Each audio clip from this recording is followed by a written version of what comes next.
Hello, hello, hello. My welcome guests. My glorious friends. Hello, hello, hello. We shall be starting momentarily. But that requires me to actually do this. And this. And this.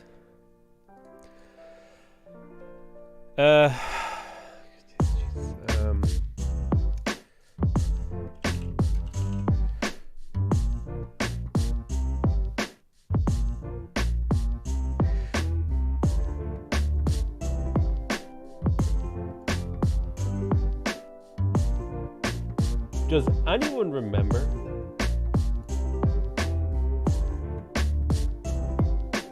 Hold on. I gotta dig through my drive to find the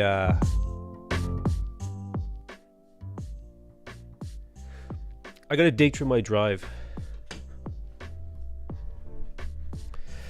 I'm just interested to know whether CK3 will pull a fast one and bring back the secret furry mode. Well, I mean, you could do that with mods. Like, there's not really a big issue. Oh, I just hurt my back stretching, but we're grand. I am looking for...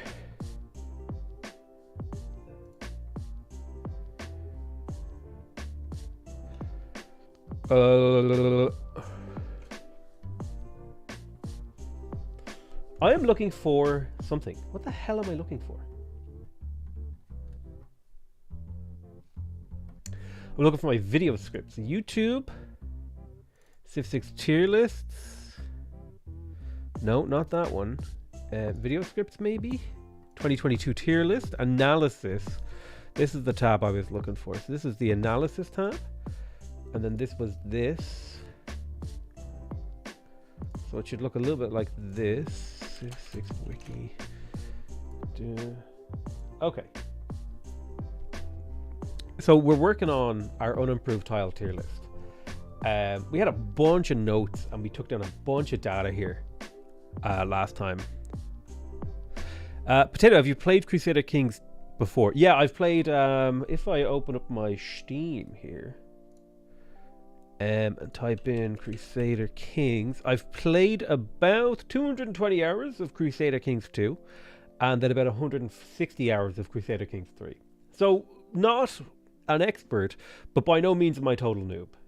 I feel like I have a very good grasp of the basic mechanics, and I could run a reasonably, interesting campaign. I could run something interesting if I wanted to.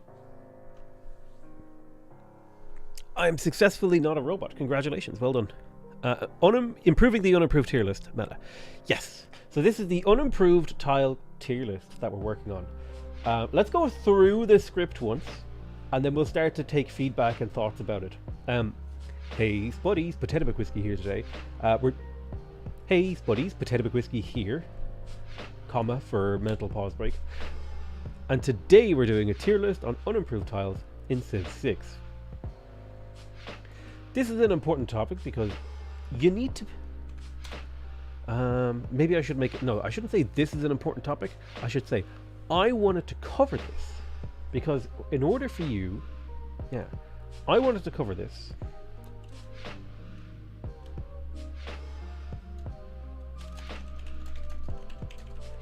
Because in order for you to become a better player,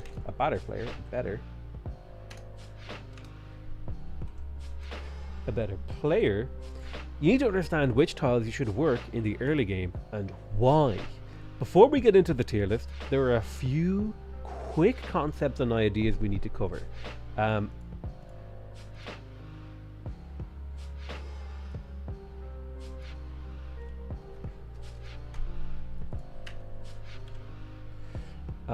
Importance of production. So I'm just mentally rearranging some of the way the script is working right now. By the way, if you enjoy my videos, make sure you subscribe. Make sure you subscribe to the channel. My fragile ego demands it. And while you're there, slap a greasy thumb upon the like button. And if you really want me, and if you really want to support the channel,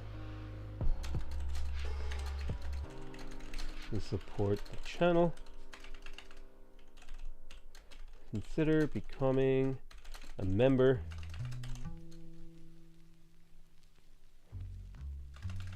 A paid member.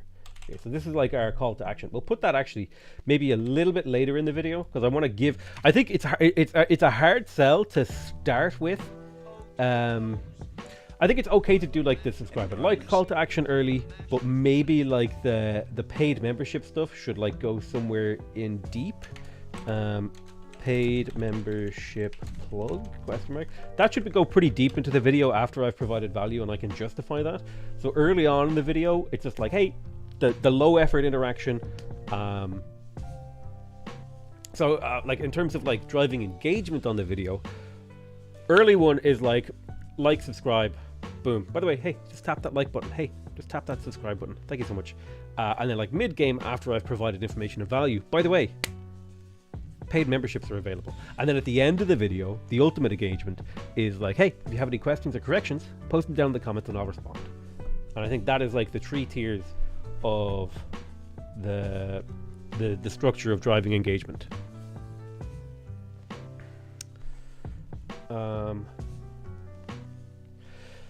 Before we get into this, there's a few quick concepts and ideas we need to cover when it comes to this tier list. It's important to understand how we are categorizing these items. Before we get into the tier list, there are a few quick concepts and ideas we need to cover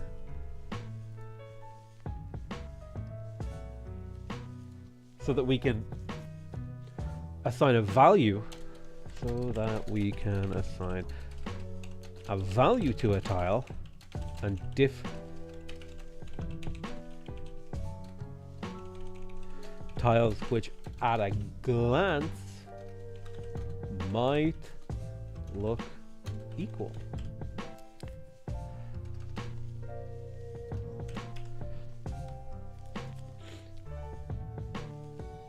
Primarily,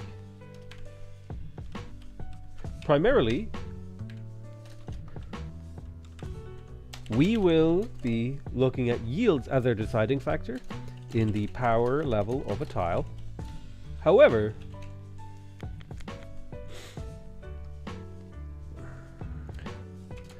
chopping and inspiration, Eureka's, can also.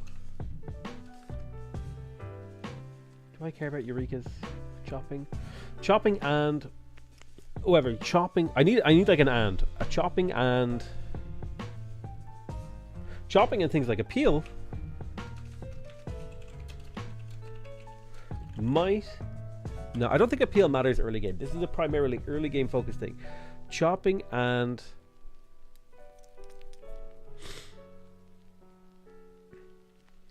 you're primarily looking at the yield.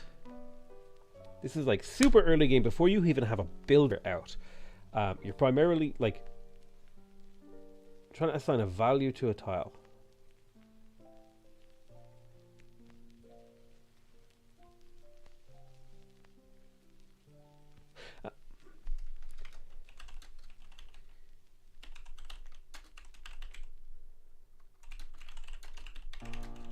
Yes, adjacency bonuses is a good suggestion.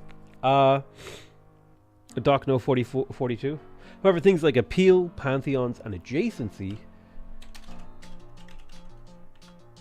might factor into our analysis.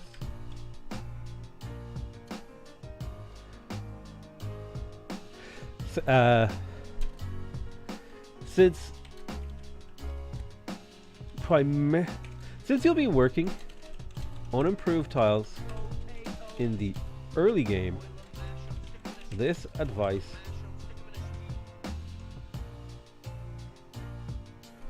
this tier list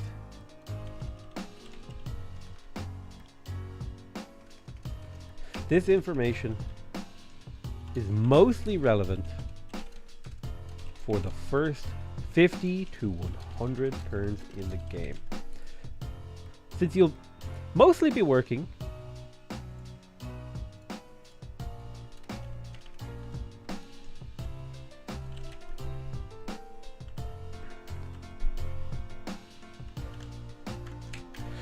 Since call F mostly.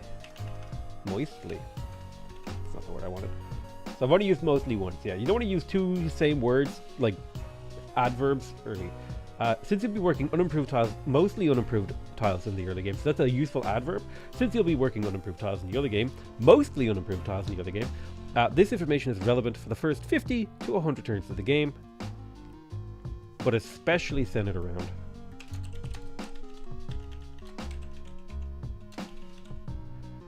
your first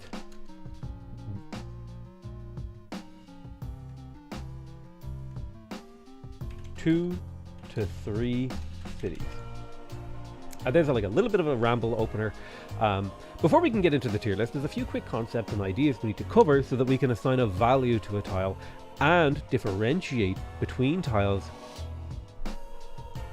which might at a glance look like they are equal.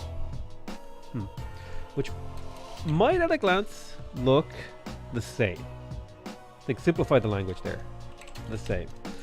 Primarily, firstly, we'll be looking, again, simplify the language. Firstly, we'll be looking at the yields of the tiles as our deciding factor.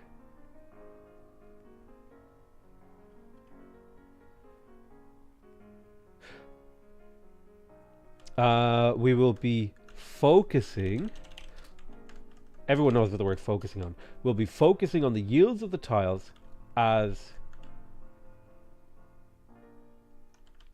a way to judge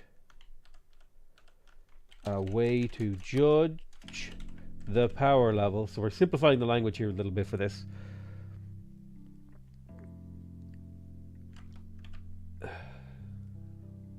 Might look the same, might look similar. Similar is a little bit better.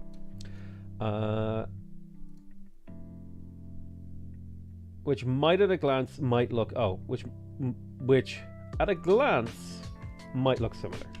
I prefer that structure, that sentence better. First, we'll be focusing on the yields of the tiles as a way to judge the power level of a tile. However, chopping and things like appeal, pantheons, and adjacency bonuses might factor into our analysis. However, chopping and things like appeal, pantheons, and adjacency bonuses might factor into our analysis.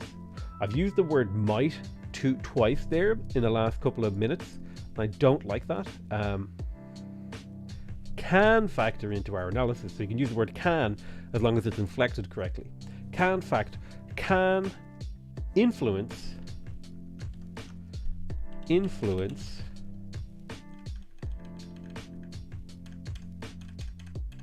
how we value a tile. Just trying to keep the language very simple and easy to understand. Since you'll be mostly working unimproved tiles in the early game, this information is relevant for the first 50 to 100 turns in the game, but it is especially centered around your first 2 to 3 cities. But it is. So I think that's a pretty good opener. Then there's a call to action. This is the meat and potatoes. This is like introduction, meat and potatoes. I don't know why I've got this water temple. This has to do with water tiles.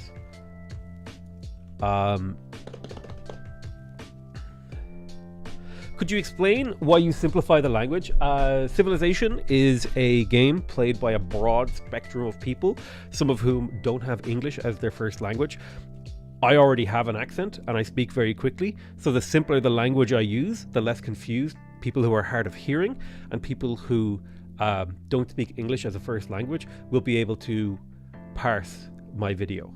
This is a tutorial, so this is a tutorial, so the person is not only trying, like, if a person who is hard of hearing or has English as a second language, not only are they trying to parse and understand information about the game, they might already be struggling to understand the medium that I'm communicating it in. So if I can just simplify the language and use short, punchy words, the probability that someone who is hard of hearing or doesn't have English as a first language will comprehend what I'm saying goes up. Whereas if I use like big, like, I know analysis isn't a really big word, but I like, keeping things very, like, I don't want to be saying like we need to ameliorate the analysis of how we quantify the datum around how tiles work and how we quantify the yields in our society so that we can really make an analysis that like synthesizes the data into a real conclusion about how we should look at things. It's like, I want to be like, we want to look at the numbers and try to understand what they mean to us. Like, that's like saying that, but like way simpler. I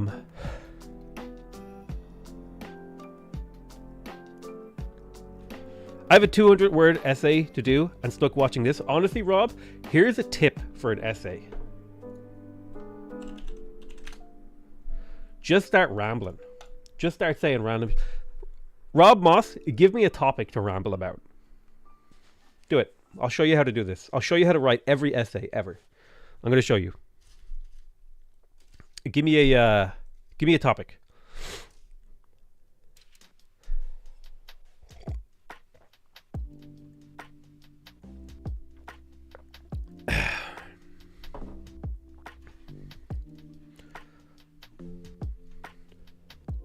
How to gently troll streamers. Okay.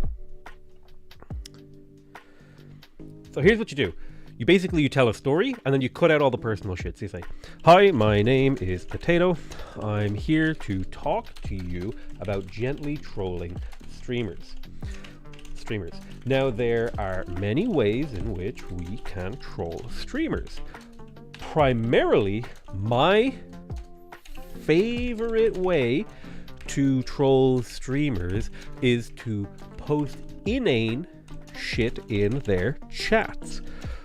Some of the inane things I like to say are, I am watching this instead of homework, when in reality, literally everything I do is instead of homework, because I haven't handed it in homework in about 3 years. I'm failing school and I'm making the rounds, avoiding all responsibility in my life, hooked into these addictive platforms like, oh, maybe that got a bit dark there real quick. Like, so you just start, like, whatever the next sentence is, you just throw it out. And now I've got word count. I've wrote 100 words. Boom. Took me 2 minutes. You know what I mean? 200 words. But 100 words? I'm halfway done.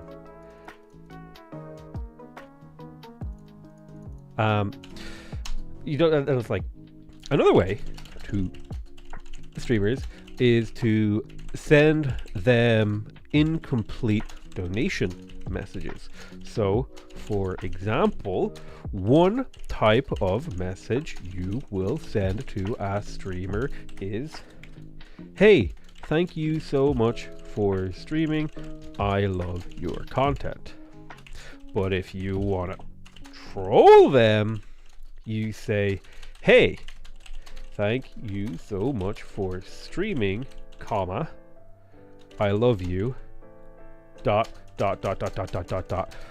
Just kidding, you're an absolute degenerate and I hate you. I'm refunding this dono and I have ad block on. Hope you die. Poor Lamau. Okay, this is the, like, you just throw words out.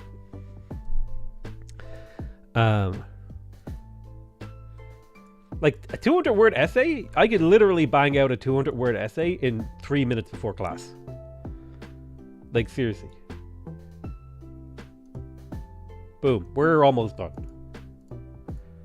Right, I'm getting like a D for this, but do I give a? I don't care. You know what? I did the homework. Get out of my face.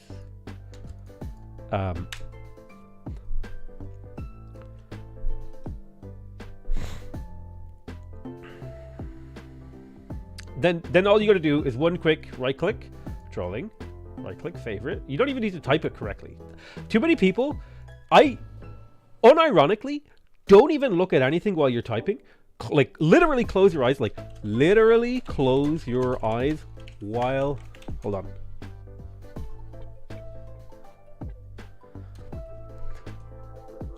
Typing, and don't even look at the essay.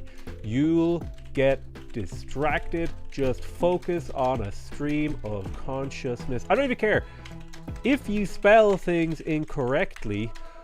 Yo, dog, spell check got your back. You'll be fine. Don't look.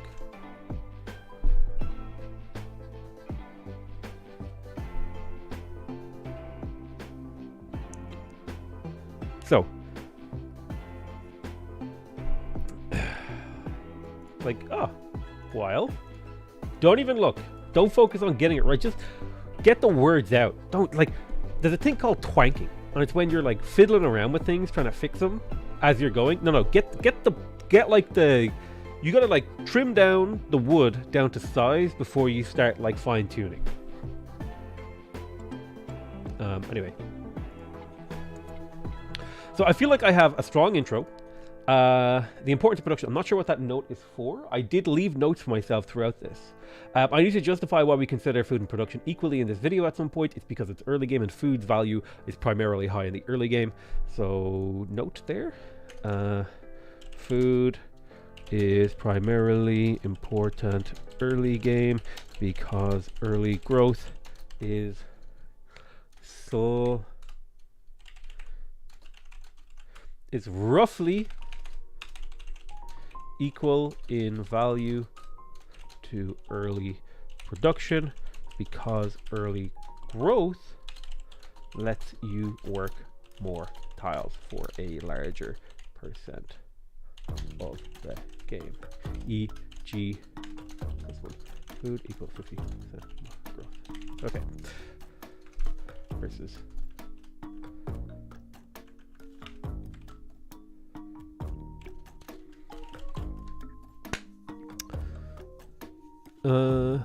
weird flex, but okay. That's nice, but the theme was the effects of Mazovian economics on the Revashoi. Are you procrastinating on your own homework? Kind of, technically. I mean, this is just like an unscripted thing. We're going with the flow.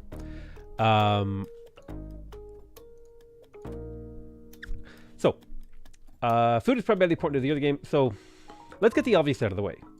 Any tile that doesn't give you any yield at all is instantly F tier. That includes snow and desert.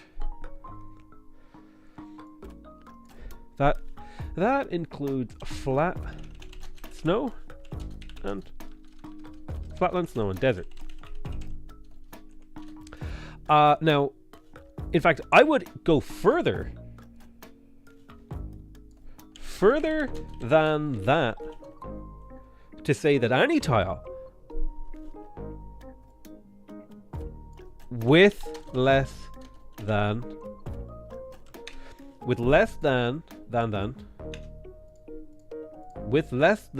3 combined food or production is borderline unworkable and doesn't even get ranked on the tier list. There is a case for 2 yield tiles being on the tier list, but they pretty much define F tier. The reason for this is simple. The helicopter above near my house.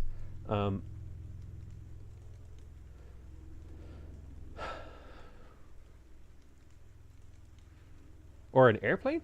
It's really loud.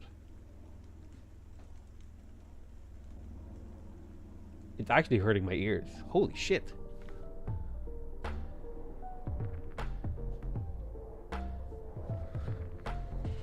That's loud as hell.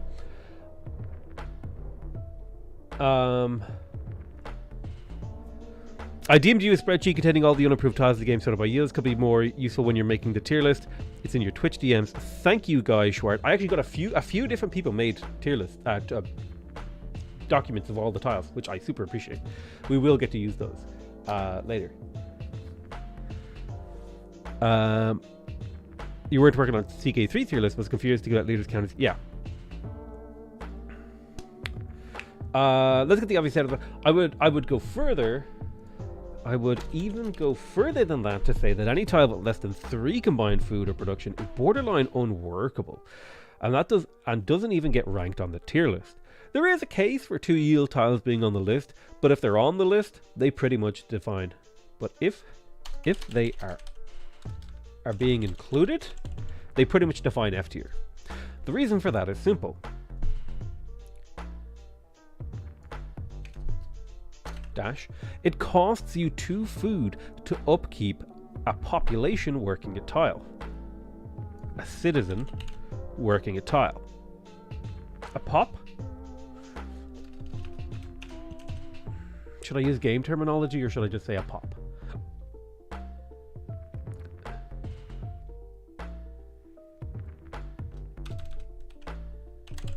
I'll call it a worker because that's like a simpler word. To upkeep a worker, working a tile. And if you're trading 2 food to get 2 food, you're basically breaking even. Now granted, you do get a trickle of culture and science from your population, but that nowhere near ever justifies working a 2 yield tile. Now obviously, a 2 food tile is better than a 1 food tile, but we're immortal god kings in charge of empires spanning the entirety of human history. So we're interested in tiles that produce a surplus that we can turn into an advantage.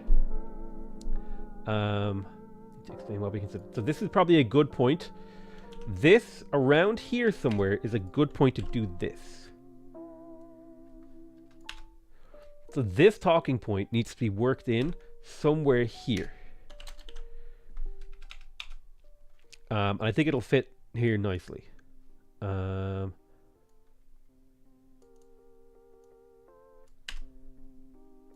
these 3 notes kind of all fit together into a web. Your words with a note on your word equals game turn. Pop equals citizen.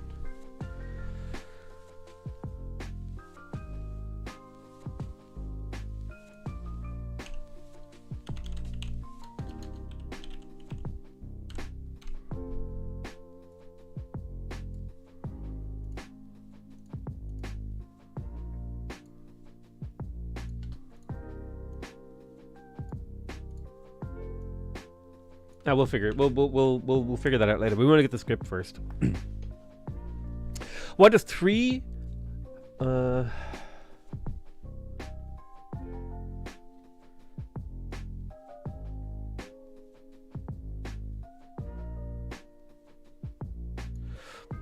Why does 3 combined food and production not get ranked, but 2 yield is F? I think this is definitely a confusing sentence then. So this is an example of a confusing sentence, because what I'm saying is any tile with less than 3 combined food and production, okay? So less than 3 food and production includes 0, 1 and 2. And then I say, however, of those 3, 2 is probably F tier. So that's an example of this is a confusingly worded sentence, and I need to rework it, because if you made that mistake, someone else watching the video might. So I need to reword that. So any tile with less than, I would say that includes flatland, snow, and desert. In fact, I would go as far as to say that if a tile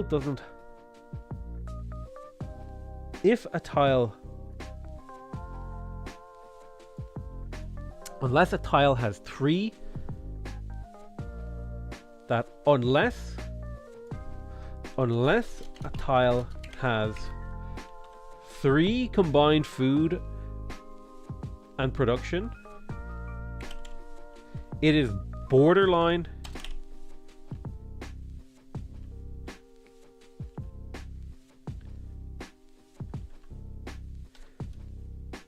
the only concession to that, 2 or less is more, yeah. 2 or less. Unless it I would go even as far to say that you need a minimum. Yeah, you need a minimum. You need a minimum.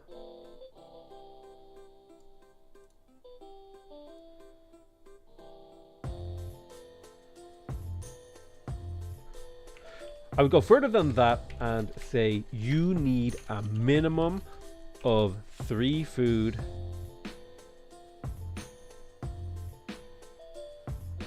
and production combined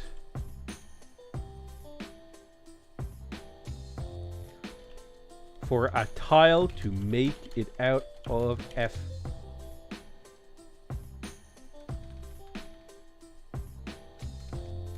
For a tile above F tier. Maybe that's a slightly better sentence. Hang on. Let's get the obvious out of the way. Any tile that doesn't give you any yield at all is instantly F tier. That includes flatland, snow, and desert. In fact, I would go even further than that and say you need a minimum of 3 food and production combined for a tile to get ranked above F tier. So I'm just going to go ahead and put a note on this. Oh, nice. Name reveal. On screen show types of tiles.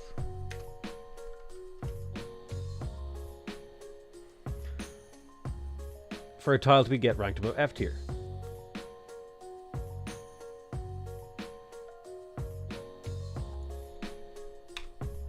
And I think this simplifies this section slightly.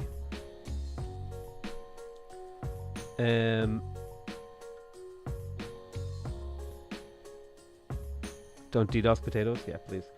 The reason for that is simple. It costs you 2 food to upkeep a worker working a tile. And if you're trading 2 food to get 2 food, you're basically breaking even. Now, granted, you do get a trickle of culture and science from your population, but that nowhere near ever justifies working a 2 yield tile in the long term.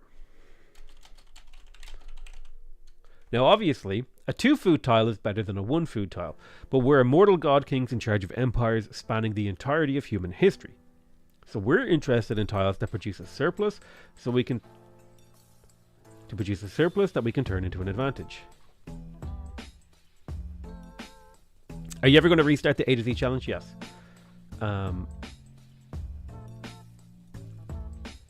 know what?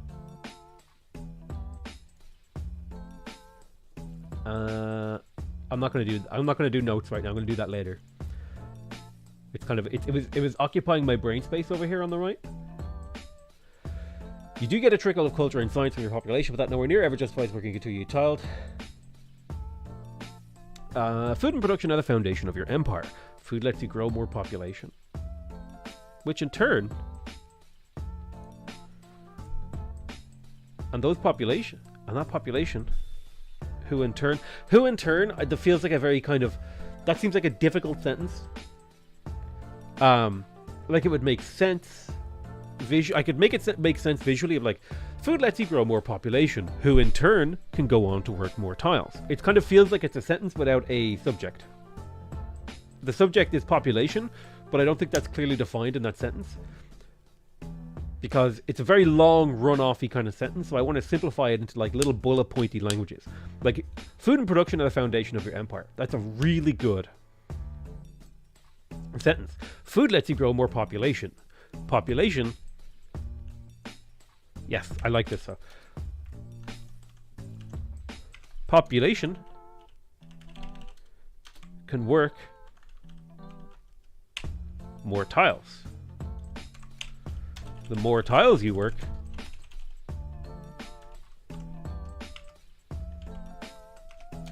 the bigger your surplus.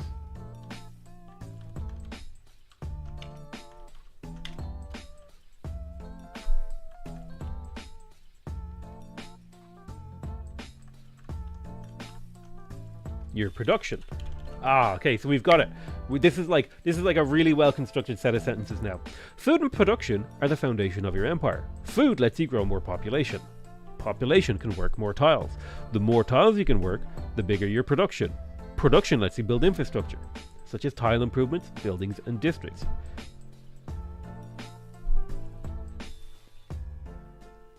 So I think this feels like a better set of sentences now. That would be my take. This feels like a better set of sentences. Like it feels a little bit more well constructed. Like it feels to me like this is just a very boom concept, next concept, next concept, next concept. I'd argue 2 food combined plus 3 gold or something like that are above F tier. You could make that case. The greater your production, the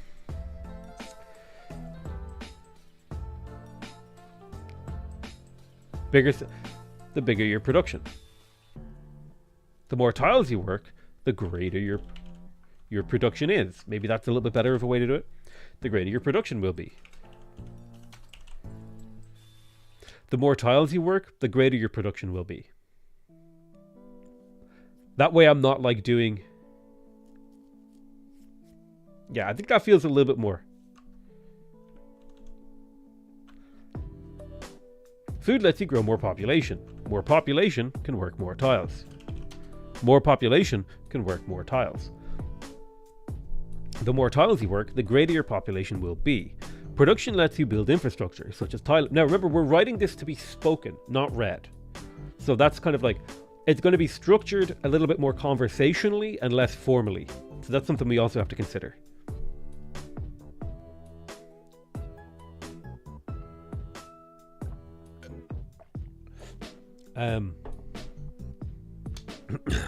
Production also, and then we gotta keep it like a little bit lighthearted. Like, this is like almost an entire page of script without any comic relief or lightheartedness.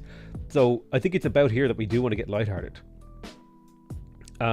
Production also lets you get a little bit spicy with military units should an AI decide to forward settle you on turn 20. God knows we all know how that feels. I'm pretty sure 80% of my wars and rage quits are preceded by being forward settled by Alexander. And then there'd be a close-up shot of Alexander. Just look at his damn face and how smug he looks. So I think this is where we justify why food and production are considered equally in the early game.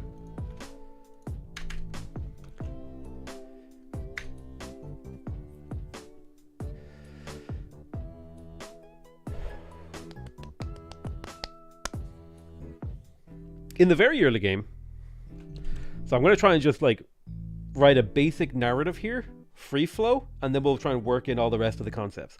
In the very early game, I'm twanking. In the very early game, before you have campuses or theater squares, more population is basically the only tool you have to increase your size. In the very early game, population is incredibly cheap.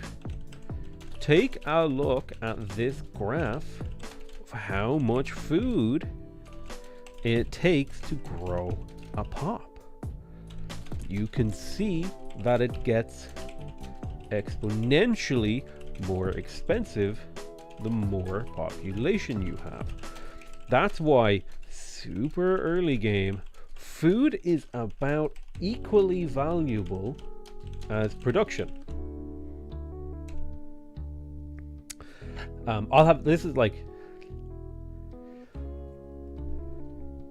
In fact, it costs about the same amount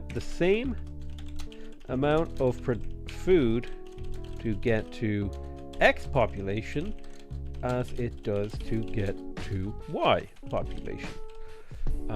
Then I want to go to the Civ Fanatics formulas forum.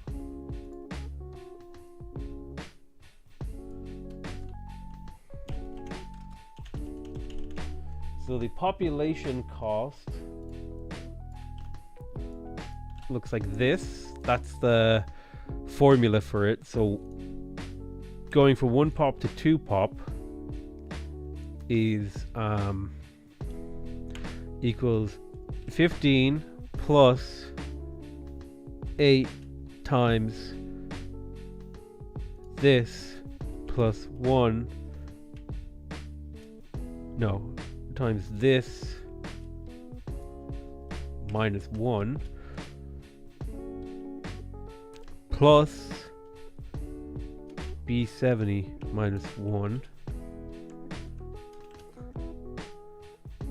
to to the power of 1.5. That should be 15. And then we can just do big ol' autofill.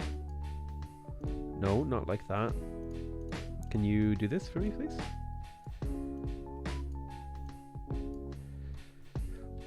We'll do it down to 20 pops. These are like our mathematical notes. I don't know if you can even see this. Meal is so this is to get to this population, and then no, I want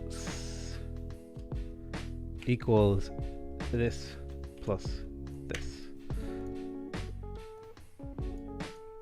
and then we can start to do differentials. Let me format these numbers. No, not like that. I want custom format. I want like rounded. Where's my rounded?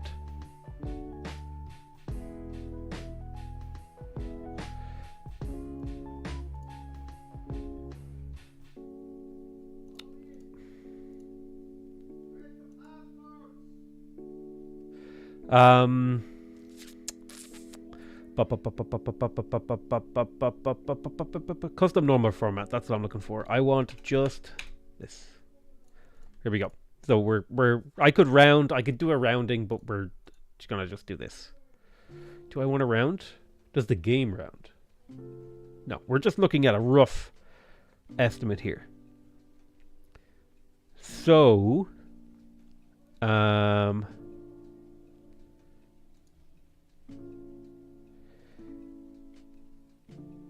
we want to compare a bunch of these numbers like in our heads here.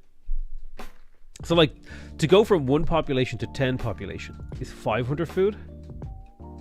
Yeah, that's the comparison. So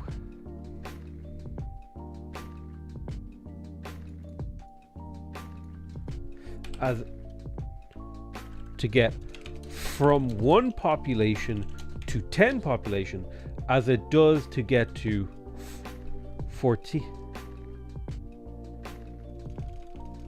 to get from 10 population to 14 population.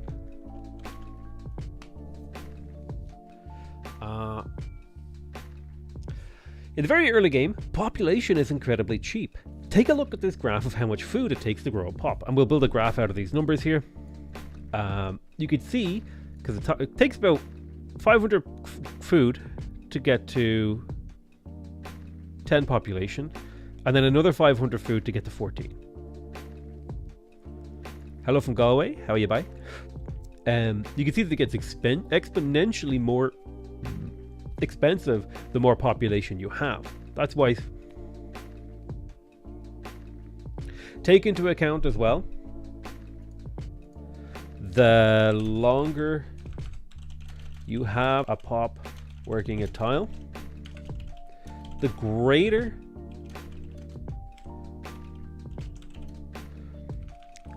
number of turns they will produce a surplus for you.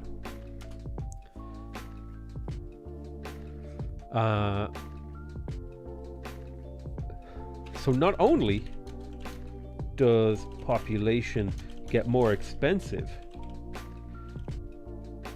as the game goes on, the expected return goes down. Now granted, yeah, okay, so I think this is like a pretty good, easy way to I think this justifies why food is valued highly in the early game and why food and production are going to be considered equally. Do you think that is, what game, we're talking about Civ 6. Do you think this is a fair, way to say this? Does anyone struggle with this?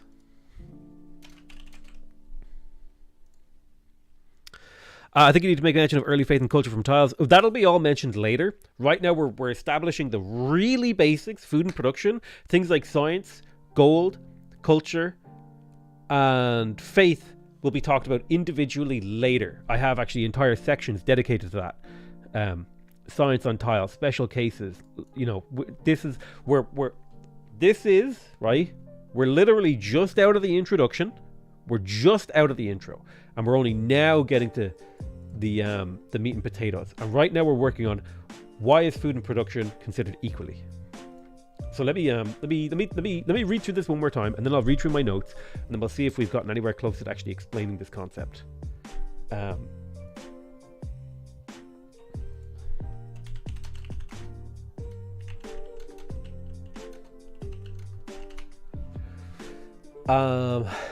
In the very early game, population is incredibly cheap. Take a look at this graph of how much food it takes to grow a population. You can see that it gets exponentially more expensive the more population you have. That's why, super early game, food is about equally as valuable as production. In fact, it costs about the same amount of food to get from 1 population to 10 population as it does to go from 10 population to 14, as it does to go from 10 population to 14 population. On top of that,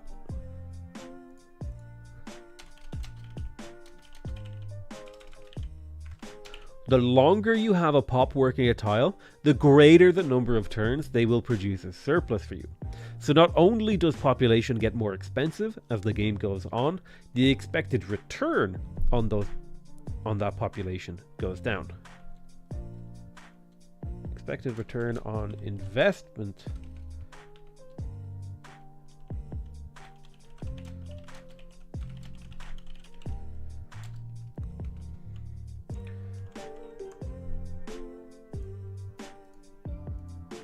So not only does growing population get more expensive. No. So not only does growing more population get more expensive as the game goes on. Growing more population. So not only does growing more population get more expensive as the game goes on, the expected return on investment from that population goes down. Food is primarily so this is the justification of this. That's that handled. Threshold to food tile until grow. It gets more expensive and you get less benefit, more pithy.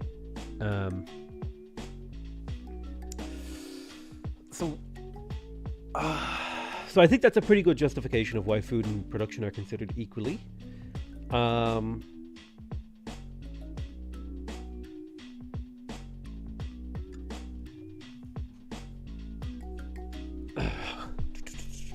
me think about this.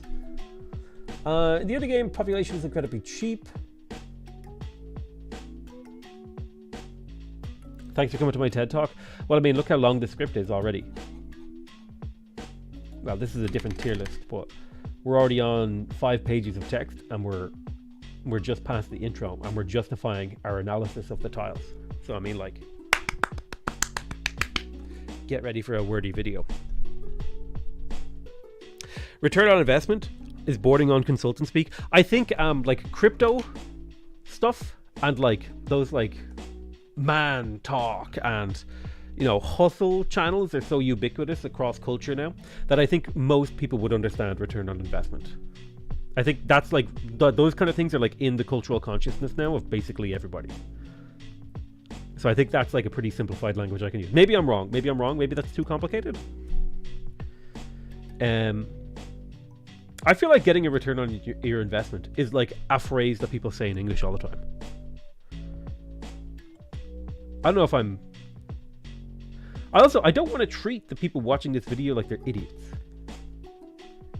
I feel like return on investment is like a pretty soft phrase. I don't know, maybe I'm wrong though. Mitigate population is quite a big. Look at the graph to see how much food grows. The pop takes exponentially. Exponentially is maybe a hard word. I feel like most people who had done maths in English would have heard exponentially. That's why early game. I don't think super early game is necessary. That's like a pointless adverb or adjective. Food is about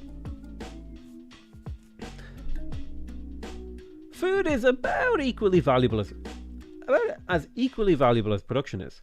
It's about equally valuable as production. Equally as valuable is about equally as valuable as production. In fact, it costs about the same amount of food to get from 1 to 10 as it does to go from 10 to 14. On top of that, the longer you've pop working a tile, the greater the number of turns they will produce.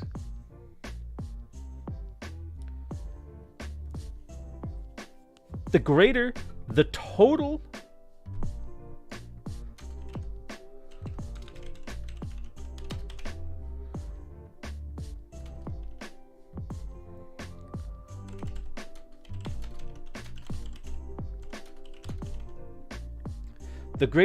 amount of yields they will produce for you.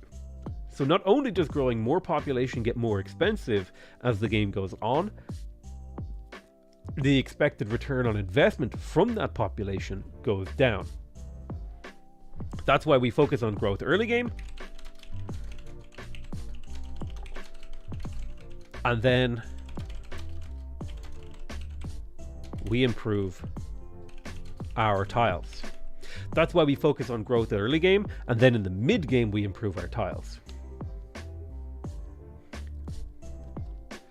And then later,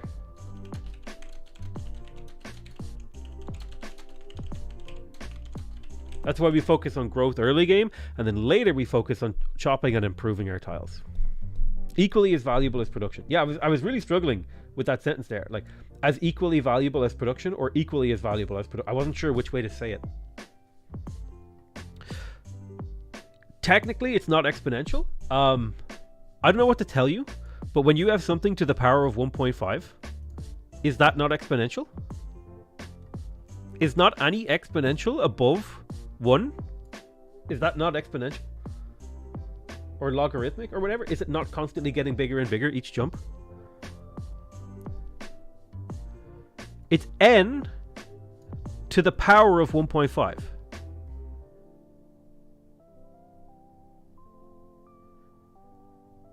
Right?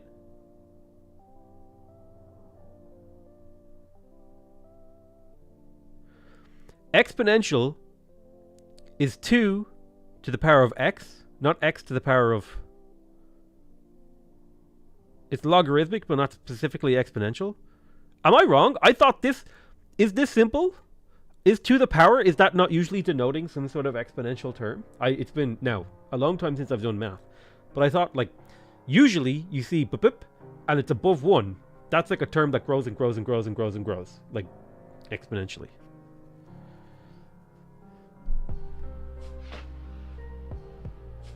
So, is it...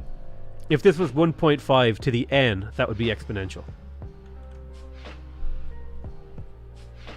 No, exponential is when the variable is the exponent. Okay. And that seems like a very, like... mathy... I think... If we're... Okay. So, I think that would be like the maths definition, but I think the layperson definition, this would be good enough. This isn't like a maths video. I think saying exponential here would probably get the point across to most people. Do my math bros in chat think I'm right? Like, in, like, normal... Like, if we're talking about, like, maths communication here. Like, if I were talking specifically... If this was, like, a maths video where I'd be specifically trying to teach, like, get, like, math correct... I would maybe say logarithmic, or whatever the correct terminology for this is. But I think in, like, a normal, everyday conversation... Exponential. There'll probably be... I'll, like... I'll do like a, you know, note technically logarithmic for math students. You could say it gets increasingly more expensive. Yeah, actually, I prefer that. Increasingly... I feel like exponentially is a stronger word, though. Like, it feels like a big word. You know what I'm saying?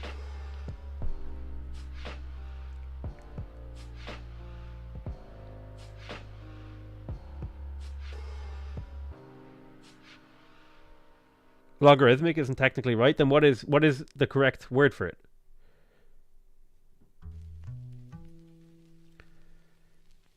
But you wouldn't say something grows polynomially, would you?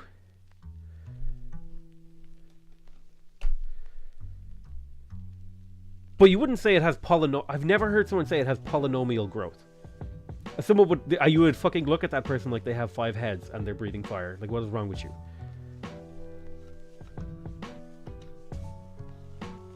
You wouldn't say I never heard anyone say it grows quadratically, and I'm like, okay, thanks, buddy.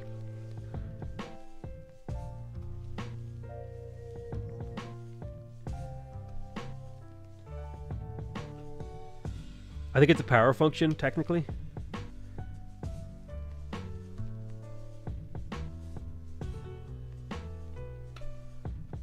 This is not. Wait, it's not linearly though. It doesn't grow linearly because each one of these numbers is getting bigger faster. No? Is it not?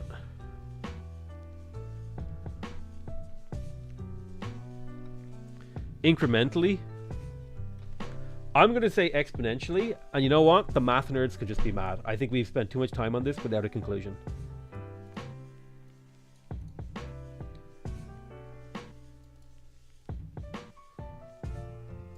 Technically not exponential for math nerds. It's pretty close to linear.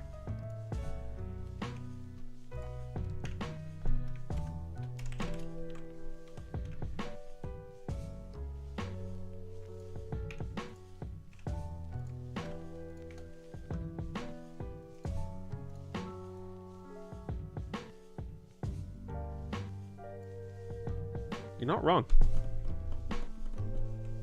You're not wrong.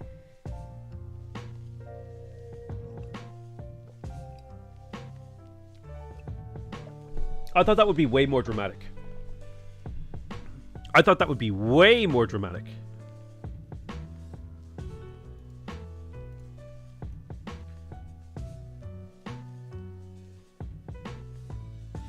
I feel intuitively people would feel like this is exponential growth, like in layman terms. Even though it's technically by maths, like things like the cost is growing linearly. Well, see, in my mind, here's how intuitive people would think. Linearly, people would say like, if something were to grow linearly, they would say that, oh, it's 50, and then the next one is 15, and the next one is 15, and the next one is 15. That feels like linear growth to people. This is how people understand linear growth. To literally anybody in the world, if something is like if it's like this is exponential growth to lay people. Like if something looks like this, people say this is linear, and they say this is exponential. Like this is how lay people understand it. I feel. I like this is how maybe no, I could be way off base here.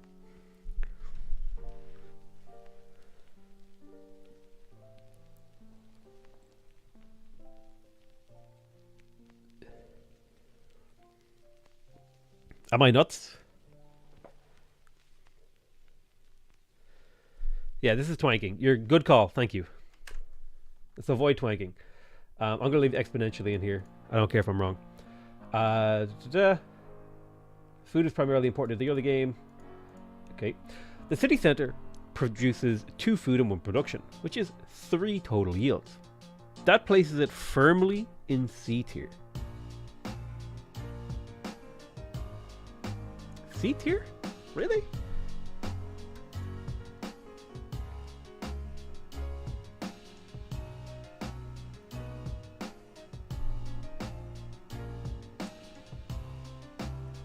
Now, can I find... Here's the real challenge, lads. Can I find my tier list? My tier list files. Oh, shit.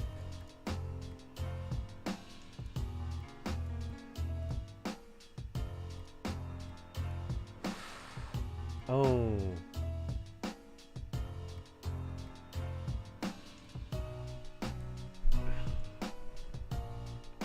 That's going to be a fun one. Let's hope I put it somewhere logically.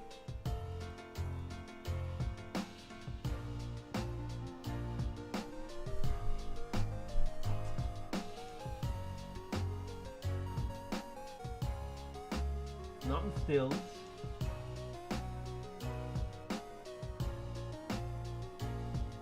Oh?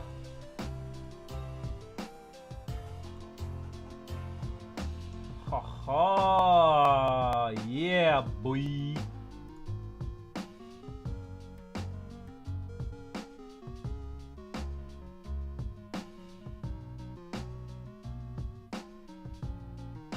So where is the tier list that I built a tier list, didn't I? Yeah. C tier is like, B is average, A is above average, C is below average, F is bad, less than 3, S is 6 or more. Okay. We have it. Too much arguing about math, not checking yourself. Okay, I found it. Alright, yeah. So that firmly sits it in C tier. Right, so we've checked that. In fact, it would probably be helpful to consider this tier list as... let's simplify this sentence here. You could probably replace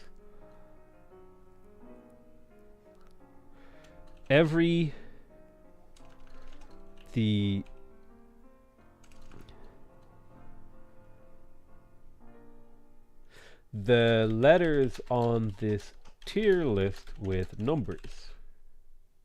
You could probably replace the letters on this tier list with numbers. F tier is 2 food and production, aka breaking even. C tier is 3 food and production, is the 3 food and production tier. So when I say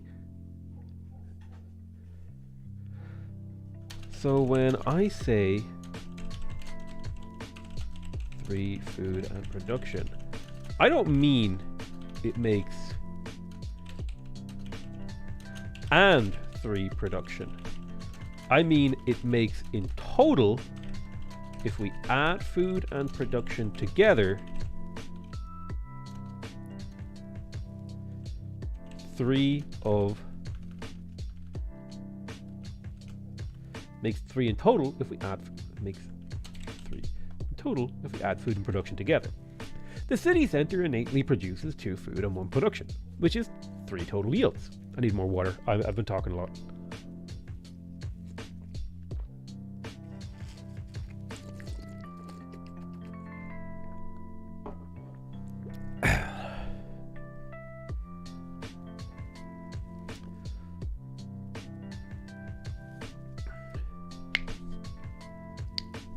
Lay people would say 0 to 1 ramping growth. Nah, I feel like lay people would say exponential. I think you're way off.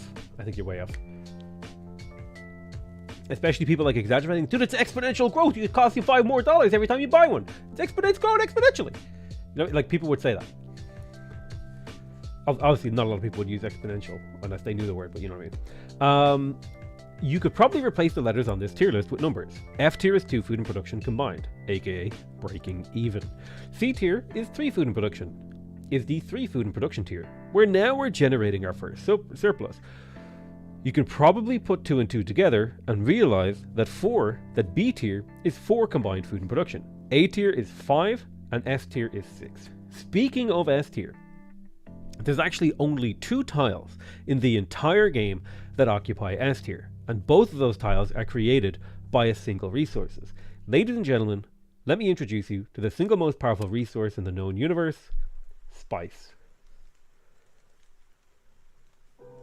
The spice melange is capable of producing tiles with 4 food and 2 production and 3 food and 3 production. It single-handedly defines S tier. In fact, out of the 8 possible spawn locations for spice, only one of them produces less than 5 yields.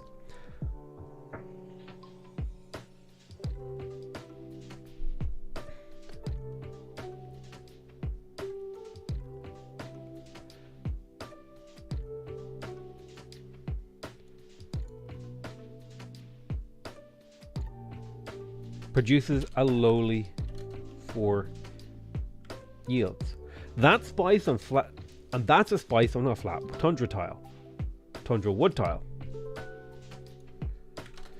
which is still a B tier tile. I guess what I'm saying is either the developers of the game are huge Dune fans, or it's completely a coincidence that spice is the most powerful luxury in the entire game.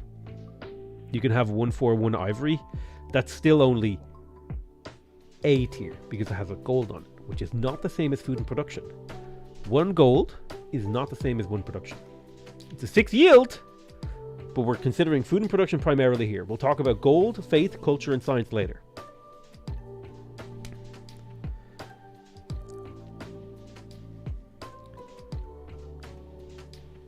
It's actually technically 3 tiles, as there are 2 spice tiles.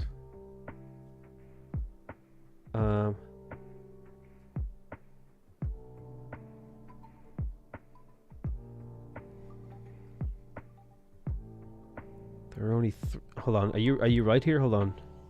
1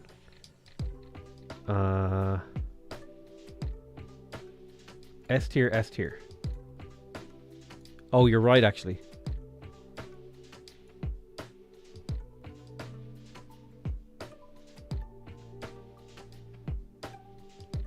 You're right. There are only 3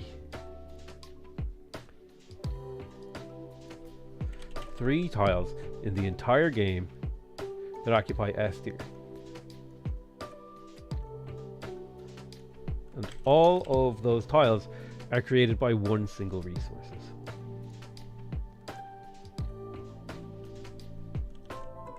Ladies and gentlemen, let me introduce you to the single most powerful resource in the known universe, spice. Then I think paid member plug goes here. Spice on Grassland Wood Hill. Yeah, you're right. I have the notes here. You're right. Dune movie holograph overview meme.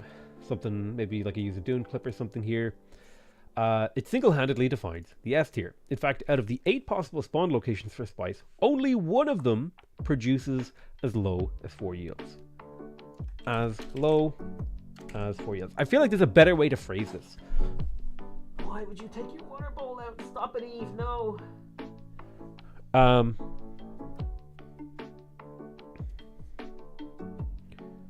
Can you do a quick recap summary every 30 minutes starting now? Quick recap. Rewind the VOD and stop crying.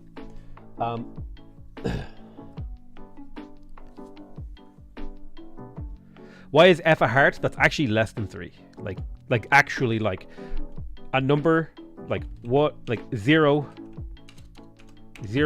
1, or 2 are less than 3. It's actually a mathematical equation, not like heart.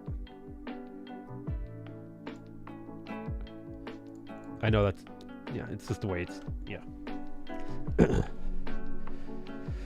Are you writing a book with your mom? Hell yeah.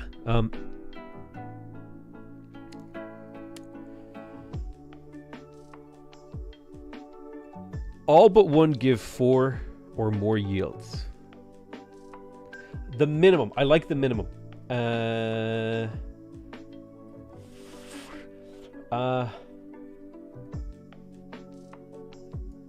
The minimum it produces is 4 yields.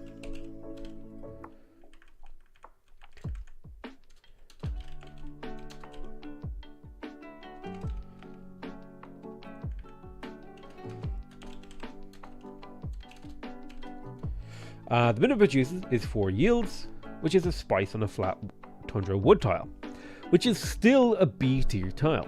I guess what I'm saying is either the developers of the game are huge Dune fans, or it's completely a coincidence that spice is the most powerful luxury in the game.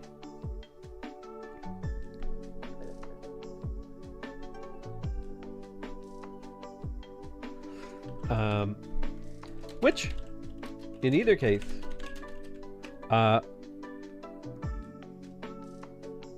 entire game, and either way, I think it's awesome.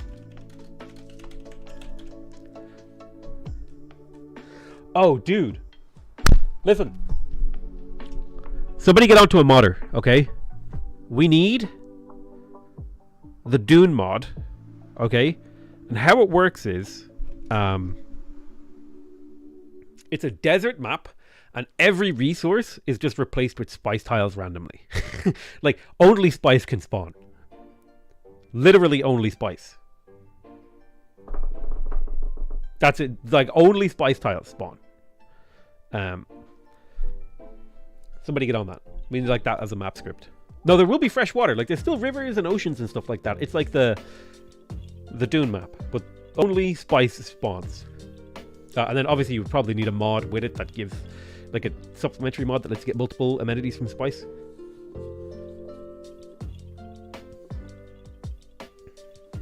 Slapper playlist, would you mind telling me? It's Zelda and Chill 1+2 from Game Chops.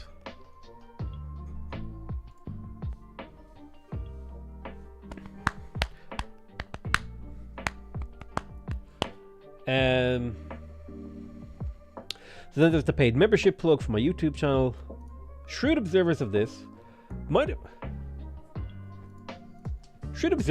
tier list might have come to the conclusion that S tier tiles are twice as good as C tier tiles because they produce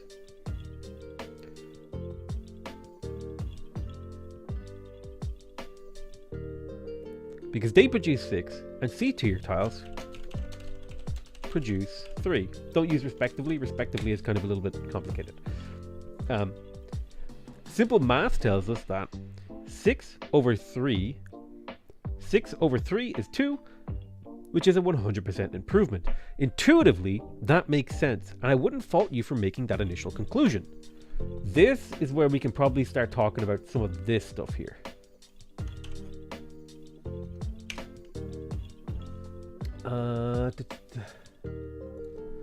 This can fit in here somewhere. Let me explain why you're wrong. Actually, it's because you're not taking into consideration the upkeep of the tile. Every tile is eating away 2 food of your surplus as upkeep on the citizen. If we factor in the upkeep and look solely at the surplus of these tiles, we can see that C tier produces 1 resource surplus and B tier or S tier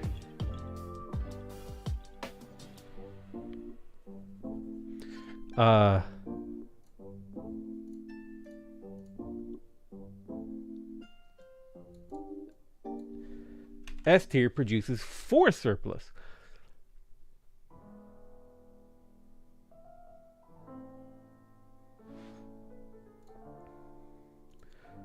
Surplus is basically just profit after upkeep. I need to explain that.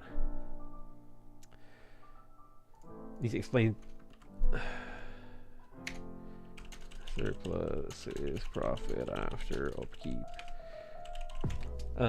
If we factor in the upkeep and look solely at the surplus in these tiles, we can see that C tier produces 1 resource surplus and S tier produces 4 surplus. S tier tiles are 4 times more productive than C tier tiles, and B tier tiles are twice as productive as C tier tiles. That's why you see high level players hunting for plains hills to settle their capitals on. Settling on a plains hill gives you 2 food and 2 production from your city center, and your city center works the city center tile for free without population upkeep, so you're doubling the production output of your city center, which if it's your capital city, will be producing for you the entire game from the moment you settle it to the moment it's inevitably nuked by Gandhi. How long is this doc? We are on page 3. So, I mean, like, if I were to do a read through of this, I can read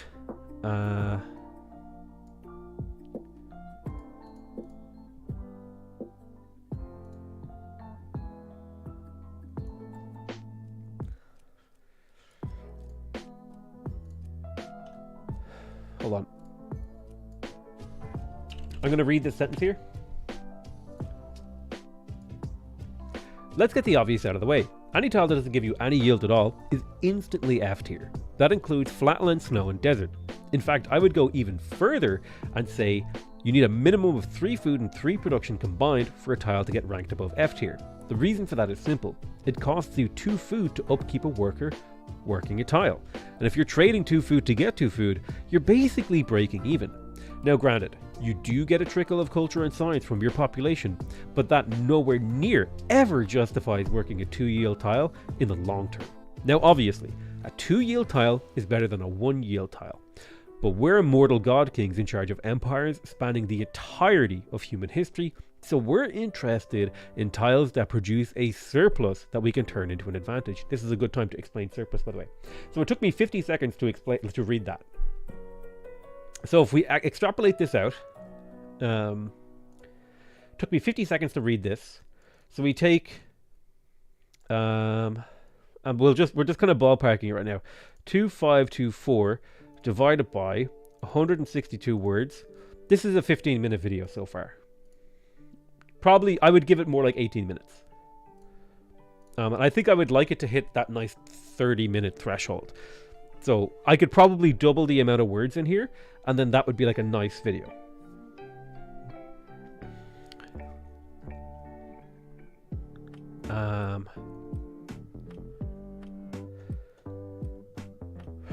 Oh, that's actually a really good note. Big note. Make some shorts and TikToks out of this, linking to the full video to drive engagement. This is a whole project we're working on here. Hi, what are you working on? We're working on the unimproved tile tier list. Basically, this is kind of my most popular video that I ever made was how to settle your cities, and this is going to be a complimentary guide to a future update to that video that I've been working on for about 3 years.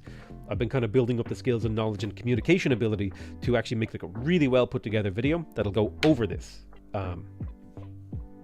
in detail. Do you create a script that you read the entire episode, or are you just creating notes? So how I work is, what I'll do is I'll speak freely, like what I would actually say. So, right, so we go back to this. And what I'll do is let's say I'm sitting here and I want to talk about a video, and I'll just like randomly, I'll go like, okay, I want to talk about settling cities. And then I will just like disengage my eyes, so I'm not looking at what I'm doing, and I'm just like, if I were explaining a video right now, what would I say? It's like, hey Spuddies, Potato McWhiskey here, and today we are going to talk about settling cities. There are a lot of things to consider when we talk about settling cities. The first one you have to think about is, where are you going to place your settler? And then you got to think about, what tiles am I going to work early game, and what resources I have nearby, maybe what tiles I might even buy. So then I'll do that kind of like, that'll be like how I blah, blah, blah, blah, and then I'll go in and I'll be like, okay, talk about where you're going to place your settlers. And then I'll like go like, okay, Control X, and then I'll like do like quick notes on like which tiles to settle on. Plains, hills, certain resources, bonus and luxury. And then I'll take this note and I'll do another ramble. I'm like, when you are choosing where to settle, you have to think about a lot of things. Choosing the right tile is simply a matter of knowledge and game sense. Everyone knows settling on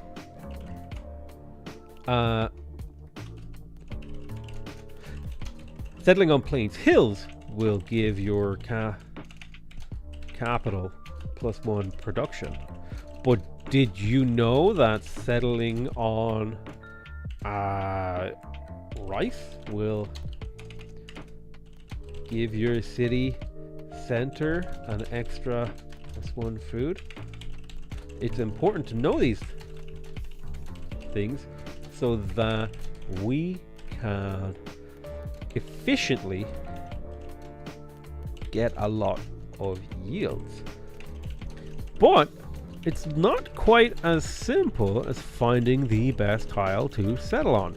You also have to consider what tiles you are going to work when you settle. You might have a Plains Hill that simply has no workable tiles nearby.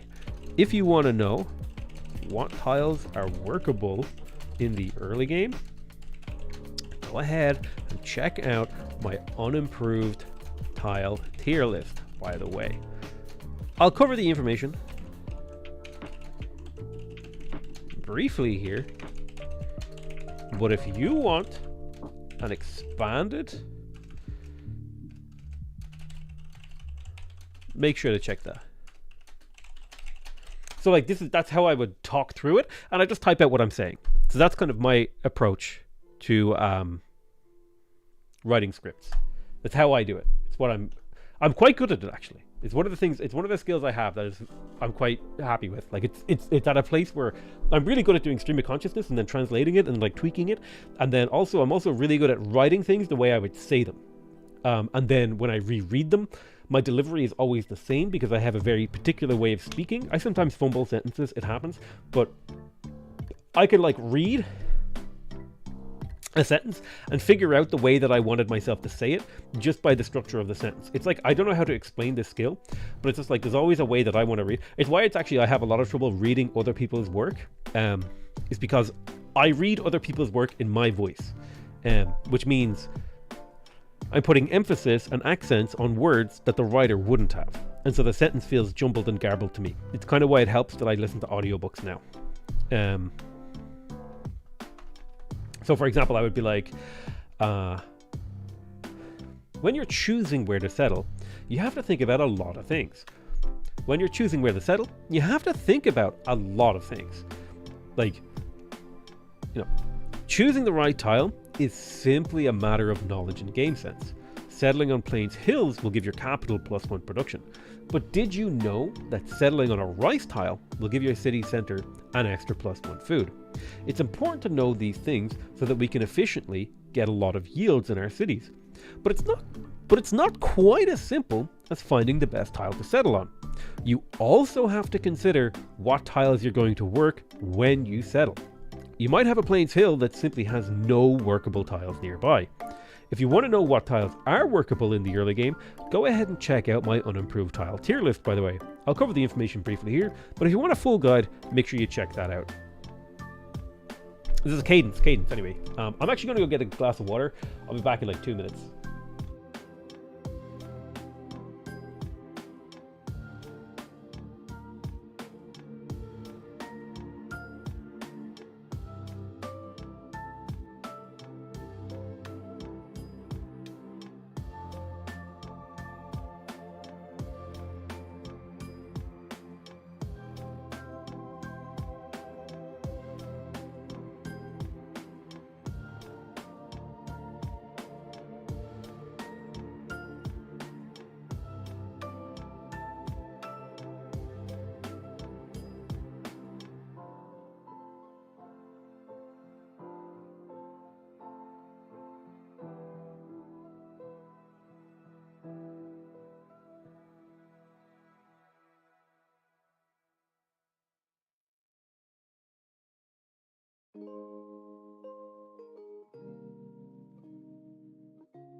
yeah.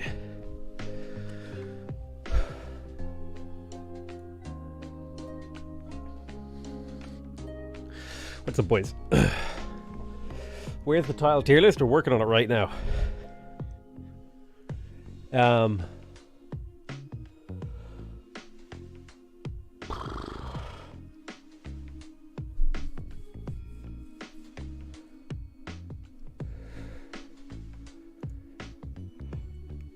I'm yawning. So this will be 2 videos. There will be... It's a series of 3 videos, actually. Unimproved tile tier list, improved tile tier list. Sorry, unimproved tile tier list. How to settle how to analyze start locations and settle your cities will be the follow-up video, and then the improved tile tier list, which will be part 3. There's going to be a 3-part series of guides. I think that's kind of the structure I have in my head right now.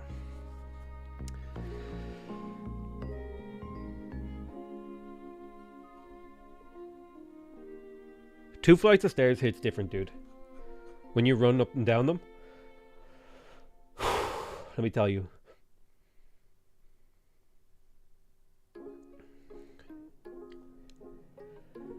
Paid membership plug. Should observe this video. My the collision S tier test is go to C tier test.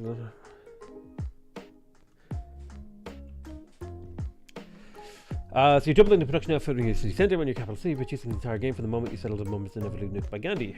Food production primarily important. Surplus is profit after upkeep. There was a point. In simple terms, there it is. Surplus is the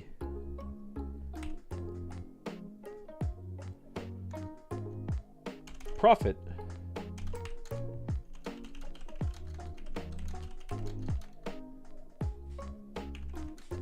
after you pay upkeep.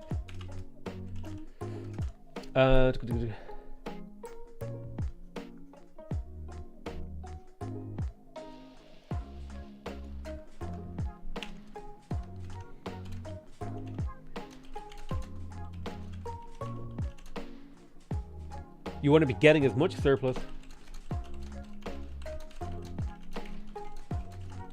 as possible. The Rise and Fall of Japan gameplay got me in this channel. It was a good game. Just started Civ first few days ago. It takes time to get a hang of it. After hours of mindless clicking, I'm starting to understand and enjoy the game. Yeah, definitely. There definitely is, I want to say, like a 10 to 30 hour window when you're playing Civ and you're kind of like, what's happening? And then you get to like, okay, I kind of have an idea of what I'm doing. And then you start trying things and it kind of works, but it doesn't perfectly work, and you start to have a lot of fun.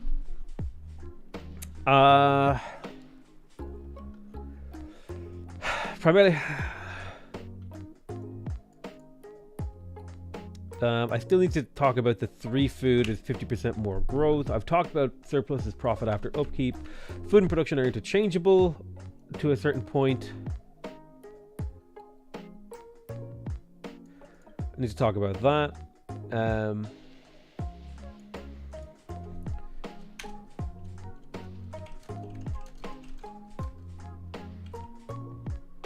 One food tiles are dangerous, even if high tier.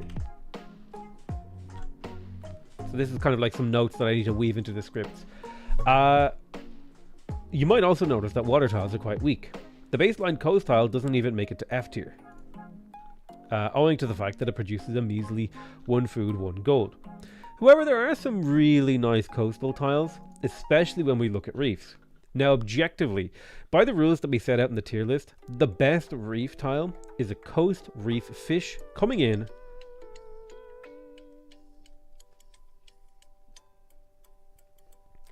at an impressive 3 food, 1 production, 1 gold, which would nestle it firmly in B tier with an extra gold on top.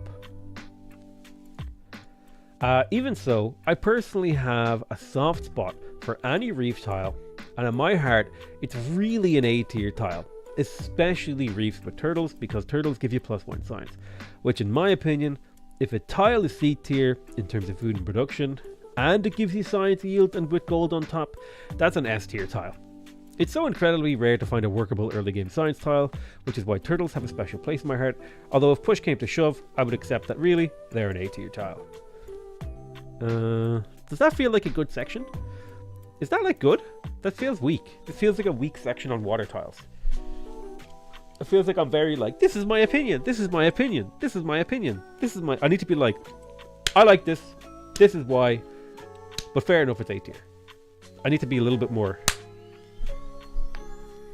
what do you think of the strategy which is not based on researching anything from neither of the trees, instead accumulating science and culture just to avoid losing Eurekas? I mean, you can theoretically do that.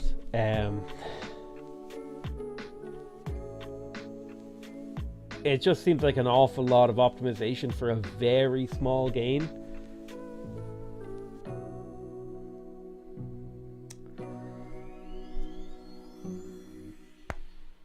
Maybe...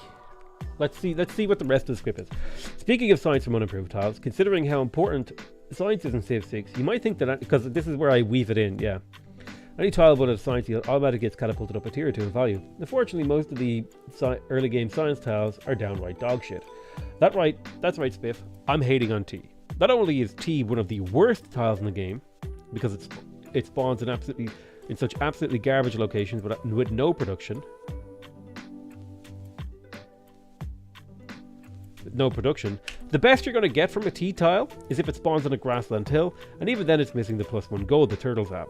To throw a bone to T, it's not as horrendous as looking as a mercury tile, which forces a food deficit to work.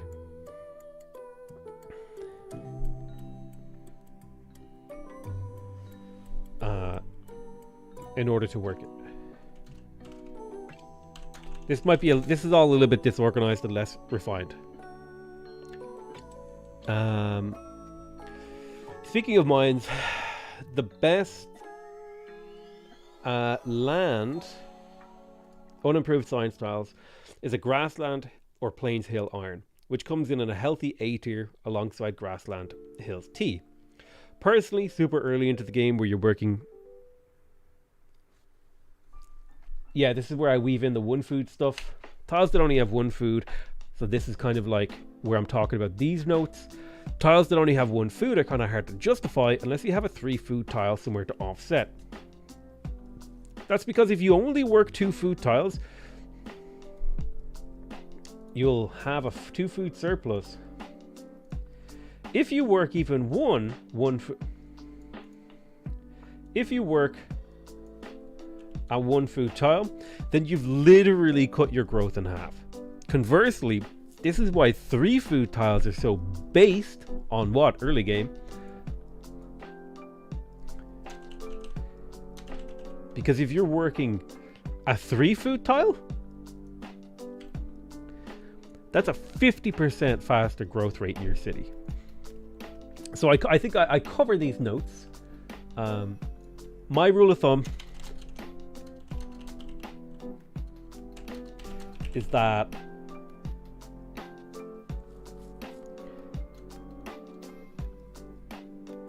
so I want to actually test this hypothesis. So my current rule of thumb that I like is that if my food surplus should be n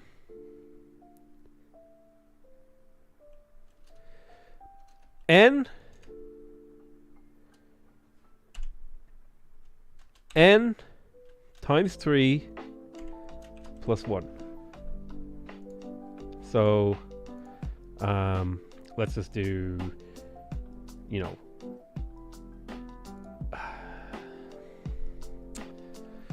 1, 2, 3, 4. I think up to 5 districts should be in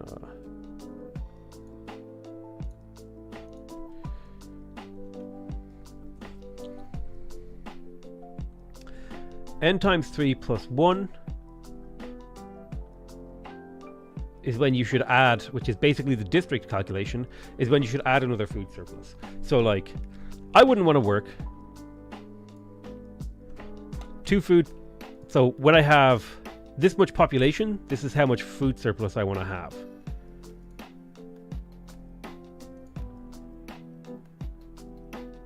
this many districts unlocked, rather.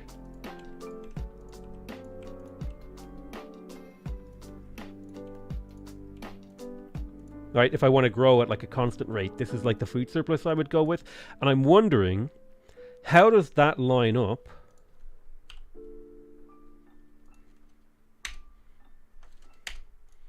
with the expected growth rate?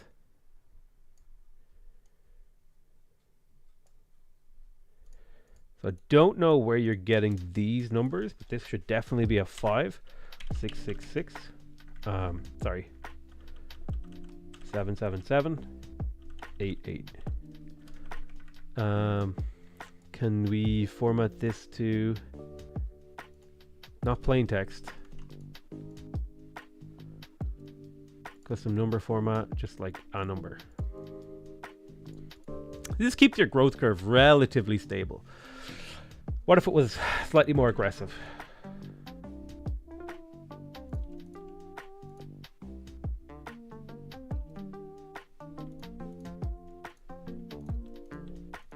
Trying to think about, obviously this is unrealistic, but I'm like thinking mentally about things. Yeah. So you can see a pattern here. So my intuitive pattern is actually kind of on par here, because like the number 17 is coming up a lot. So this is roughly the rate of food surplus you need to grow fairly constantly in the game. Every time you unlock a district, you need to add 2 food surplus to keep your growth rate fairly constant. It'll fluctuate a little bit. So this is like a good rule of, so this is important to know.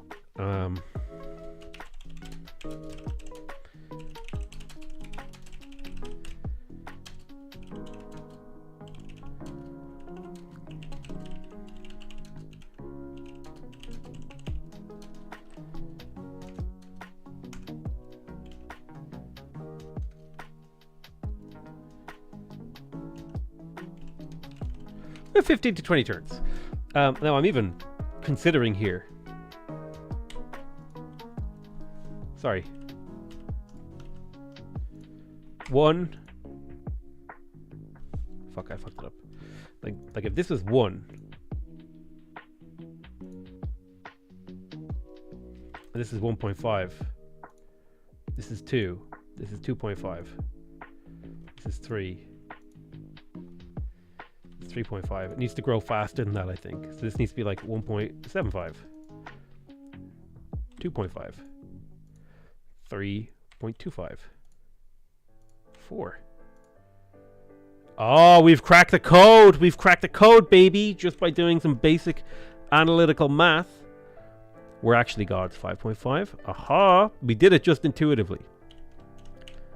So that is equals this plus 0.75. We cracked the code.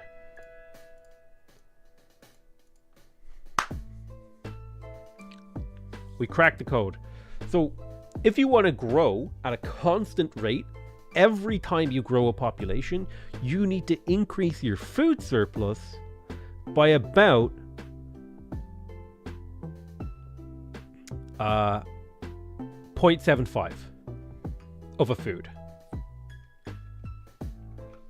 Which roughly translates to about 2 extra food every district. Okay, it roughly, because like if we go by 2 extra food by every district, we're like slightly ahead of the curve in the beginning, and then we're slightly ahead, and then we slowly start to fall behind, right? Which gets us to, so this rule of thumb, the 2 food per district, gets us to 13 without having to like get into this 0.75. Man, I can't believe I'm feeling like a genius right now. I managed to like intuitively figure that out. I'm like a god. It feels good.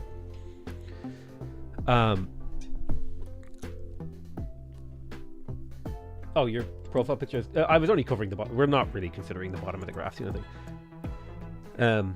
So intuitively, this maps on to reality. Man, I can't believe I have that intuitive understanding of the game mathematically without like to come up with this before I even analyze the numbers. But this is actually like roughly equivalent to like what the the actual growth requirement is. Now, obviously, this isn't perfect either. You could figure this out by taking, you know, this would be the constant growth constant. Like, if we were to figure this out, it would be this divided by 15, right?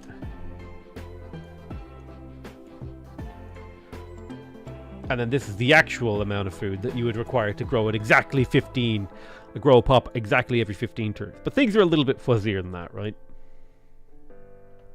Like this heuristic of 0.75 is within a margin of error for most of the game that you don't have to think about it. Feels good.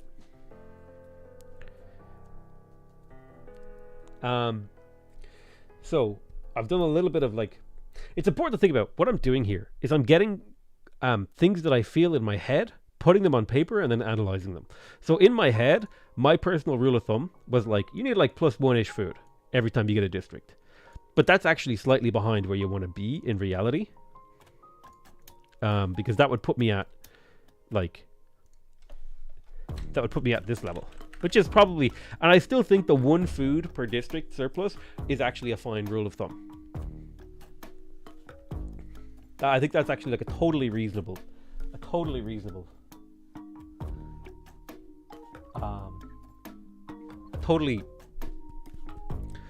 totally reasonable assumption, considering that you're going to be housing capped for the majority of this time. So this is like important notes for the growth video. This is going to be used when we're doing the growth video. Right now, the only thing we care about is that we're going to tell people we'll do a video on growth later. So, my rule of thumb is that every time you unlock a district, you should increase your growth surplus by 1 to make sure you're not falling behind on growth. There will be another video explaining why and analyzing why this works, but intuitively, if you follow this rule, you'll be fine in most situations. Let's break this into its own thing. I need to like break these paragraphs up. Speaking of mines, personally speaking, in the early game, when you're working unimproved tiles,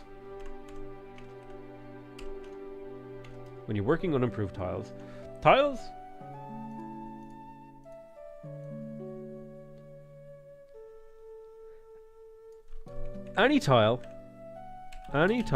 with 1 food is really hard to justify putting a citizen on unless you have else in the same city to offset the loss of food. Should population give production?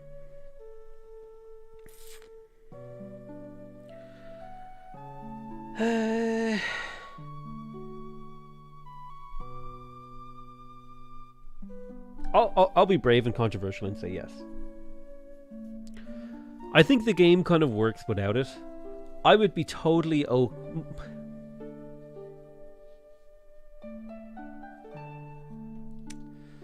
One of the problems with the game is that hills are game defining.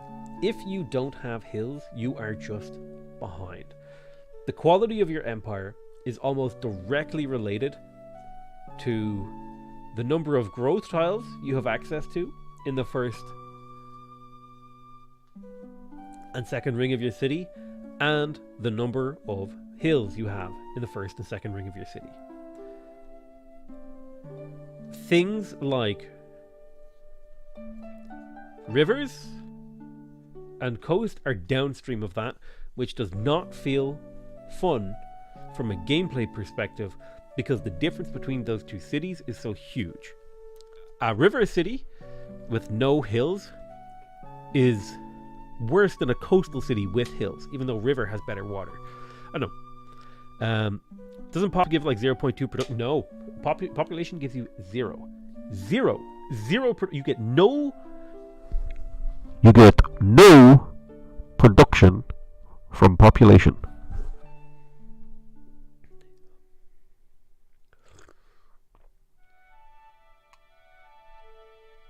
Yes, you get 0.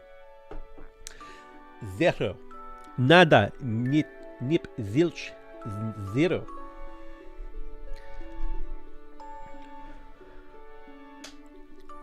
It's probably an Epsmod thing. Unless you're a communist. Das Vidanya, comrade. Comrade Yuri, my dog is hungry.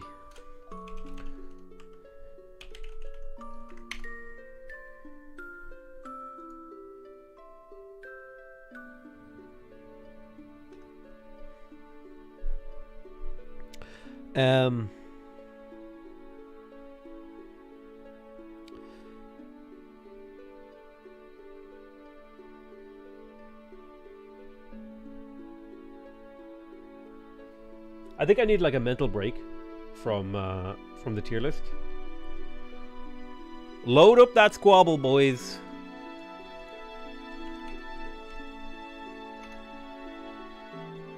Quick squabble.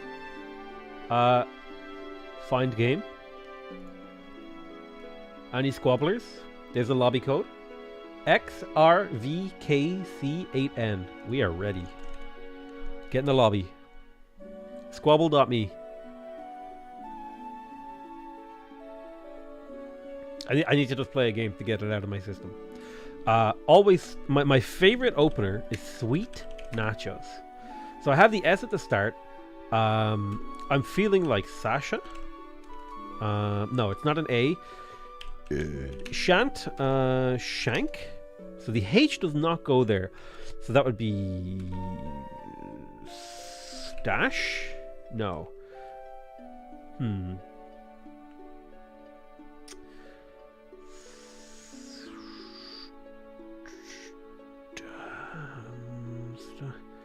I'm really struggling here.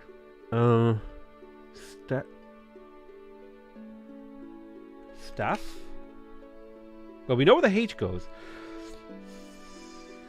Lay? Slag? Slav?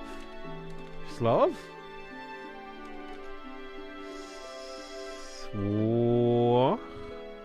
What good word goes here? Swach? Oh my god, I'm so stuck. Why can't I think of a word that has a H on the end? Smash? It's actually Smash. You're a genius. Sweet Nacho. Items. So we hit items quite well there. I know I reused an E and an S, but I wanted to quickly hit some I's and T's. So that would be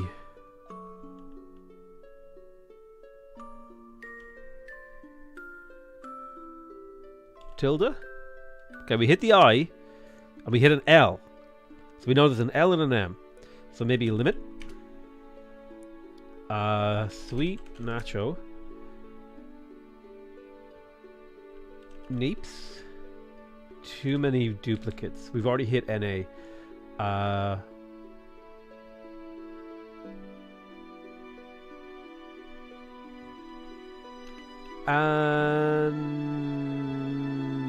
None. No, I need to just go with anoint. And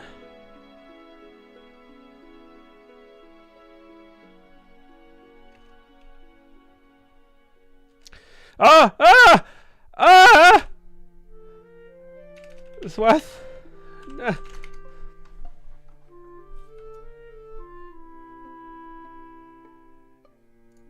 Okay, get ready. Get your copy paste code ready. Squabble Royale. Get ready on the join game screen. I'm gonna copy paste the code into chat. Find a game. Copy. Code's in chat.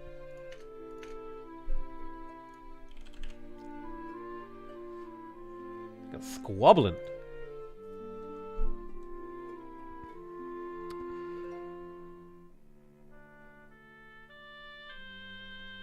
Hell yeah. Sweet nacho. Sweet nacho is a beautiful phrase. So an I in the middle, no E at the end. So maybe I would go for like Arise. Well, Arise. Arise might... Yeah, okay. So Ari. So we hit like some good stuff here. Aries? Oh, I know the E goes here. Ariat. Aria?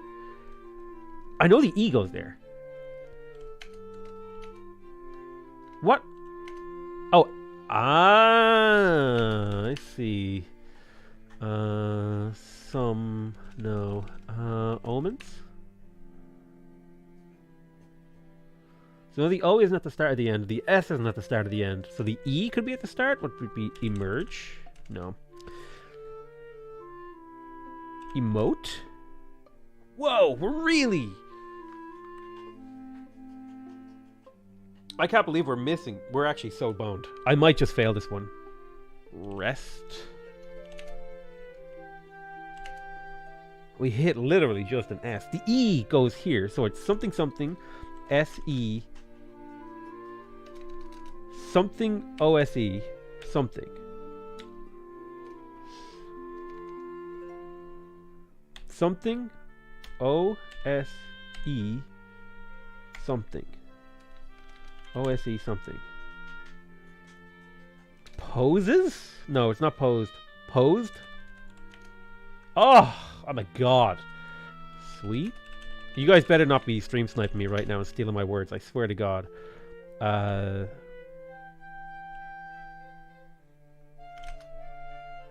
Ooh.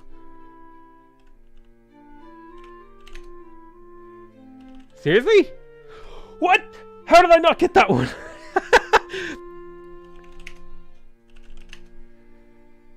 Oh. I hit all of them.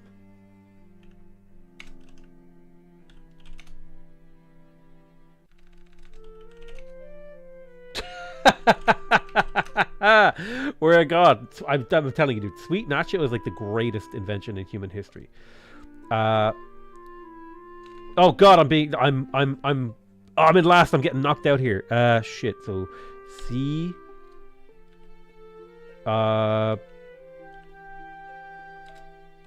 Pier. Nope. Piers. Dude, we nailed. We got all of them. We got all of them. We know them all.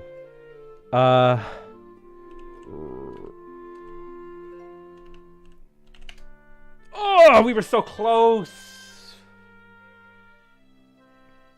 We got knocked out. We got knocked out, dude. Man, how do I... Can I like spectate people? Can I like... What the fuck is Conte? I have absolutely no idea, but it was the first word. The jumble of letters that came to my mind.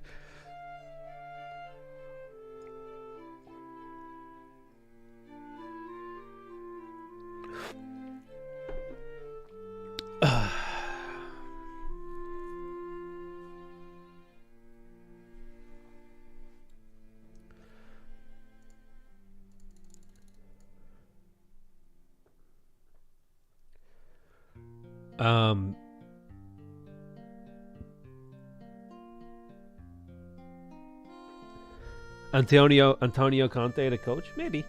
Man, whoever these guys are, this is just dumb. You know what? We're going back. Let's find a new game. New code coming in chat. Be prepared. I guess not. The game already started. Sweet nacho. Chooch. Choke. We're a little bit closer.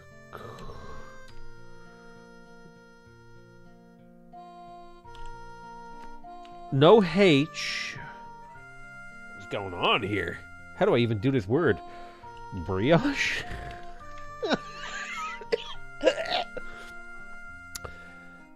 I am at a loss here.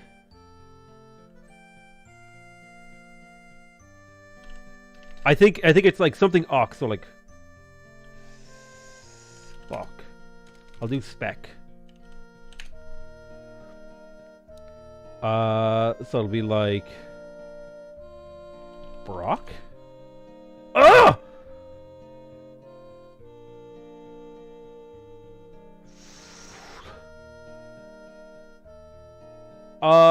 It's not Schlock. Flock. Oh, sweet nacho. It's saved by chat. Items. Okay, so we didn't hit the E. Why did I type items? This absolutely did not help me at all. I mean, I got rid of M and S, I guess. Well, no, this didn't help me at all. I just wasted a guess. E.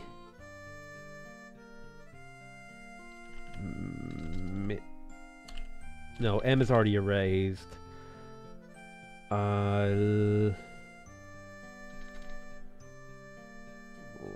Rift. Not T. E. The E is throwing me off. I need more letters. I need like Jill. God damn it! I got no letters there. Brill. I think I'm on somewhere with like brick, like brief. Oh my god, what do I even put at the end of the sentence? What do I even put at the end of this? Wait, what do I put at the end of this? Dude,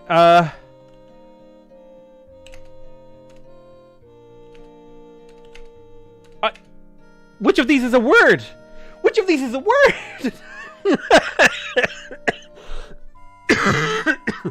Breer. God damn it. Alright, let's do another Squabble Royale. Prepare. Pasting codes in chat right now.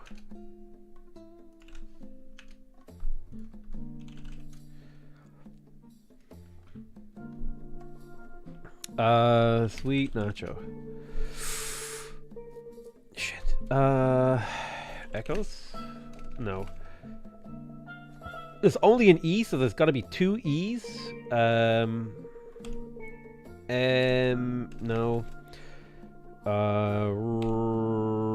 Remit? No. Bream? No.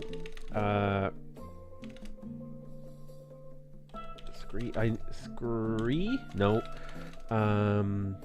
Deems? Oh!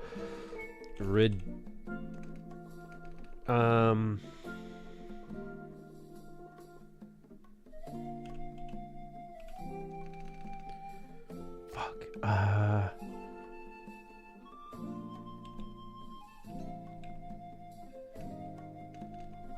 Oh my god, what is this word? What do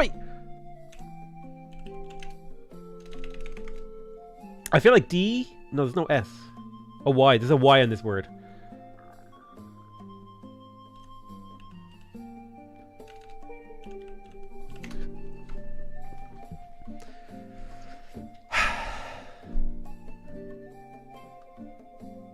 Alright.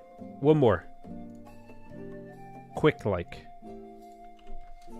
Oh god, I typed ready in. Sweet nacho. That's... So we've hit all the words. A-S-T. No. S something A-T-E.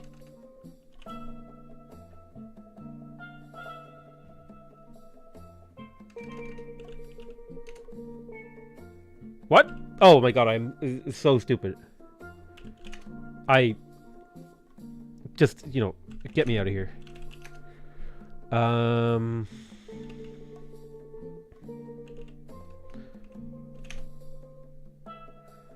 So we hit the U. I knew there had to be a U.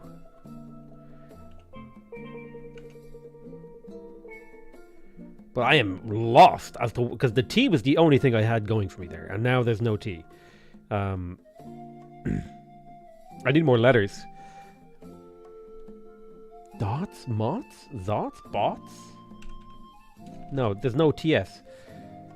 A fault. Good call. No! Vault. How do I join? You gotta be quick. Sweet Nacho. Hits all the vowels. S-I...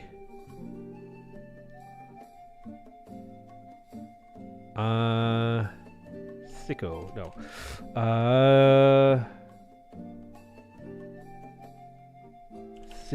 Sigma.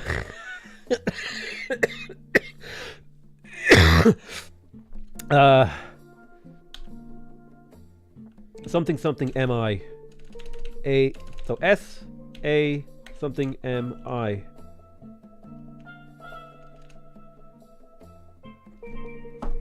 Dude, these Squabble players are too good. These guys are... They're too good. Alright, be prepared. I'm gonna host the room. Squabble Royale. Prepare for your code. Here it comes. Code's in. Oh, it's too slow. Whatever.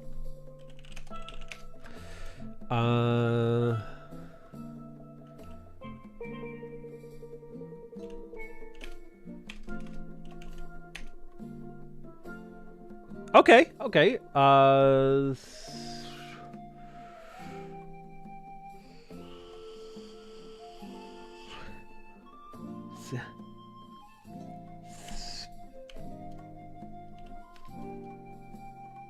Spalt?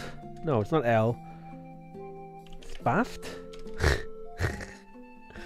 Spaget? Oh my god. What is this word? Smart? You're a genius.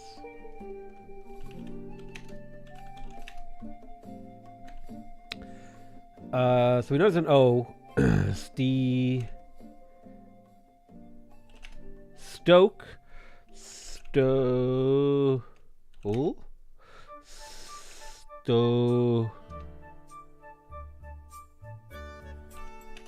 Hey, sweet Nacho. That's cheating? Hey, listen, dude. I'm gonna use chat if I need to. Listen, this is our break from the tier list. We're chilling out here. A-R-E. What? How am I getting hit? Who's hitting me? It's making me panic. The ear. Oh! What are the chances? Oh god, this is terrible.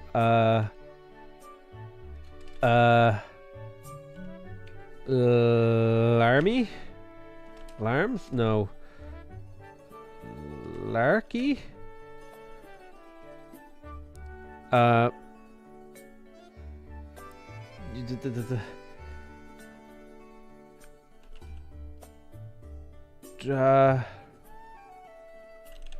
Damery?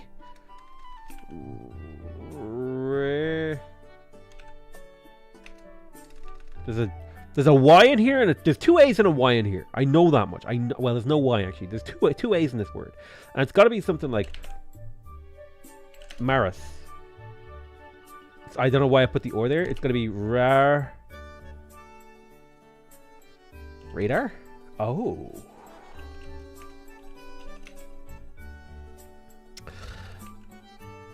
Eights? No. A-T. A...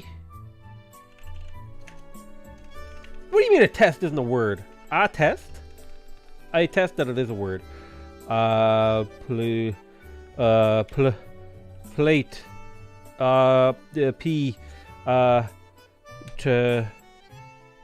Trape.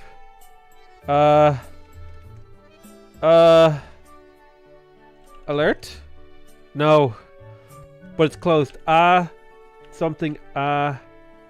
T. Part. Oh. Sweet. Nacho. Achoo. No. But we figured out where the A is. So there's the O is in early and the A is in late. Poopy. No. Oh god, guys. Help, quick. It's 1v1. I gotta win one. I gotta win one. Come on. Help me. I don't know who has more health. Poach? So close. Roach? No.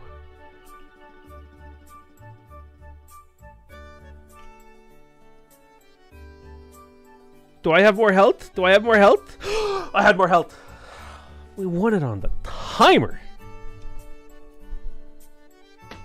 On the timer. Baby. Alright, that's enough. Squabble. We're refreshed.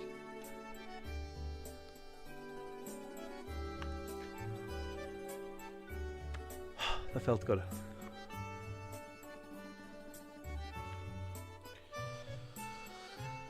Oh, that was fun.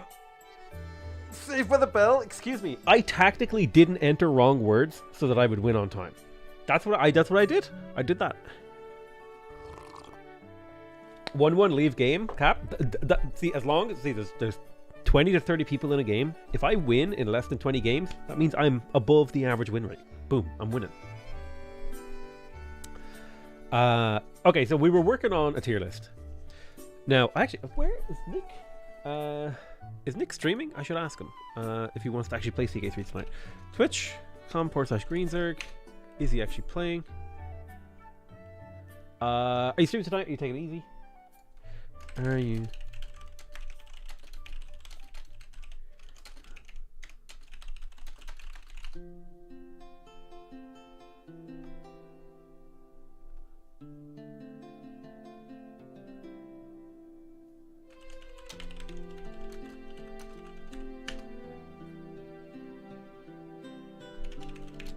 Alright, he's playing D&D tonight.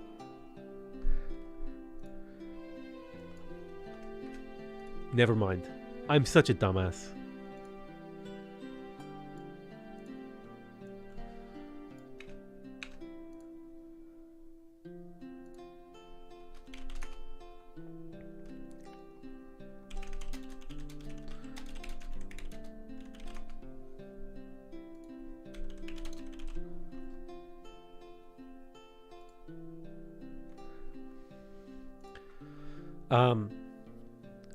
No CK3 then? No, my bad.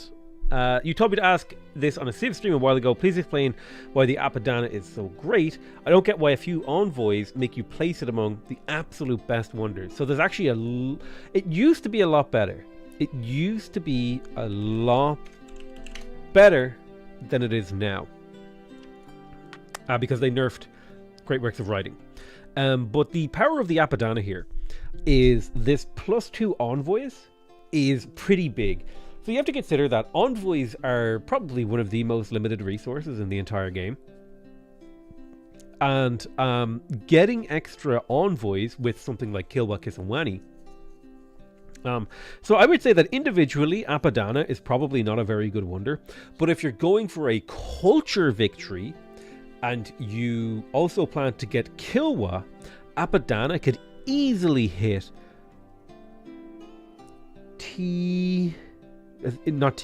could easily hit A tier. Probably A tier. Otherwise it's it's only an okay wonder. So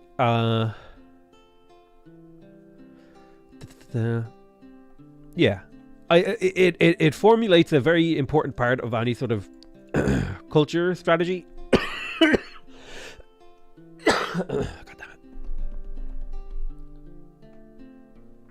it. Allergies are kicking up.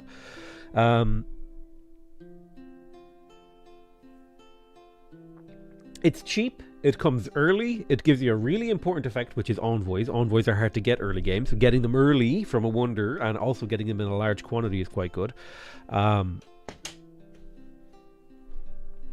never been that fond of it because it's tough building many wonders in one city as it uses tiles up. The thing is, Apadana is really easy to build in your first city. And your first city is going to be the one that probably has the most wonders. So you might get, I would say in an average game of Civ, if you're playing correctly and you go for Apadana, you should be getting like 6 to 10 envoys out of it, which is a decent amount. That's basically a suzerainty of a city-state. which could make or break a game depending on which city state that is and what its bonus is. What happened with the Stockholm Syndrome game? It kind of went off the rails, and I haven't had time to get back to it. I haven't been sleeping, and I've been struggling. I'm trying to get into content creation. It's working.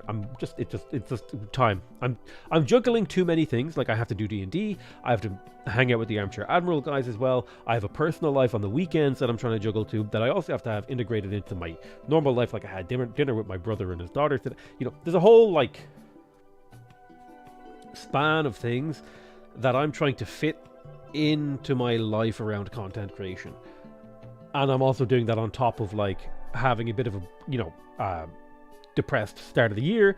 I'm not sleeping well. There's like a few little things. It's just hard to get the content exactly where I want it to be. I'm in a little bit of a, a rough time. I'm feeling okay now this last week. I've been getting things done.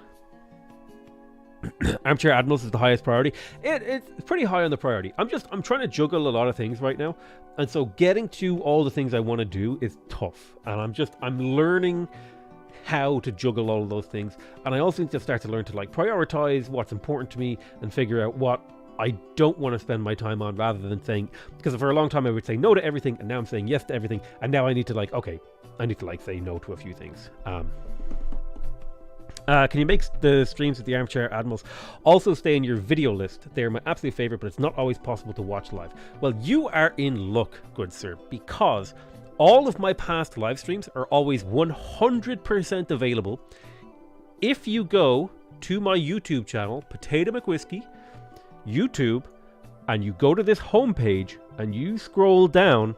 There is this section here called Live Stream VODs, and you can find all of my previous live streams. Here is the Armchair Admirals game. I should probably relist it actually, because it's not going to be turned into a YouTube video. But you can find all of my old live streams on here. There it is.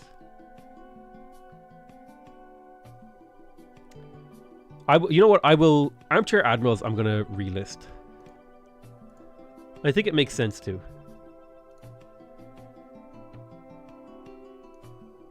No, I don't want it to go through the algorithm and take views away from the rest of the Admirals. Or would it add views to the Admirals, to the edited videos? I'm going to have a think about that one.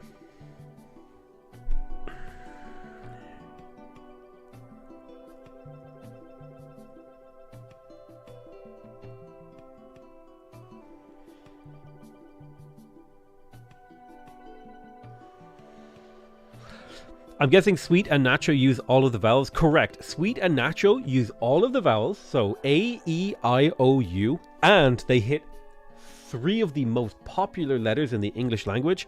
S, T, and N.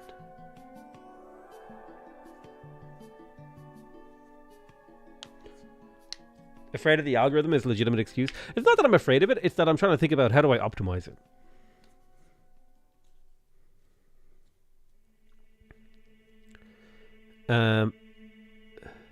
It would add views for sure. People will click on the recommended AA videos while they watch yours. That's a good point. I will add that into my analysis. I'll probably start relisting the Armchair Admirals VODs. The Yogg Civ videos have such low videos these days. Do you mean views?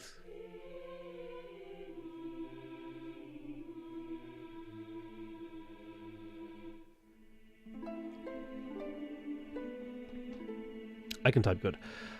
Wind Waker soundtrack. It is the Wind Waker soundtrack. I love Zelda music. I would love to.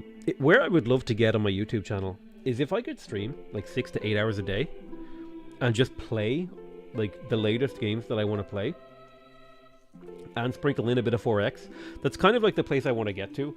I am okay with being the 4X guy, and I'm happy to stay that guy. And specifically, I'm happy to stay the Civ guy. But I also want a little bit of variety in the content that I make. Because, frankly, like, 5 years of gaming content has kind of like flown past me. In the sense that I've missed some really great games just because I was so dedicated to Civ. And I'm happy to stay, like, I'm literally sitting here typing a 10-page manifesto on why which tiles are good and which tiles are bad. I'm very clearly dedicated and happy to continue playing Civ, but I would like a little bit more variety. Any new gameplay mods? I want to do more. Man, there's so much content I want to make for Civ. Dude, there's not enough time in the day. I actually need to like divorce reality. What I need to do is I need to like go to the oil platform lifestyle. I need to tell everyone that I'm just not here for 3 weeks. Like, nobody talk to me, nobody contact me. I'm just gonna mash out content for 3 weeks, and then I get a week vacation and we can hang out.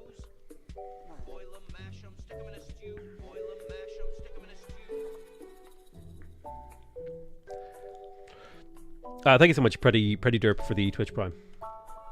So let's work on this video again. Paid membership plug. Shrewd observers of this video might have come to the conclusion to never talk about the water temple. Speaking of science from unimproved tiles, this is like, I want to break this up into sections. Science.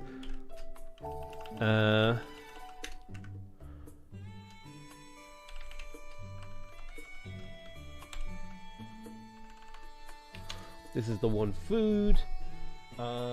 Personally speaking, in the early game, when you're working on unimproved tiles, when you're working an unimproved tile,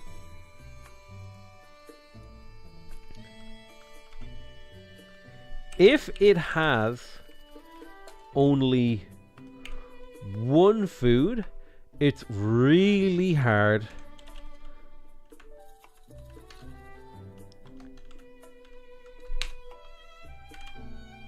when you are considering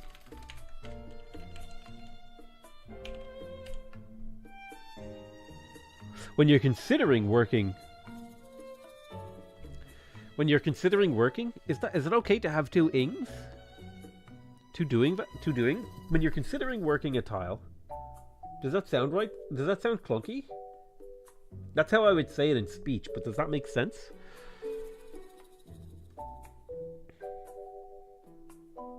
Is it a tile tier list? Yeah, it is. Although allegedly, the bigger Twitch streamers optimize their off time by forcing temporary bans from Twitch in order for their view count to stay up after taking a vacation. Is that like a Devon Nash? That sounds like a Devon Nash theory.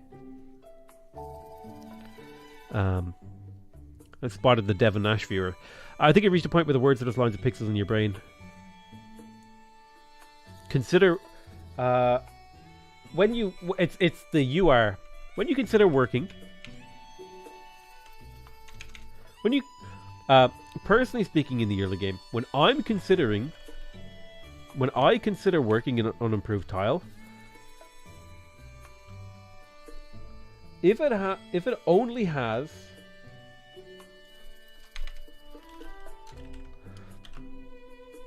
one food, I find it really hard to justify putting a citizen on it unless I have a 3 food tile somewhere else in the same city to offset the food deficit.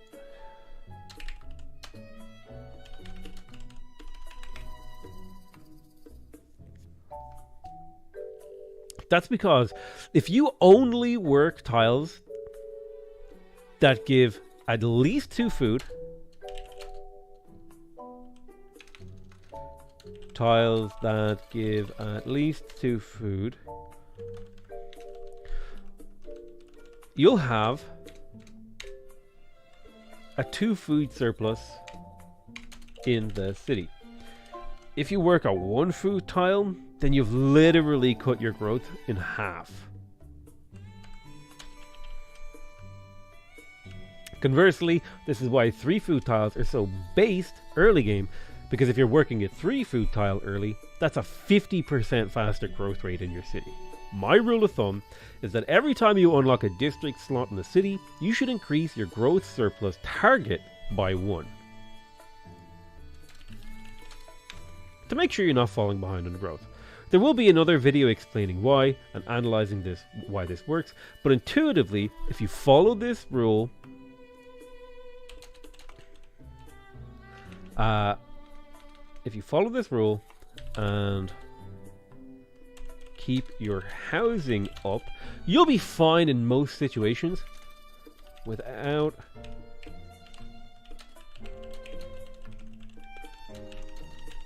having to micromanage too much. Really looking forward to, sounds like some especially helpful information. Yeah, I'm kind of sprinkling in a whole bunch of different concepts that I can try to link back to other videos, is my hope.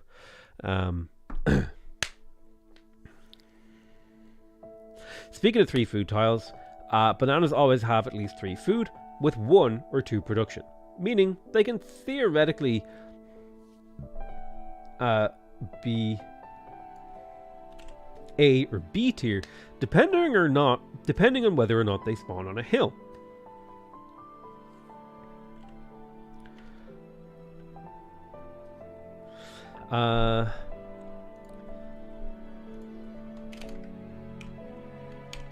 Not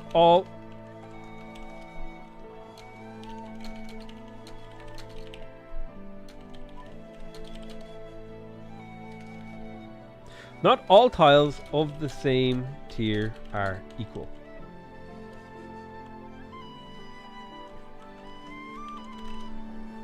There's ranking within a tier list as well. Wish my government read that line about keeping housing up. So this is kind of, it became less of a tier list and more of a conceptual video, but it's still kind of structured like a tier list. And I think that's like a really helpful grasp for people to be able to be like, okay, this tile has this many yields, that's like a really good tile. This tile has this many yields, it's a really bad tile. And being able to give people the tool to evaluate that is actually helpful. Question for the vid. Why is stuff now better than stuff later? Do you want me to answer that right now, or do you want me to input it into the video? Because I have a note there.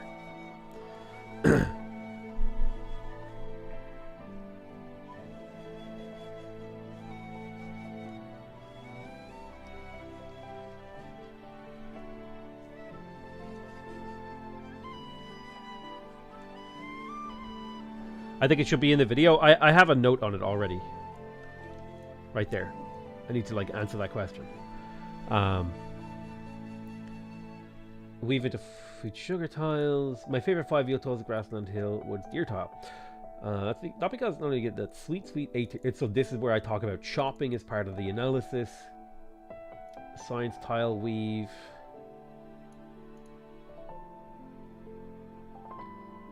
Do.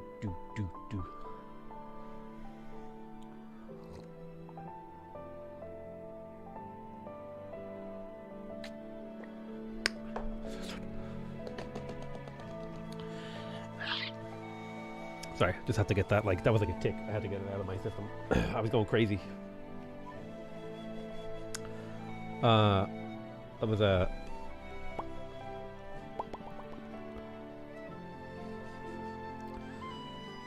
like a... involuntary response. Ivory, wine, and furs are the same as the deer tile, but +1 gold. We're not talking about... we're not considering money right now in the tier list. Right now we're focused purely on food and production, and then we'll talk about gold. So we've talked a little bit about science. We also need to like talk about gold tiles. We've got a lot of these. So we're getting now to the end of the actual. We're getting now to the end of the actual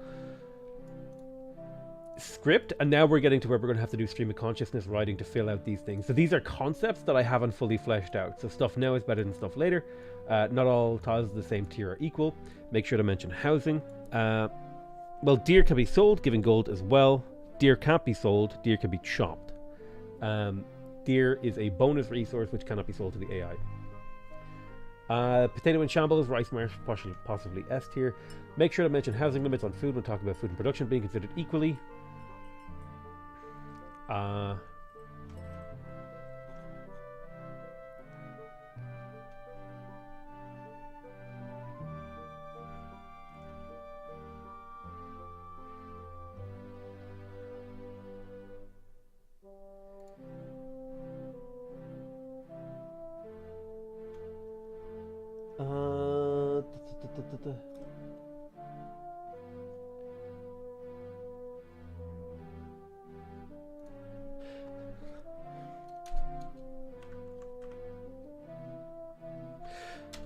However, food and production being equal, early game only holds true as long as you have the housing to support the population.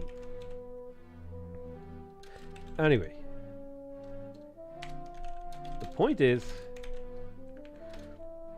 when I say something, yeah, okay, so we've taken that note out. Make sure mention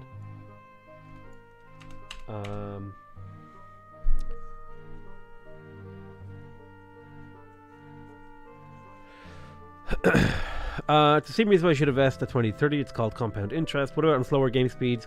I think stuff now isn't so important. It's even more important. It's even more important because you're benefiting from it on a longer time curve. Because, like, if you imagine, let's say we can subdivide something into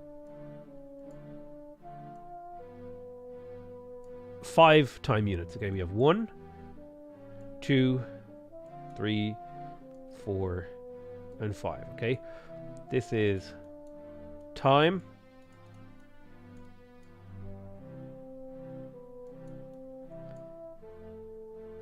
This is like whatever this is. Okay, this is like benefit question mark. Okay, so like let's say if we're dividing time into 5 quadrants and I get something on turn 3, I get to benefit for it for 1, 2, 3 turns. That's 60% of the timeline I'm benefiting, okay? I'm getting that benefit for 60% of the timeline. If we take the same timeline and we play on a higher speed, right? Marathon has twice as many turns. So we take this, in fact, let me do this, right?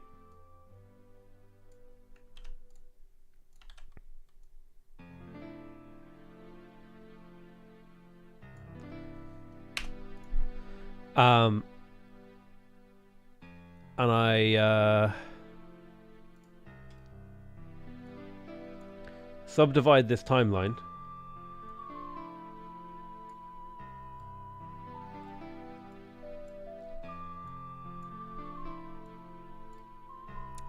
Is this a good example? This isn't gonna justify it, but like it will make sense. So now we have the same timeline subdivided into twice as many units, okay? Your head's a bit in the way. Yeah, I'll fix that in a second. Hang on. So you have the same timeline subdivided into more units, okay?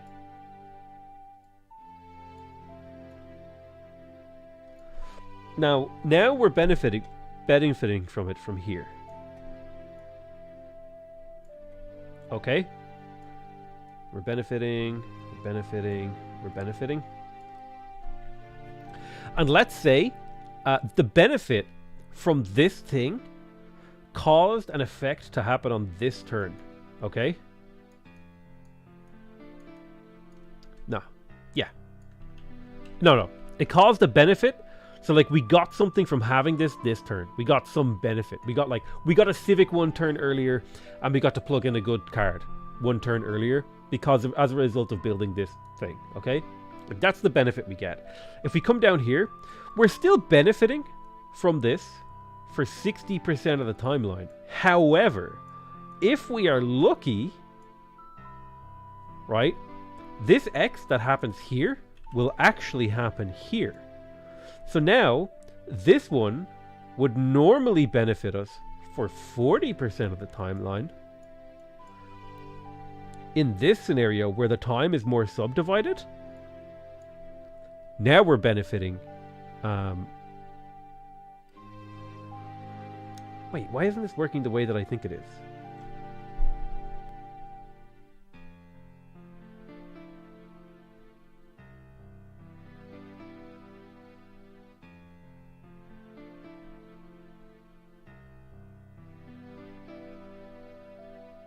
Why isn't this working the way that I'm thinking? Why is my intuition about this wrong? Hold on.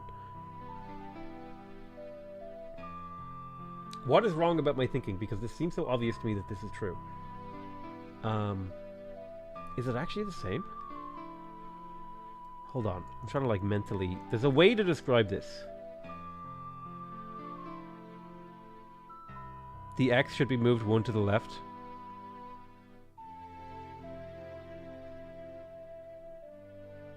One, 2, 3, 4, 5, 6, 7, 8, 9, 10.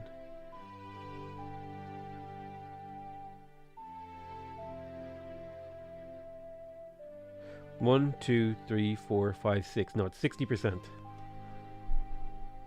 Because the first one is 30? No, it's 40%. 1, 2, 3, 4, 5. For benefiting for it twice, that's 40%. What the hell? Wait. Why can't I intuitively explain this?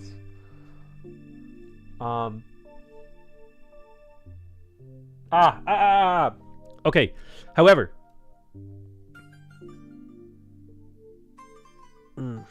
actually, you might be right here. You might have actually just fundamentally challenged an assumption that I made about game speed that was wrong.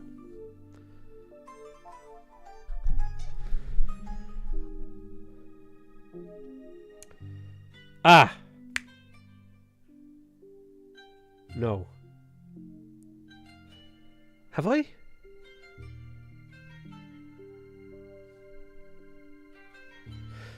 X is on the top, is on this. X is on the second circle. Is that right? Yes. Yes, that's correct. This is where it should be because it should line up. These lines are equal. This is like passage of time. I'm trying to explain. How does this work? It's 20% on the first one. What? Potato, don't include the turn you slotted the benefit. The benefit takes effect the next turn. Is it the overlap potential? It's basically like this. Sometimes mathematically,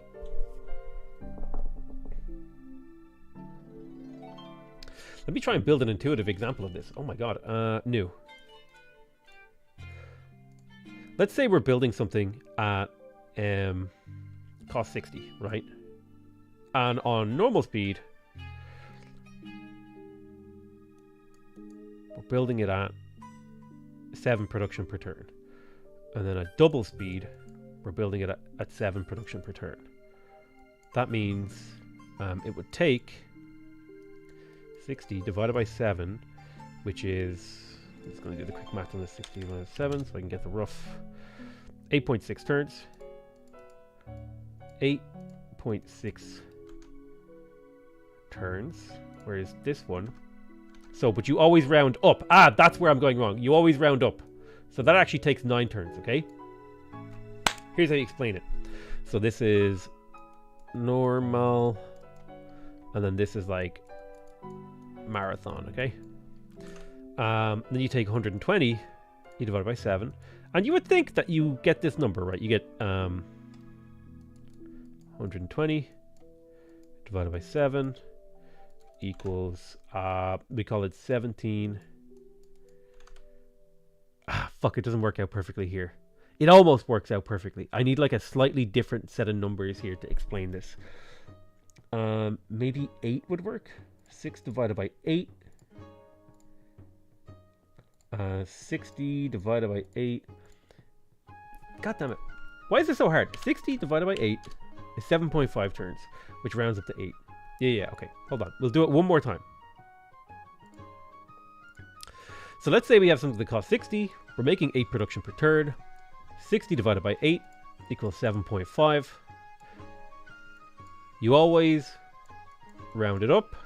This is just my own notation to 8. Okay, so that makes it 8 turns. Let's say we're doing it on twice as long. So the same total amount of the game is passing, but we're doing the same maths here. It should be 120 divided by 8 is coming in at 15.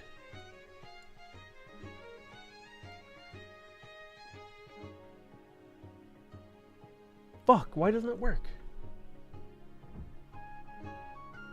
Could you make a real example? It might be easier. I'm trying to do that right now. I'm trying to explain it. At its base, what are you trying to explain? Sometimes the maths will work out when you're playing on a slower game speed that you will technically finish something 1 time unit before you would have finished it in a normal speed game. It's probably easier if I use a more extreme example. So let's say you're making like 55... Let's say you're trying to build something that costs 60 production, and this is a quick speed game, okay? Quick speed, then we have normal, and then we have marathon. It's 120 on normal, and 240 on marathon, okay? And you're building it at 55 production per turn.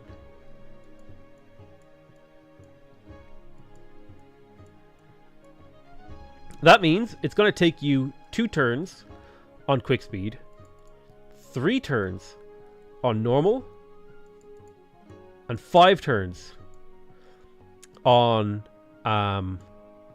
this speed. Now, all of these numbers actually translate to each other if we just multiply them by 2. So this is actually 2, this is actually 4, and 6 respectively. This is actually 6, right?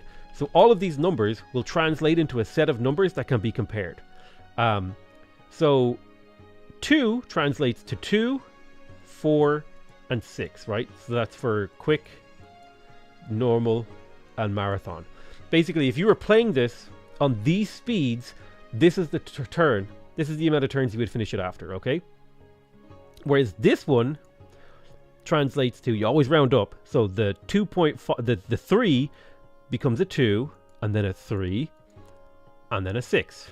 And it's the same thing on the marathon game. It becomes a 2.5, which would be a 3. And a 5. And then 3 divided by that would be 2. So you can see here, in the marathon game, this number right here, whichever has the lowest marathon number, means you're getting 1 tiny bit more benefit. You don't get the 2... It's basically like, okay, this is the comparative. Like, because we're doing the same thing, because when you're playing at a higher speed, the game is exactly the same. It's just like the cost of everything is multiplied. So like, if a game takes 100 turns on quick speed, it'll take 200 turns on normal, and it'll take 400 turns on marathon, right? That makes sense.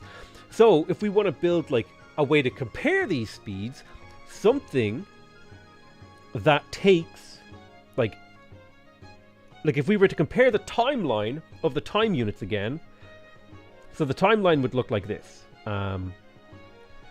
If we had a timeline, so here is the quick game would finish the building here and get the benefit here, okay? The normal game,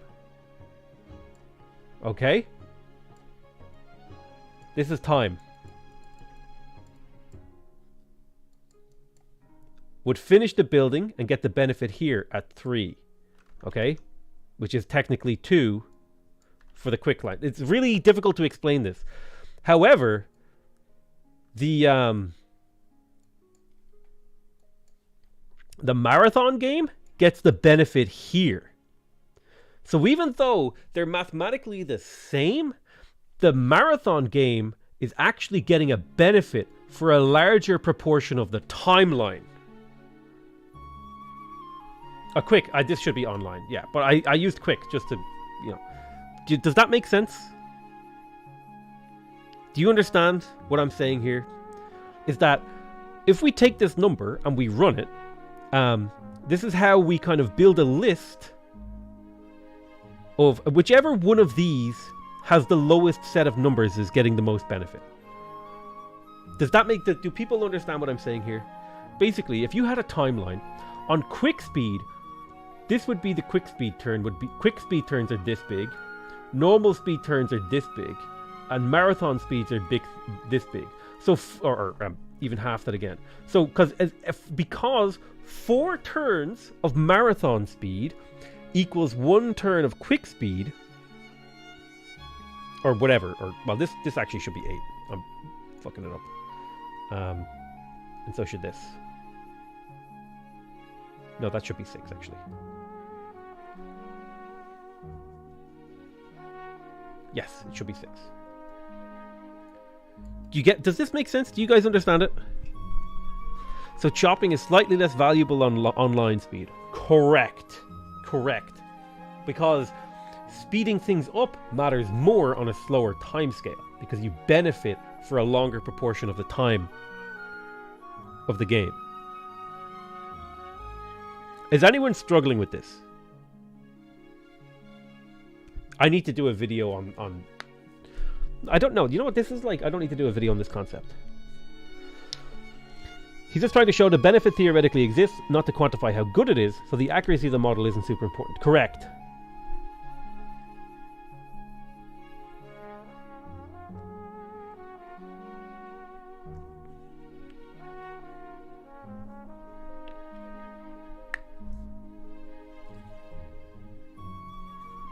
Yeah, this is just a maths error. That's all that is. That's a maths error.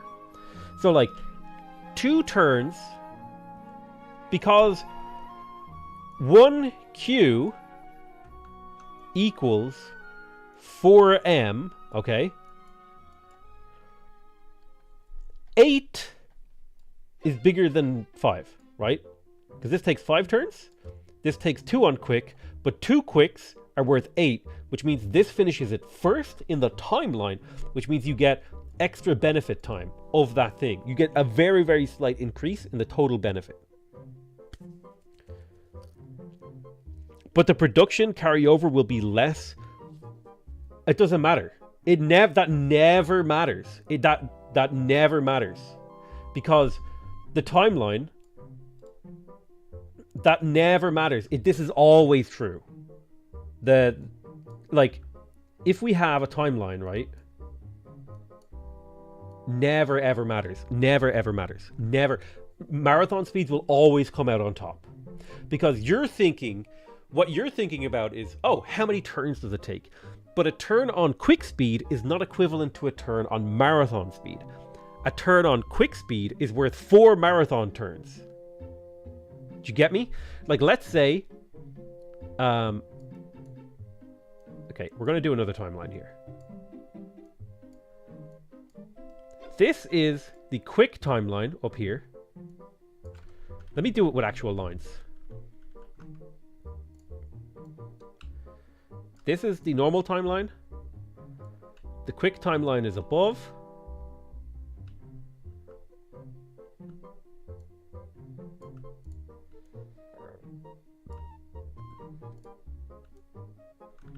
You know what I need to do? I need to like copy paste to get even spreading. I need to do transparent selection.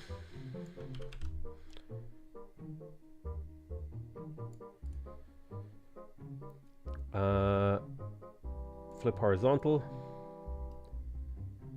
Okay, I will explain this to you, I promise.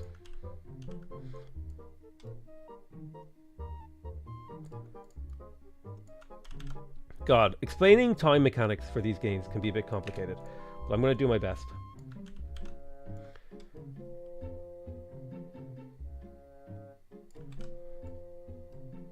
So we have a bunch of timelines here. This is the quick timeline above. And then this is the marathon timeline below. And then this is the normal timeline. The quick timeline triggers on these nodes, okay? The normal timeline triggers halfway between these nodes as well.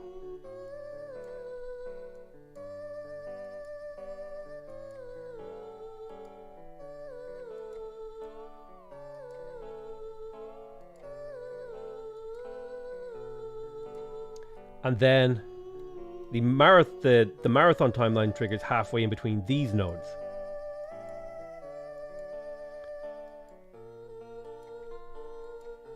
Like visually trying to present this data. I know I kind of messed up, but like...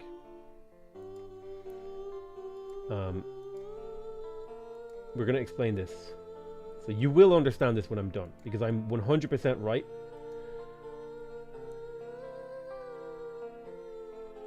I'm 100% right on this. So let's go back to this example. Let's say we're building 5 of these, okay? We're going to include overflow. Let's say we're building as many of these as we can fit on our timeline, okay? So in the quick game, okay, we start here, we go to the next node, that's 1, and then we go to the next node, and we finish it here. We finish our first building here, so now we're accumulating 1 per turn. We have a little bit of overflow. We have, how much overflow do we have? We have plus 50 overflow, okay? That means 50 overflow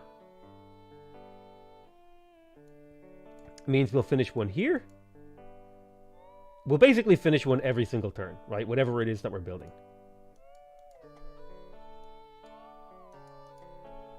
Because we're only losing 5 overflow per turn. I'm pretty sure the overflow stacks. Let's just assume the overflow stacks.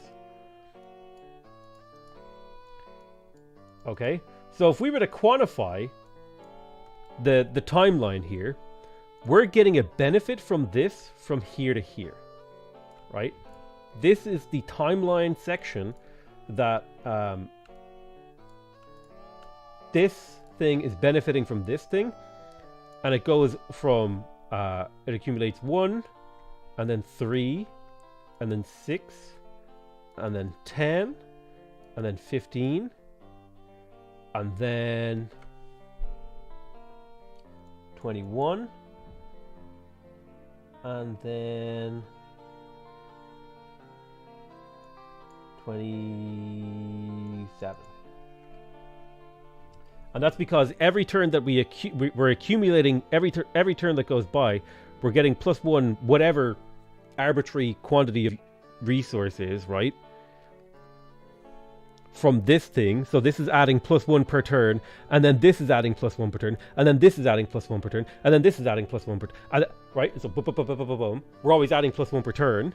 So at the end, we end up with, when we get to this point here, by this point we're getting 1, 2, like, think about the acceleration of the exoplanet expedition, right?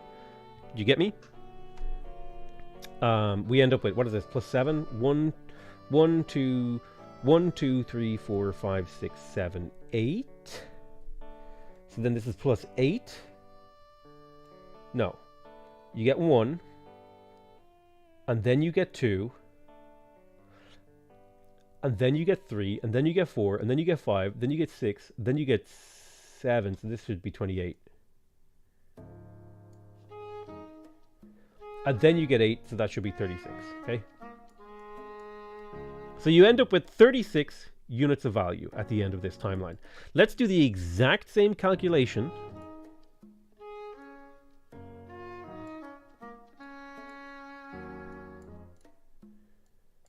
for the rest.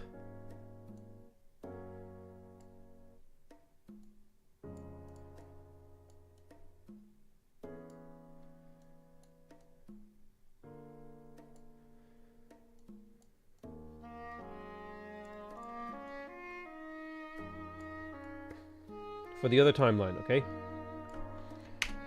Okay.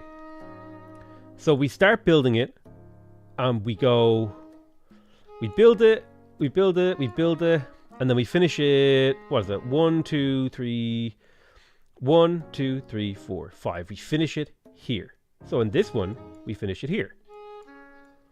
How much overflow do we have? I have to do quick maths here, so it's like 55. Let me just build a real quick maths table here. 55 equal this plus 55 equal this plus 55 over however many time units equal this divided by 240, which is the price of the thing. This is the number of turns that have passed. $5.00, which is a higher tier. Dog Scout or Cat Scout? I would say Dog Scout. Celtic or Rangers? I don't play football, but I would say Rangers just to piss off Celtic fans.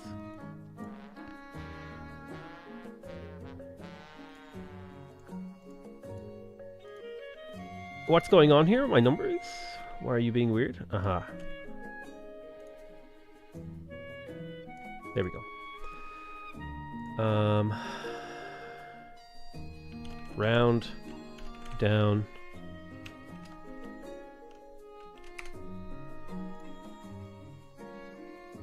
God, this is probably just an easier way to represent it. But on turn 5, we get an X. On turn 9, we get an X, so that would be here. So look, it's already looking pretty good, right? That's where the first one gets finished in the quick timeline. The first one gets finished here in the other timeline. Oh, interesting. And then 3 comes in at 14. So 14, this is 4, 8, 12, 14 is here. That's 14. The next one comes in at 18. 18 is like, what?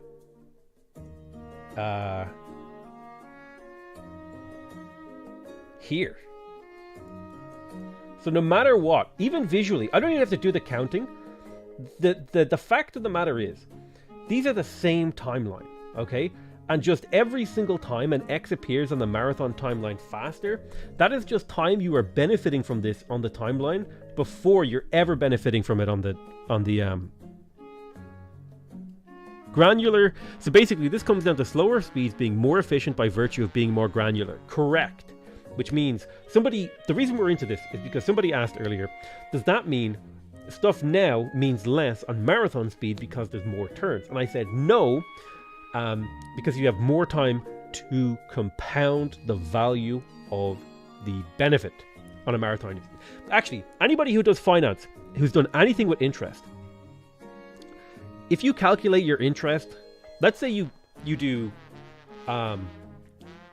every year, you get 10% interest on your money, okay? So if you have $100, after 1 year, the bank will give you, no, let's make it even simpler, 12%. You get 12% interest at the end of the year. So you have $100 and you get 12 after a year. Now another bank is telling you, you know what, dude? Instead of giving you 12%, I'm going to give you 1% per month. Which one are you getting a better deal on? Right? It's the 1% per month, because the more time units you subdivide interest in, the more compounding you get. Right? So like if we take, let's say we take 100, and we multiply it by 1.01, we get 101, and we multiply that by 1.01 again, now we're getting 102.01. So we're getting just that tiny little bit extra, and it's the exact same with game speed. Yeah, 1% per month is like insanely better. Even though over the course of a year, it's still 12%, right? But because it's subdivided into smaller units, you're getting an extra compounding factor. So if I were to continue this maths, that's 2. That's 3. Did I fuck that up? Excuse me. Hold on. 100 multiplied by 1.01 multiplied by 1.01. Why is it doing? Wait. And then we multiply it by 1.01. See how that little bit of extra on the end here is accumulating? And we're just going to continue to do that. Multiply by 1.01. Multiply by 1.01. I think we're on 5 now. Multiply by 1.01. 6, 7, 8, 9, 10, 11, 12. So over the course of a year, even you're getting that 1% per month, you're ending up with about 70 cents more, right? That's why when you subdivide a timeline into smaller time units, you get the benefit of something for a longer time. Anyway, the point is, these X's always appear on the marathon timeline before they appear on the quick timeline, which means you're benefiting from them for a greater percentage of the timeline. On the example, it's shifted, but it's still 4 to 5 turns on marathon. Might snowball to later. So you're just always benefiting from these things for a comparatively larger percentage of your time on higher game speeds. Hopefully that explains this whole section where we got completely derailed. And now you probably understand why it's so hard to make these videos. It's because trying to communicate these concepts are really difficult. Like if we just consider the raw timeline, it's always going to appear on the marathon timeline before it appears on the quick timeline, which means you benefit from it for a greater percentage of the timeline, which means it's, stuff now is worth even more than stuff on quick. In fact, yeah. Compound interest is the best comparison. Yeah, absolutely. I know. There's probably a simpler way to explain this, but I don't really have... I understand it, but I don't have a way to communicate it, and that's probably my weakness there. But we got there in the end anyway. Is it accurate to reason in that case that on higher difficulties, slower speeds buff the AI because their bonuses compound more? Yes, and this is especially true for the military advantage of the AI. However, there is a flip side of that, is that the AI is not good enough at war to be able to take advantage of that advantage, whereas a player is. So unless the AI is able to overwhelm a player very quickly, a player will be able to use the extra turns in war to beat the AI. But these speed modes don't count versus AI, right? What do you mean?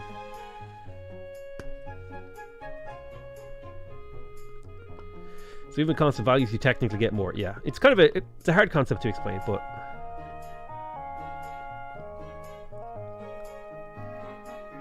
Too much math for me? No, we're done with math here, I think.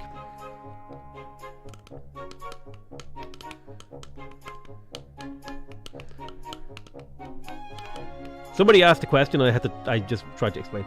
You should just use 1.01 to the power of 12. No, I wanted to actually do it out step by step to show it for some people who aren't familiar with compound interest.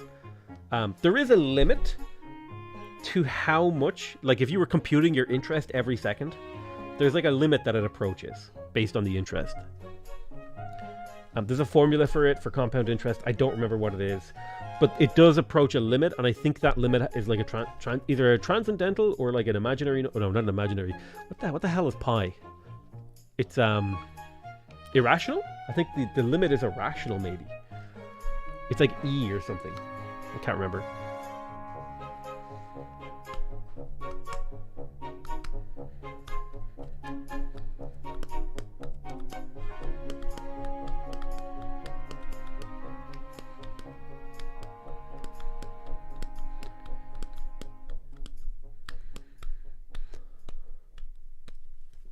Okay, we're done with math. We're like, this is super hard to explain. E is irrational and transcendental. I'm going to drink some water for a while. I'm going to let you guys carry the stream.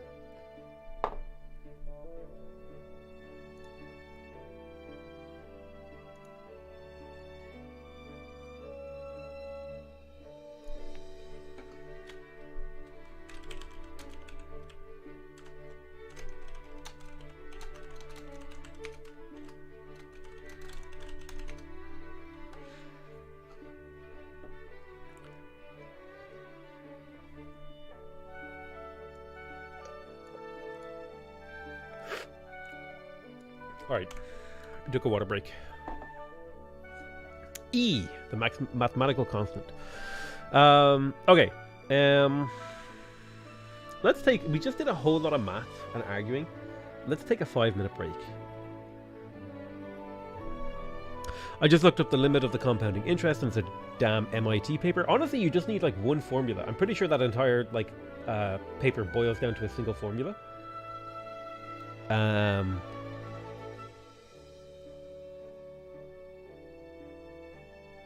That you can use to like calculate, like once you put in like a Like once you put in a sufficiently big enough number, like with like 3 digits, you're like within a margin of error of the number.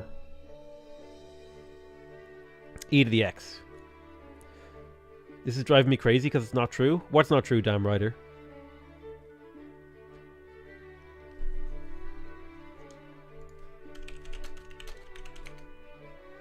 Listen, I don't remember numbers. It's hard to remember.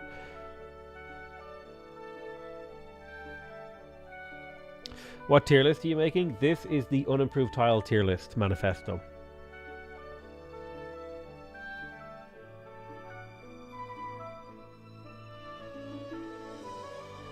He's saying your example isn't true because the inputs are constant. What do you mean?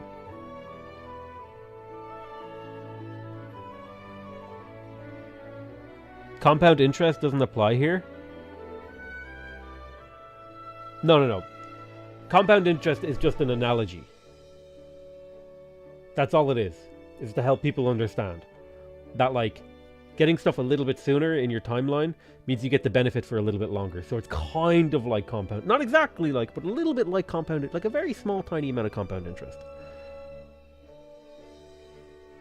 Wait, is Damn Rider the guy who originally posted that I'm wrong?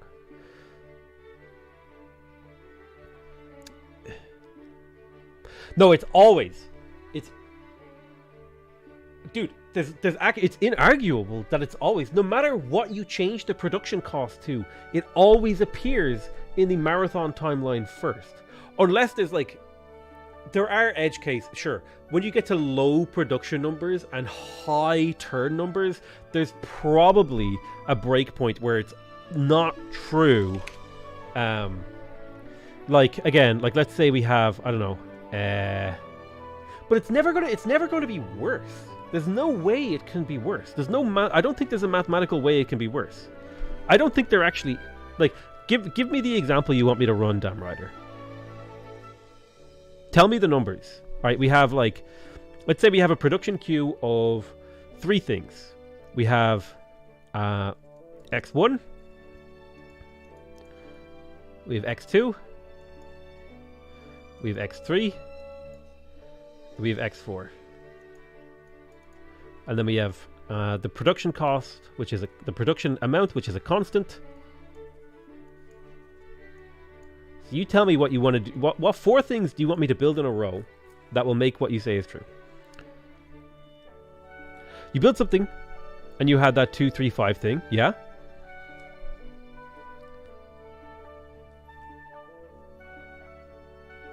Let's say you built something with 105 production. Okay.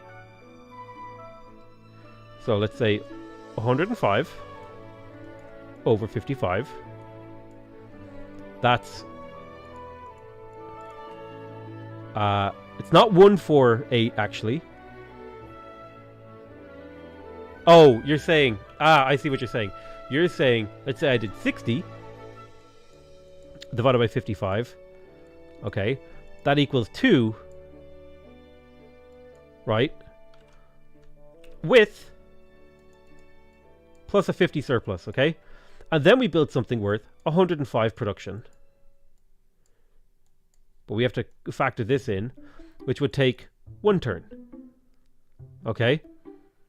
And then what happens next? What happens next? I'm going to run this example with you. I'll redo the timeline thing.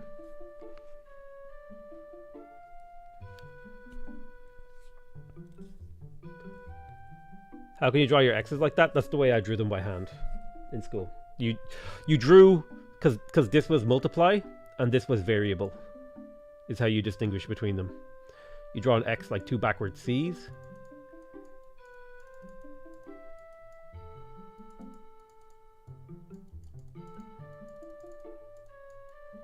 So like X times X.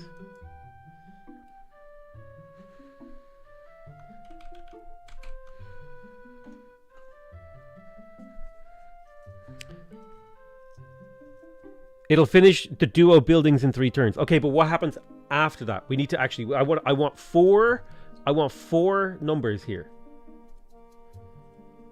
And we're going to go through the maths. So I can show you that this is on a long enough time scale, it's always true. And I'm happy to be wrong. I might be wrong here.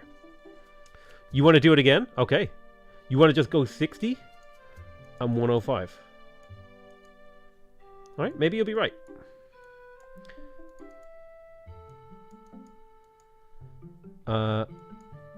Maybe you will be right. So this is done.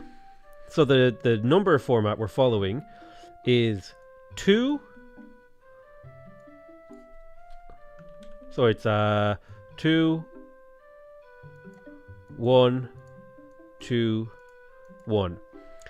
And now we're going to multiply all these numbers by 4. So it's 240 divided by 55. And then 420 divided by 55. And then you might now see where you've gone wrong here, but we'll continue. And then 240 divided by 55. And then 420. Did I do this math right? 420 divided by 55. I'm so sorry.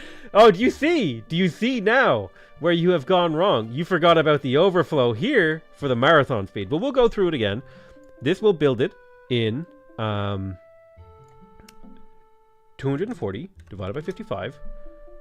So that will be let's just 240. Sorry, 240 minus 55 minus 55 minus 55 minus 55. Oh, I fucked that up. Go back here. What is this again? Is this 5? And how much overflow is that? So we take 55. Sorry. 55 times... Oh my god, I'm messing up so much. 55 times 5 minus 240.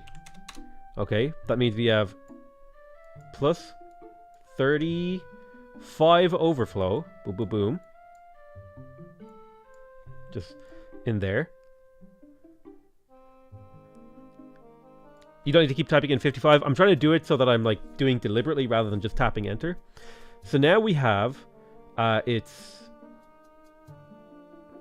420 minus 35 overflow divided by 55 is 7. It would take exactly 7 turns to make this. And then it's 5 and 7. So then we have 2 number sequences. 5, 7, 5, 7, and 2, 1, 2, 1. Now, in normal time speed, sorry, in online speed, things are 4 times faster. So actually, if we take these 2 numbers, 2, 1, 2, 1 becomes 8, 4, 8, 4. Okay, this is the way that we can comparatively compare these numbers. And 5, 7, 5, 7. So if we imagine the timeline now they're both on the same timeline. We'll just do this real quick. 1, 2, 3, 4, 5, 6, 7, 8, 9, 10, 11, 12, 13, 14. The quick speed will go 1, 2, 3, 4, 5, 6, 7, 8. It finishes it. This is the quick speed. And then it'll go... Oh wait, I fucked that up, sorry. Yeah, it'll go 8. Let's make this timeline bigger. We're just doing this real dirty. 1, 2, 3, 4, 5, 6, 7, 8. Boom. And then 1, 2, 3, 4. Boom. In the fast timeline, or in the marathon timeline, it's 1. Did I count that correctly? 1, 2, 3, 4, 5, 6, 7, 8. 1, 2, 3, 4, 5. So now this is the extra benefit that it's getting. 1, 2, 3, 4, 5, 6, 7. So actually, they complete at the same time.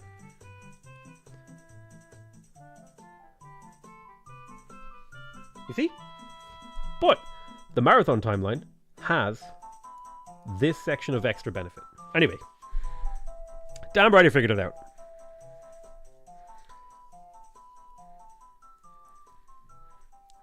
Has he figured it out? Oh, the 420? Yeah, I realized it. The fastest speed will take 3 times to finish the 2 building, and will have no carryover, so it always takes 3 turns to finish it. Wait, what?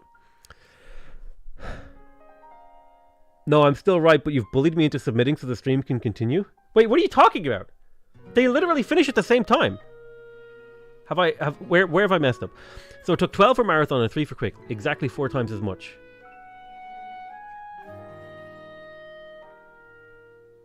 Okay, seriously, now reverse the order?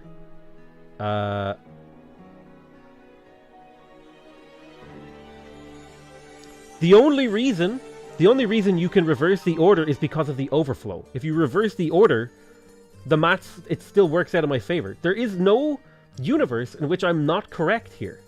Even if you reverse the order. Okay, Jesus Christ!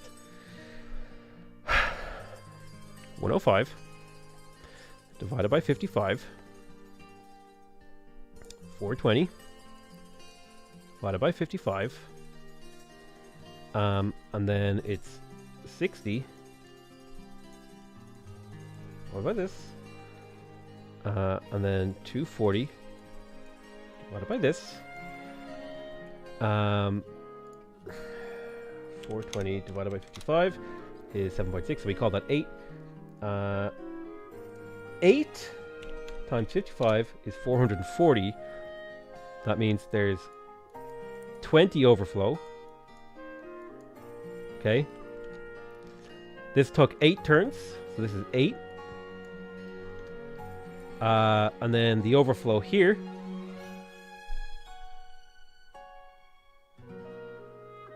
The faster one is 60 production, then 105 production. No! No, this one, this is, time goes this way. This is time.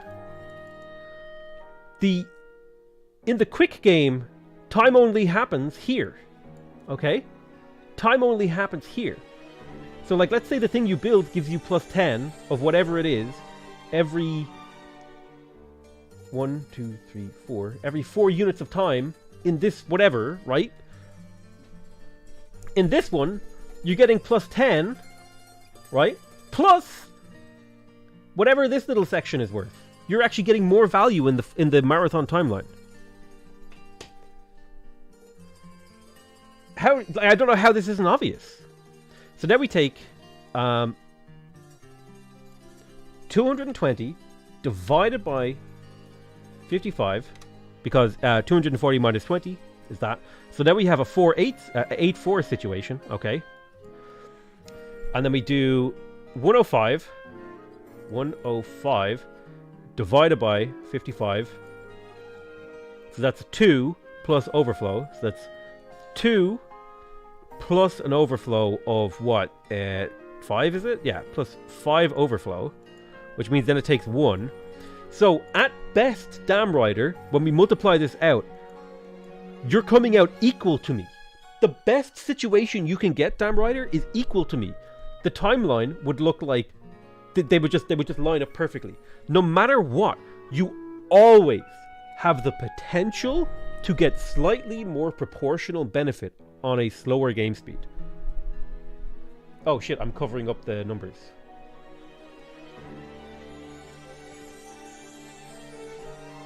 Right?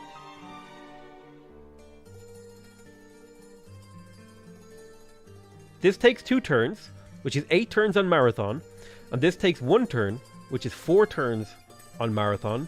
So these are equivalent, but if you do it in the other order, they're not equivalent. One of them comes out better. One of them just numerically works out ever so slightly better, and you get a very slight benefit.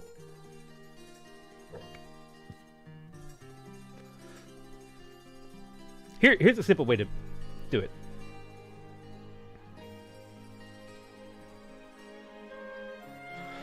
Quick timeline. Finishes first building in turn 2. Finishes second building in turn 3.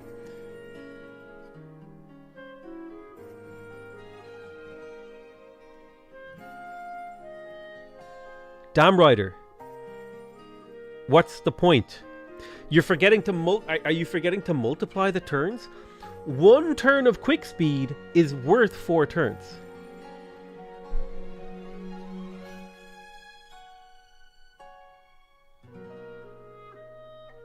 Okay. So let's say we have the entire quick timeline, okay? Is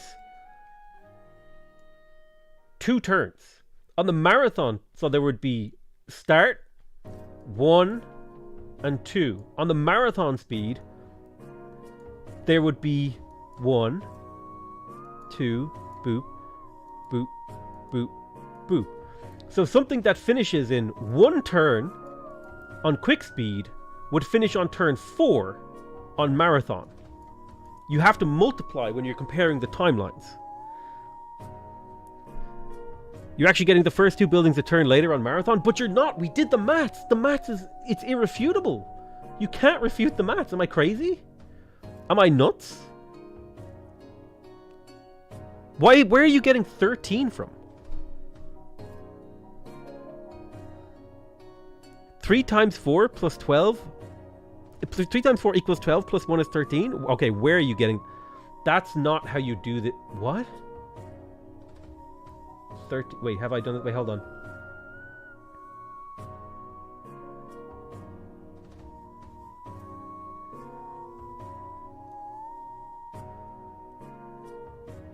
Where are you getting the +1 from? Where are you getting the +1 from? Hold on. Why are you adding 1?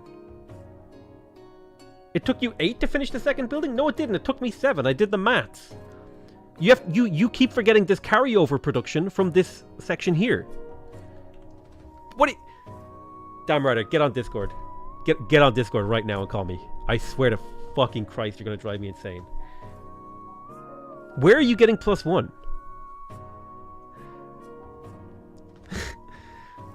Where are you getting +1? This makes no sense. Wait, did I do the math wrong here? Hold on. 420.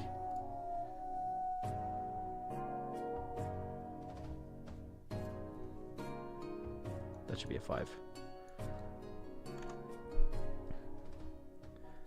It's 420 minus 35, okay, is 385 divided by 55 is 7. It's exactly 7 turns,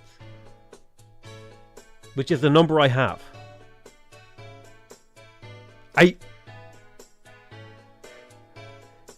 Damn righter. Where? I'm right, but you have 20 carryover, not 35. Where are you getting 20 from? 240 minus 220 equals... What? Damn righter. No, you've done the math wrong. You've done the math wrong. You can't finish this in 4 turns. You have to finish this in 5 turns. 5 times 55 is 275 minus the 240 for the building means you have 35 left over production and you finish it on turn 5.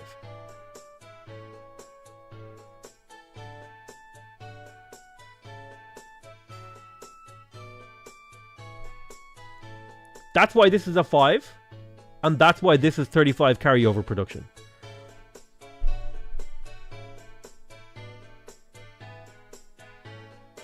Oh, dude, you multiplied it. You picked the wrong number. It's okay. I forgive you, damn righter. I think you just made a math fluff. There is no situation. This is like hardcore stun lock on maths here, but there is no situation in which you will end up worse in a marathon game. This isn't even what I'm supposed to be doing. I'm supposed to be making a tier list, damn righter. This is like the greatest stun lock. This is like the greatest stun lock in the history of my entire live streaming career. Carryover is the remainder, not the difference. Correct. Alright, damn righter. What's your next angle of attack? Lol XD, I was trolling the whole time. It was entertaining at least, wasn't it? Were you actually trolling me? Or were you, I was just wrong. Okay. No, fair enough, damn righter. That's okay. I won't take away your VIP badge. Listen, sometimes We make mistakes, but I appreciate that you argued it doggedly and that you were willing to admit that you got it wrong in the end. Oh my god, this is... I was extremely hell-bent. Dude, I'm hell-bent as well. This is why I'm... Like, any other topic, I should have just completely dropped it and left it and just been like, who cares? It's whatever. I know I'm right. But I will... If I think I'm right, I'm going to argue. I'm going to argue hard and fast, which is exactly the same way I argue with your mom. Got him. Okay, so now can we go back to the tier list now? Stunlock over. I'm a math bachelor. I was like, no, I'm right. God damn it.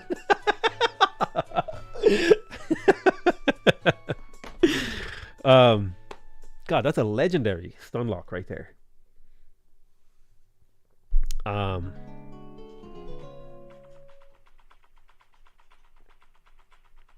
Okay. That's a tier 1 derail there. If you didn't have VIP, I would give you VIP.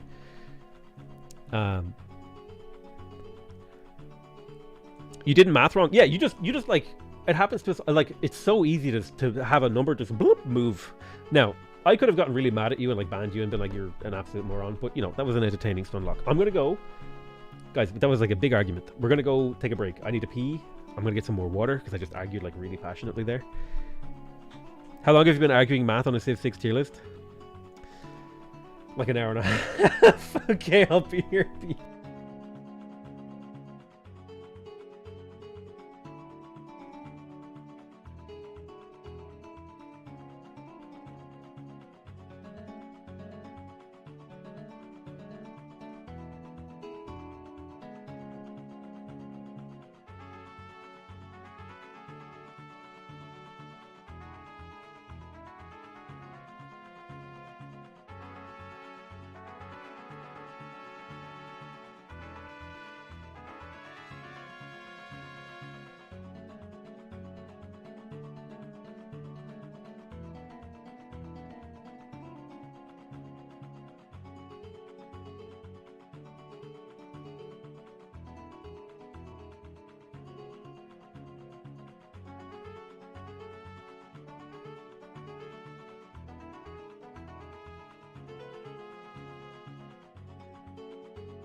I think I have my manifesto on the timeline controversy ready. Okay.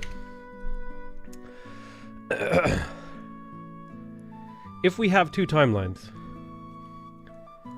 okay, one of which is subdivided into smaller units than the other, no matter what happens,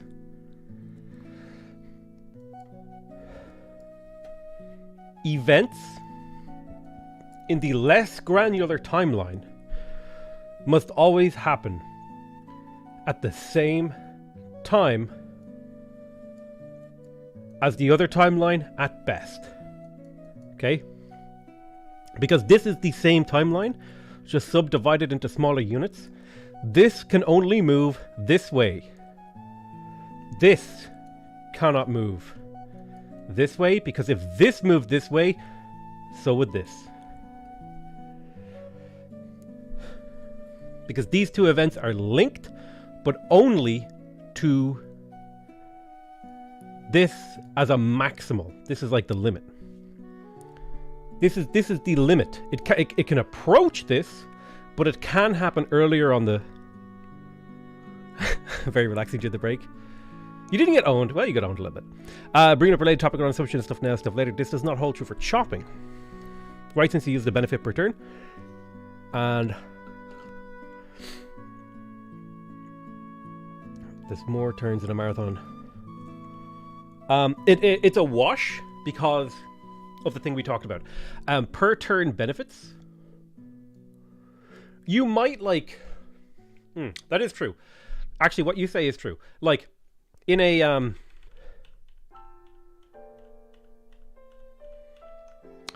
in a normal time... No. Yeah. So in like a normal timeline, if you chop here... Right, let's say we chopped there. We chopped here on this point.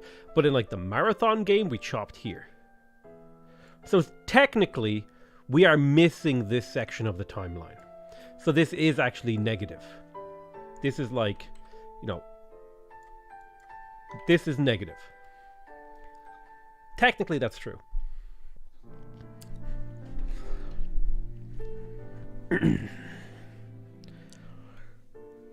However,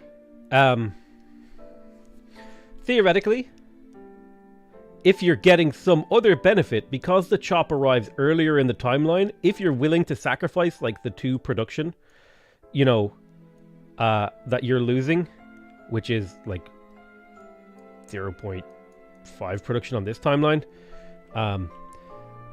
you might actually get whatever this is like sooner. You know what I'm saying? Even sooner. If that makes sense.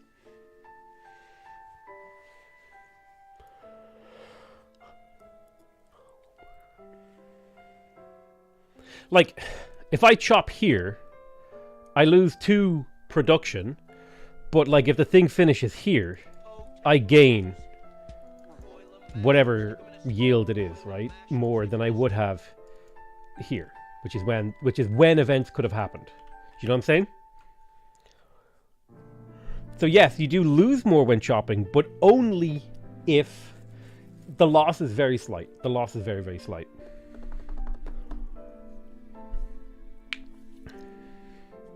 See, the most you can lose... See, here's the thing. Even with the chopping example, the most you can lose, like, by chopping a tile is, like... Chopping only ever removed, like, 1 yield. So the most you can ever lose is 3 yields, which on the online, which in the normal timeline, is 1.5 resources. And in the main... And in the quick speed timeline is, like, 0.575 production. Right? So, like, this is your biggest loss. The gains are really small as well, though, to be fair.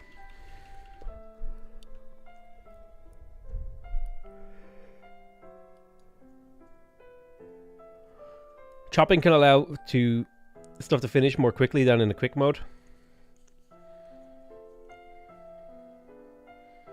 That's true. Ish. If the chopping yields scale on Marathon by 4x, then I think it, as long as you're chopping for a benefit, you're coming out relatively ahead.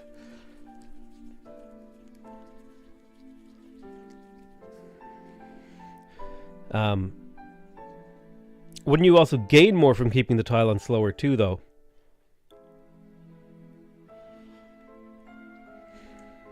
As one production is going to make the buildings complete a turn faster. That's assuming you're working the tile. You're not always working every tile. That's assuming you're actually working the tile, which you're not always. The worst case scenario is that you lose, comparative to a normal speed game, 0.75 production. That's worst case scenario, right? Worst case scenario is you're losing like 1 to 2 production compared to a normal game. And the best case scenario is that you're gaining 0.75% or 75% of a turn's yields by doing it. That's best case scenario. So like it's a relatively small modifier, I think. How does Magnus affect it though? It's irrelevant because it affects both timelines equally because it's just a multiplier. It doesn't change mechanics. It doesn't change how it works. It just changes when things happen.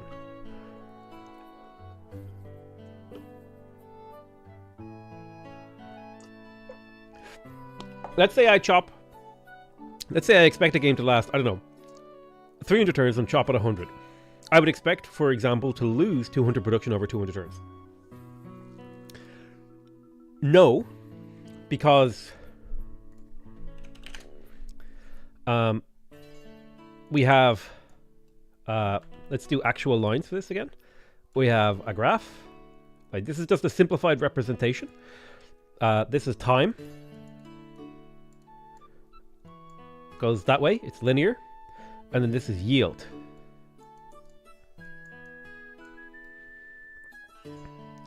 Okay, and let's say the slope of red line is no chop, okay? And it's a constant. It goes up like this. This is how much you're getting. Okay? And then orange line, and then orange line is chopping. You chop here. You immediately go to here. And then you go flat for the rest of the game, okay? You go flat. So this window here means not chopping has paid off more, okay? This is like the value. If you were to like map this, you could take the area of this and this would tell you how much extra value you got. But here's the really crazy thing. This whole section here, this is how much extra value you got from chopping. And here's the thing. If you were to use this chop to increase this line somehow at the same slope as the no chop line, at any point before these lines cross, you're now just permanently ahead. Right? Like, let's say around here, I figured out a way to turn this chop into +1 production in this city. I've just 100% come out ahead across the entire thing. I'm just in a better position. So if you're not doing this, yes, you will be worse off, but you should be doing this. This math is painful? In what way? Does that explain how it makes sense? This assumes production now equals production later, which is not true. That is true. In the sense that they're both one production. But that's what I'm saying. Production now can be used to make this line go up more. So if you get a big burst of production now, you can increase the slope of your line.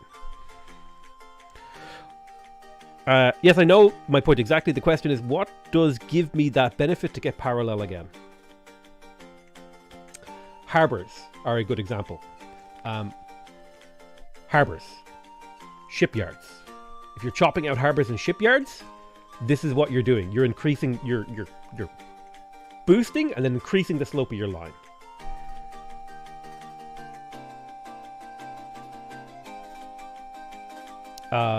Settlers, builders, chopping out settlers and builders, you're increasing the slope of your line.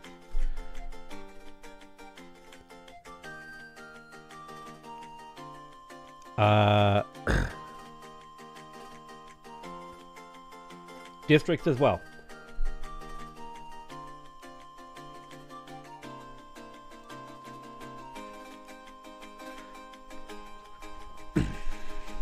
literally anything that isn't consumable and gives you yields per turn will increase the slope of that line. It's just like you're making a trade-off. So you have to think of it this way. You're getting 100 production right now, and you're finishing something a few turns sooner, and so the slope of your line slopes up sooner, and then as a result of sloping that line up, you hit some other milestone a couple of turns sooner, which makes your slope go even more. So you by chopping early, you can just exponentially ramp harder.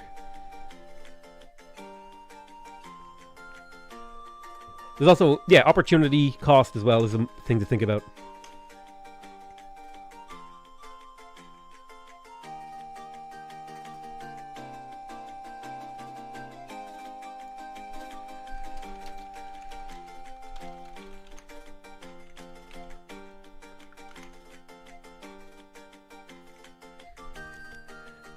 Okay, yeah, let's actually work on this. Like we're in like the Giga unlock here. My favorite 5 food yield tile is we're not playing Crusader Kings 3 tonight. I mixed up my days. I'm like a moron. This is starting to sound like a cryptocurrency sales pitch. Here's my anti-cryptocurrency sales pitch. Do not buy crypto. Ever. There you go. That is financial advice. Did you subtract the production from using a builder charge? I mean, if you really want to get into that, you could do all that kind of like analysis, like the opportunity cost of using a builder charge.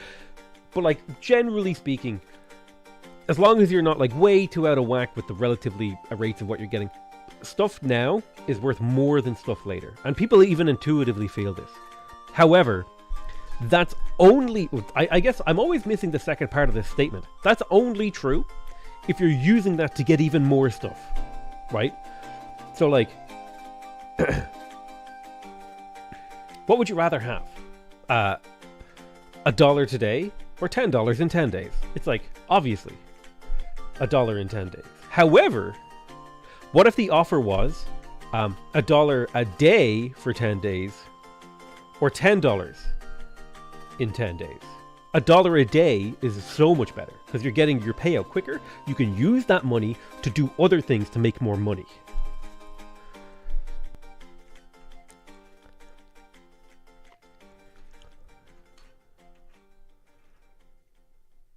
Get in.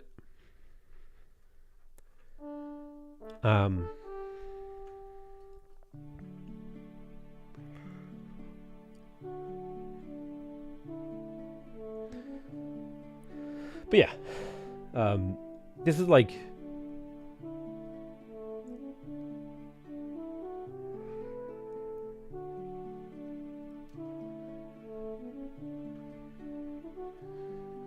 here's an analogy.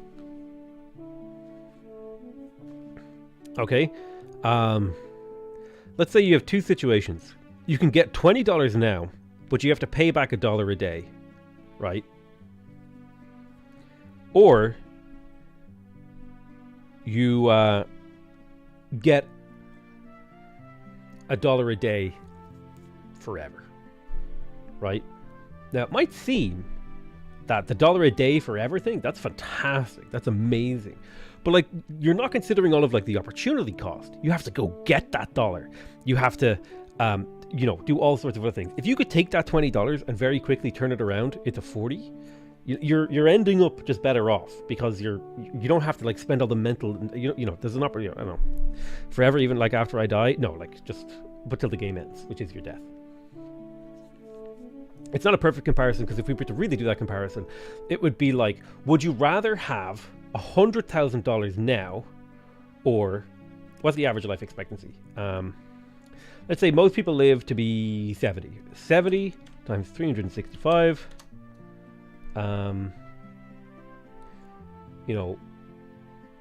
Would you rather get average person earns, that's 25,000 days. Let's say the average person earns like what, like $50 to $100 a day, depending on the country you're from, like in the West.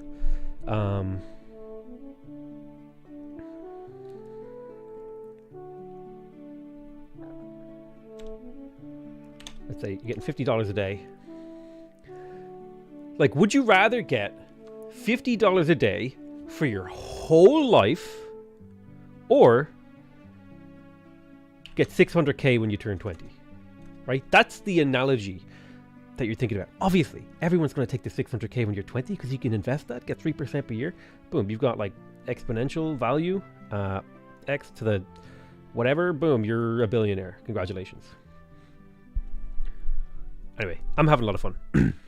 Actually, what I'm doing is avoiding working on the tier list. That's exactly what we're doing.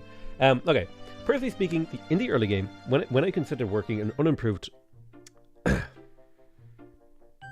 Personally speaking, in the early game, when I consider working an unimproved tile, if it only has one food, I find it really hard to justify putting a citizen on it unless I have a 3 food tile somewhere else in the same city to offset that food deficit.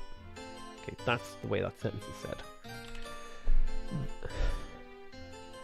Because if you only work tiles, I'm going to get rid of that's because there's too many that's. Actually, because it's like a filler word, I don't need it. Let's trim. We're going to do a lot of work on this script. If you only work tiles that give you at least 2 food, you'll have a 2 food surplus in the city. If you work a tile with 1 food, then you've literally cut your growth rate in half. Conversely, this is why 3 food tiles are so based on what? Early game, because if you're working a 3 food tile early, that's a 50% faster growth rate in your city. My personal rule of thumb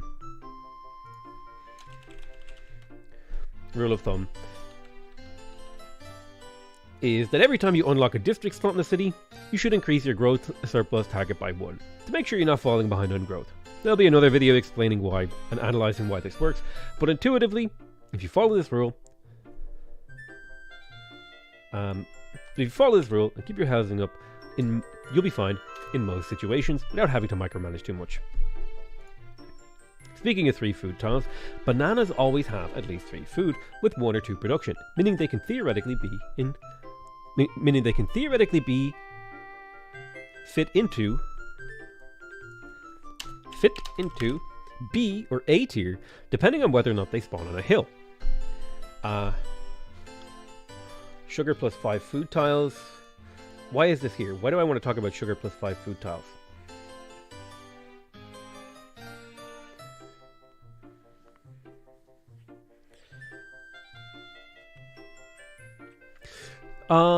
Theoretically high food tiles. Technically speaking, tiles that have a lot of food probably exceed S tier in the first, like, 30...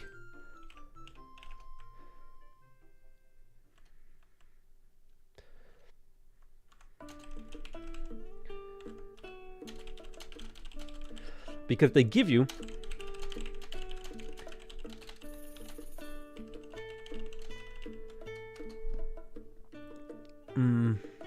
for S tier.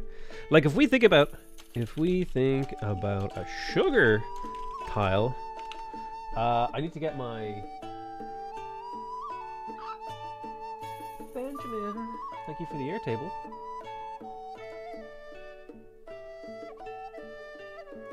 I'm mining crypto, so I'm looking for is it name? Filter name. I'm looking for sugar.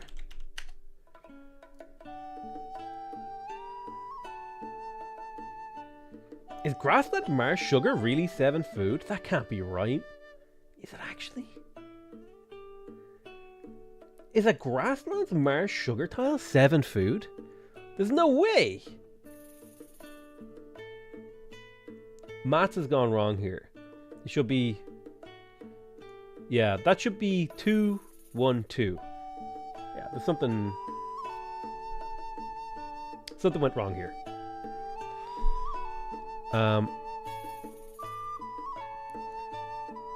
Shouldn't you be able to quickly calculate? I'm going to go over that kind of detail in a growth video. I just want to kind of quickly touch on it and then move on so we can kind of talk about why food's important early game and why we're valuing it so much. I just want to kind of touch on that topic and then I'll do a full video on it. So I kind of want to talk just like very quickly, high food tiles are really high tier because they let you grow your city faster, which is really important early game, but they fall off a little bit later. I just want people to understand that concept. I have talked about it a bit up here. I might not include this. Again, we're just trying to see what we want to avoid twanking, okay? Twanking is when you spend too much time tweaking. It's when you write something and you're like, oh no, I need to change that. I need to change that. No. What we want to do is we want to get the whole script written as roughly as possible, and then we'll go back and like and trim and cut and change. So it's best to give me constructive comments right now, which let me write down more things rather than expand the scope of the video. Like we think about a sugar tile, which has 5 food, probably exceed X. Probably jump up a tier in the first 30 to 40 turns of the game. 35 2, then you have a bunch of 4 food tiles like honey citrus. Rice, I suppose, on marsh, not wheat. Like if we think about a sugar tile, which has a 5 food yield, this, if it's the first tile you work, you will grow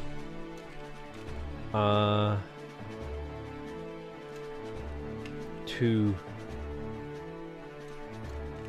so insanely fast that there is never not a reason to work it. Like if you think about a sugar tile, which is a 5, sugar marsh tile, a grassland marsh sugar tile, which has a 5 food yield. If it's the first tile you work, you will grow so insanely fast that there's never not a reason to work it. Until you hit the housing cap.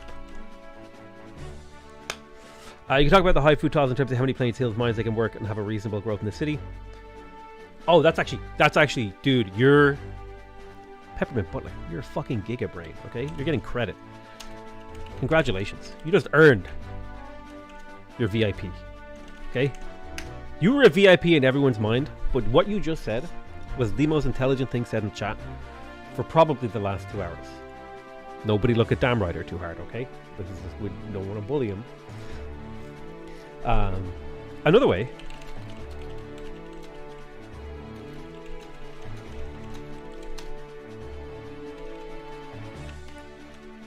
Although I did kind of talk about this up here. 3 food tile. Yeah, but this is probably a better way to phrase it.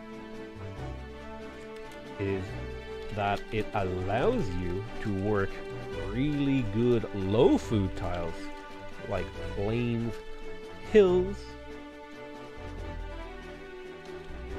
which is a really efficient conversion of food into production.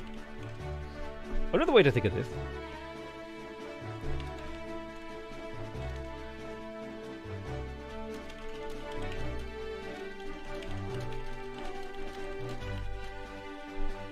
for every 5 food tile you have, you can work 3 1 food tiles. Another way to think of the high food tile is that this... Sorry for such an off-topic. You ever played Age of Wonders or will ever be? I love Age of Wonders. It's one of my favorite games. Age of Wonders Planetfall specifically. I would love to do a full series on it. I'm really bad at like getting content out there, and I want to get better at it. I'm really trying. I will try to get content out for it this year. I want to do like a full Empire playthrough. What I would love to do, what I would absolutely love to do, is to dedicate like a week to Age of Wonders Planetfall, like legitimately like 5, 6 to 8 hour streams where I play nothing but Age of Wonders Planetfall, and then have that edited into like a few small videos on the game about the key specific moments. That's like the dream place I would love to get to. I'm not there right now.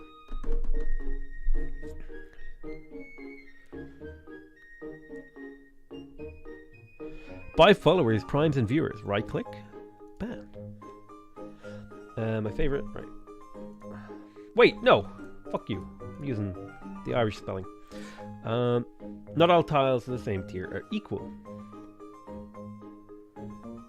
Deer and Wood Hills, Desert Incense. We probably want to like Meme tiles. We're actually getting towards the end of the script here, which is good. I can't beat it on the hardest. Honestly, don't worry about playing it on the hardest. That's for like turbo nerds, to be real with you. Like, if you want to play it on hardest, talk to Winslayer. My favorite 5 tile though, not all tiles.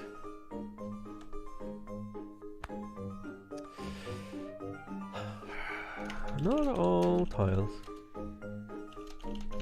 in tier are equal.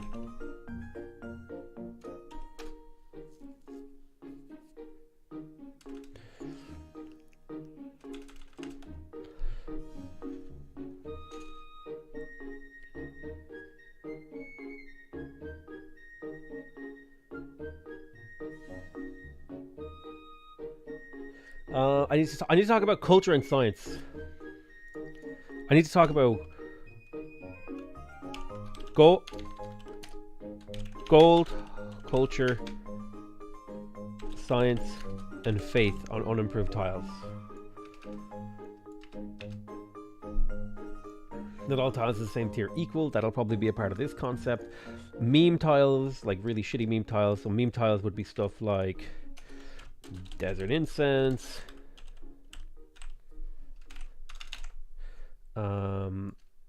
We talked about 5 food, sugar, rice.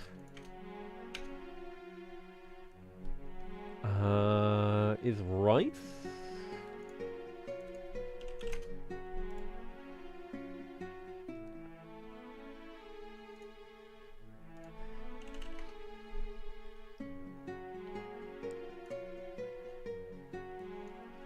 Rice is +1.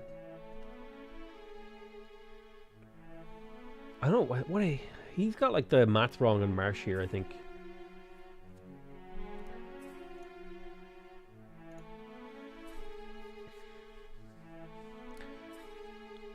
Is day by day looking forward to some Planetfall videos.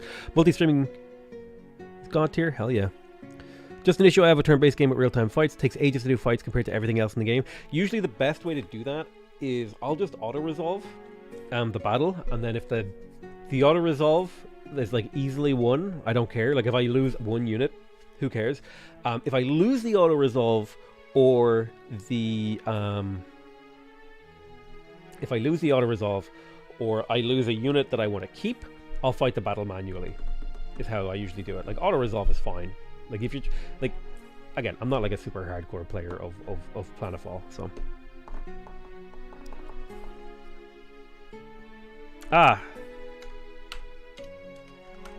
Shitty natural wonder tiles.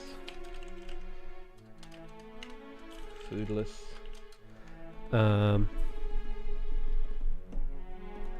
I can send you my spreadsheet if you want. Oh yeah. I'm now harvesting Bitcoin. Hold on.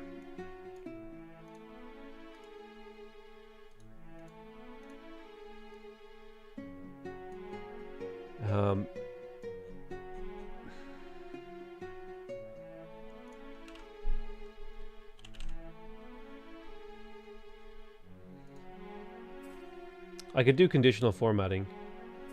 So rice can spawn on grassland and grassland marsh, and the grassland marsh version will be 4 food. Okay, yeah, this is a good table. Thank you.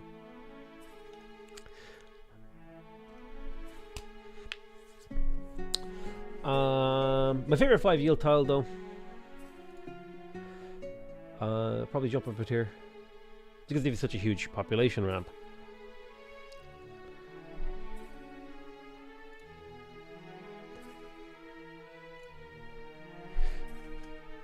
If you're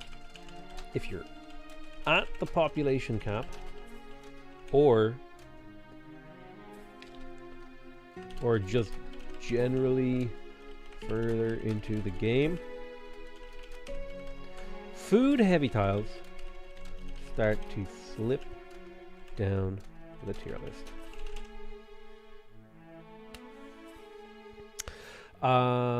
If you're at the population cap or just generally further into the game, food-heavy tiles start to slip down the tier list. My favorite 5 yield tile, though, is the Grassland Hill.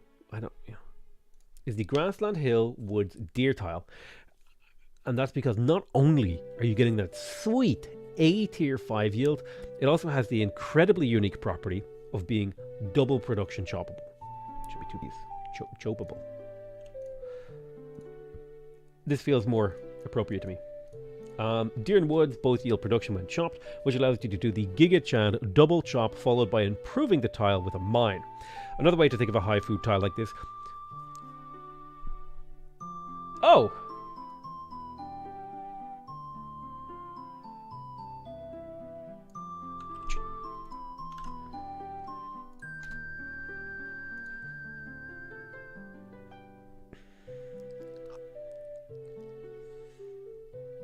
I think this is more like a what tiles to work when video than a tier list. It's kind of structured. It originally was structured as a tier list, and then we decided that we should do...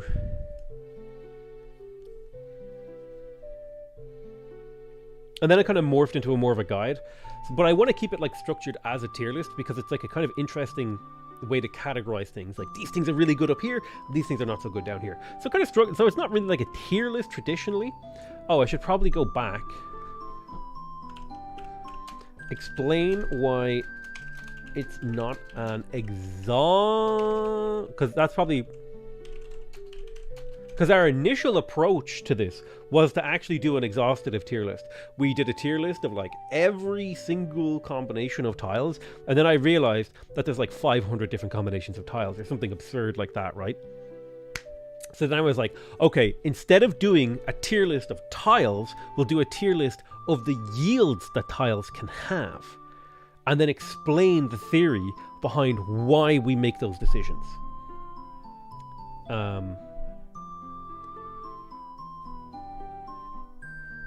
So maybe total restructure of video, possibly centered around the different tiers. So we got a lot of work. It sounds like more like a decision-making matrix. Well, it's like... You also have to kind of compromise with like, how clickable is this video, right? I'm trying to get people to click on my video, so I'm going to be like, here's the unimproved tile tier list. You know what I mean? And it's going to be like, I need to structure it a little bit more like a tier list. It's too guidey right now, but I'm okay with it being very guidey at this stage because we can make changes later. We can fix it up. Who knew spices were so OP? It's crazy. When you do the analysis, spices are insane. Like, actually insane. Let's keep going though. Explain why it's not an exhaustive tier list. Total restructure the video centered around different tiers. Not all tiles of the same tier are equal. Stuff now is better than stuff later.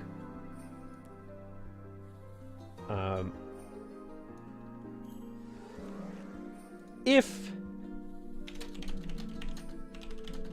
get more stuff later.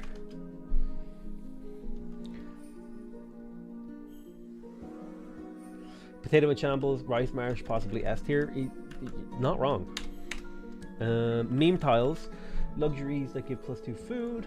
I would like a section on that. Early culture tiles, early faith tiles. We've talked a little bit about early science tiles. Maybe I could talk a little bit more. I think I've already talked enough about science tiles actually. So maybe science.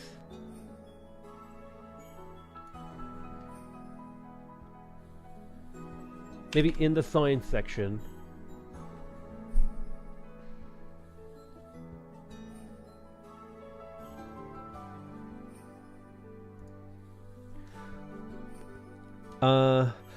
Speaking of science, considering how important science is, you might think that anytime. Most of them are really bad. To throw a bone. However,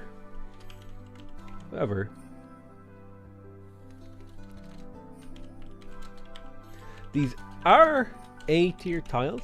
I think early into the game, +1 science is huge, so they easily slip up.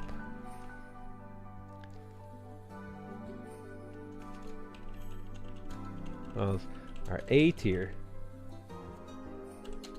they easily slip up a tier into S. They easily slip up a tier into S thanks to the science.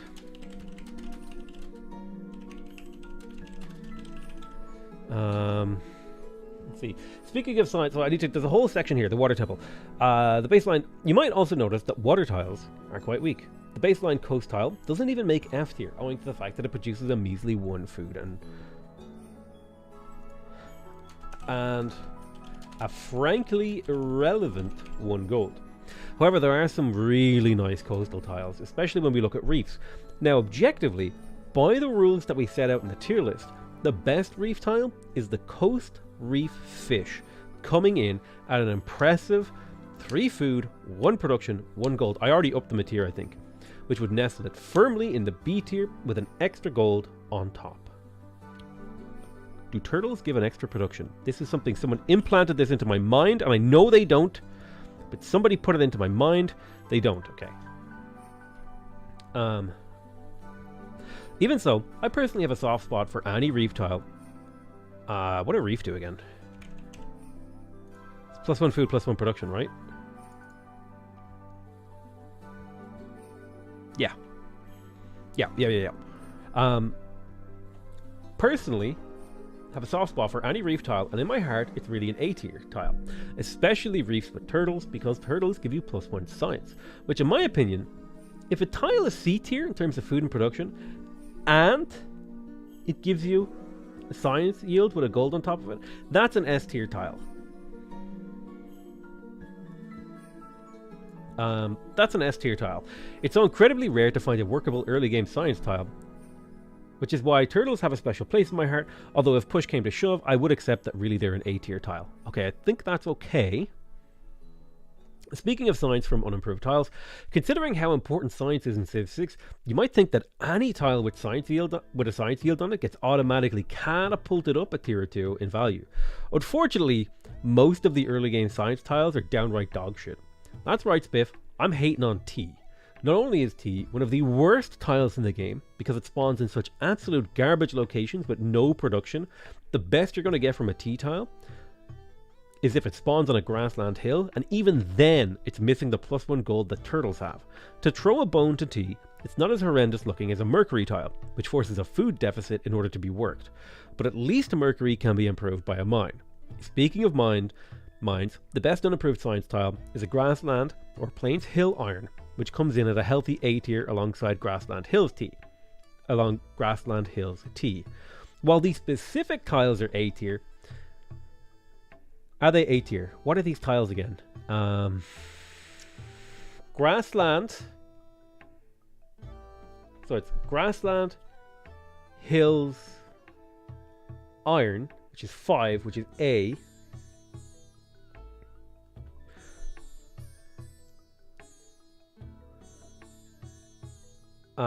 Versus grassland, hills, T. What does T give again? I need to +1 science.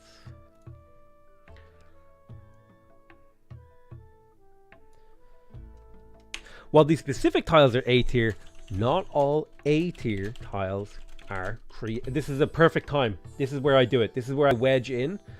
Not all tiles of the same tier are equal. Are created equally. And it's important when we're considering the value of a tile. So according to your logic, Great Barrier Reef is A tier. Yes. That's if we're just looking at it blindly.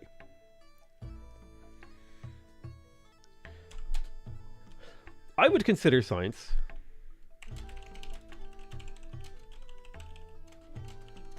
close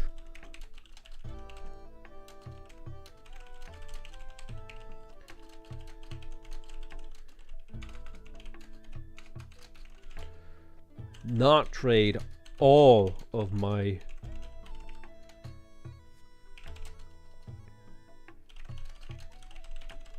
But I would not trade all of my production and food for science.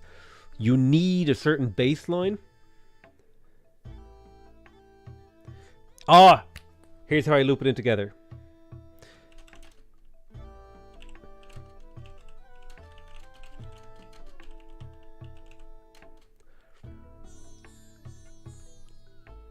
In the same way that a citizen has an upkeep to it, a science tile has an upkeep, has an imaginary upkeep to it, where we don't want to imaginary upkeep to it, called opportunity cost. While science is amazing, it's not growing your city faster or building infrastructure. So you need to make sure you're not going too hard on low food and production science tiles. Otherwise, as long as a good thing to add here is that they're usually great to settle on top of. Oh, that's a great... personally, I think you're just better off settling on top of science tiles if you can, because the city center will just work them for you. Second part, switch rule and personal.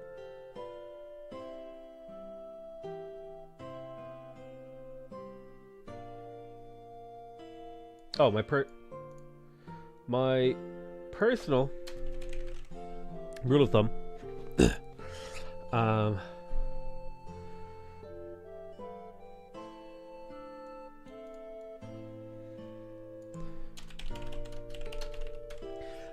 While science is amazing, it's not growing your city faster or building infrastructure. It's not growing your city or building infrastructure. So you need to make sure you're not going... Make sure you have the baseline food production to support your science tile.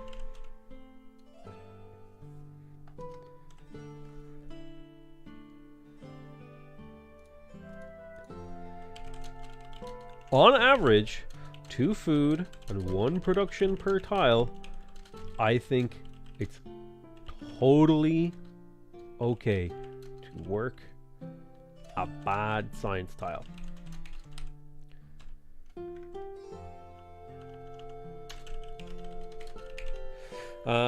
As long as you're making on average across a city 2 food and 1 production per tile you're working,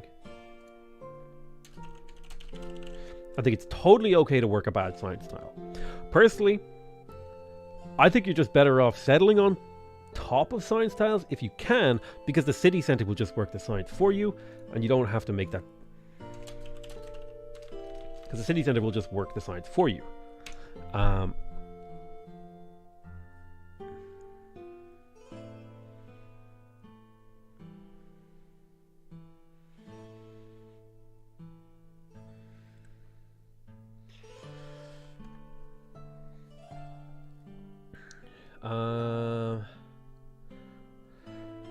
You might think that any tile I catapulted up a tier, and unfortunately most of the early game science tiles are downright dog shit. With not eight, it's important, and it's important. While these specific tiles are A tier, not all A tier tiles are created equally, and it's important that when we're considering the value of a tile,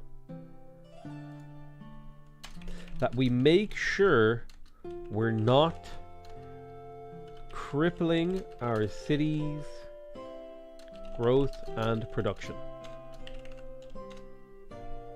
I would consider science to be close in value to food and production in the early game, but I would not trade all of my production for food my production and food for science.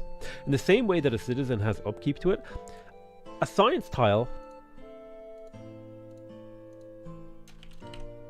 has an imaginary upkeep to it called opportunity cost. While science is amazing, it's not growing your city or building infrastructure. So you need to make sure you have a baseline of food and production to support your science tile. As long as you're making on average 2 food and 1 production per tile you're working, I think it's totally okay to work a bad science tile. Otherwise, I would avoid it.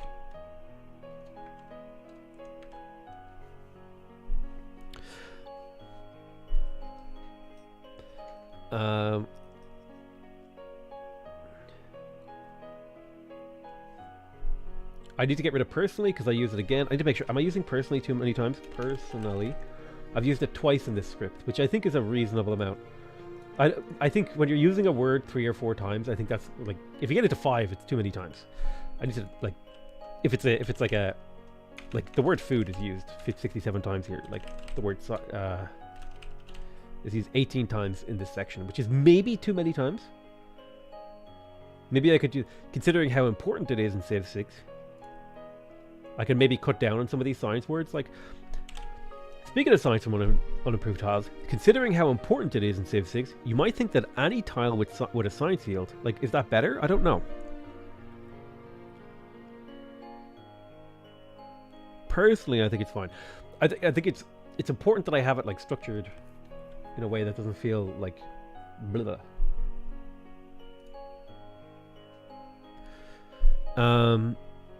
Isn't food generally better because it produces citizens who produce science on their own? Kind of, but no.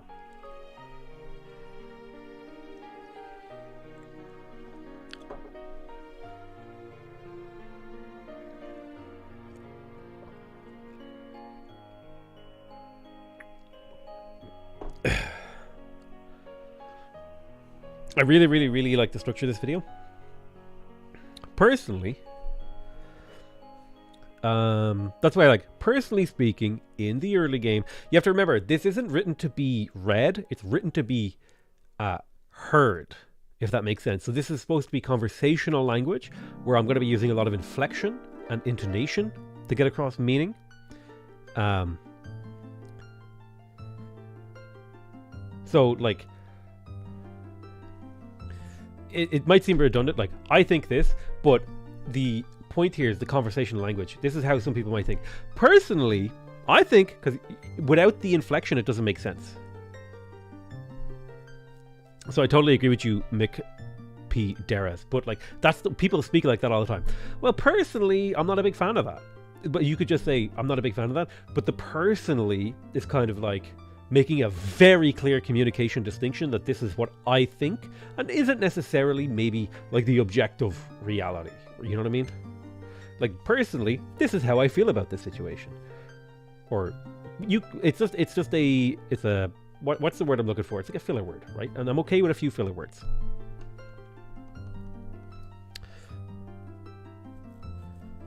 What percentage of science comes from a couple good percentage of science comes from a couple good campuses? 80, 85. Why would science tiles have any value at all?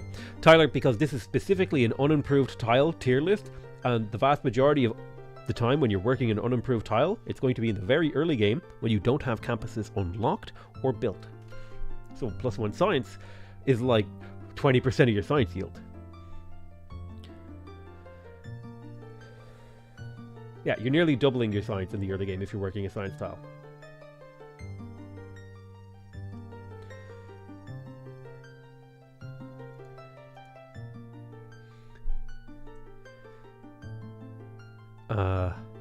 If you are going to work, am I getting too wordy here? If you're going to work a science tile, no, I'm getting too wordy. If you're going to work a science tile,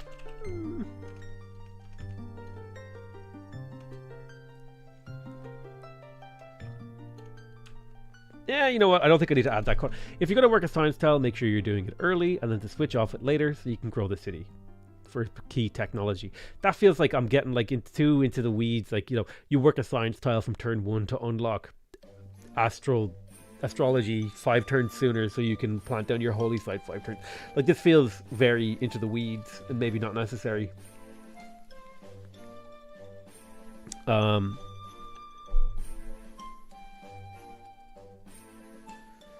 Yeah, I think the science section is now fleshed out to the point where I feel pretty comfortable. Speaking of science, unapproved tiles, consider how important science is in Civ 6. You might think that any tile is science field. So the water temple and science weaves together really nicely, I think. Speaking of science from unimproved tiles, considering how important science is in Civ 6, you might think that any tile with a science field gets automatically catapulted up a tier or 2 in value. Unfortunately, most of the early game science tiles are downright dog shit. That's right, Spiff, I'm hating on T. Not only is T one of the worst tiles in the game,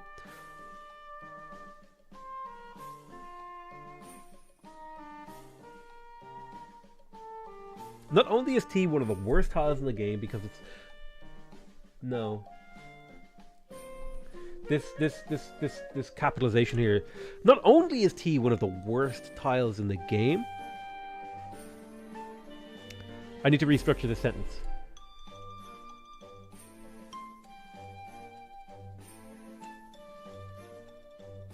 This sentence is like has all the information I need, but it's like structured in a very awkward way. I need to like restructure this sentence to be spoken aloud.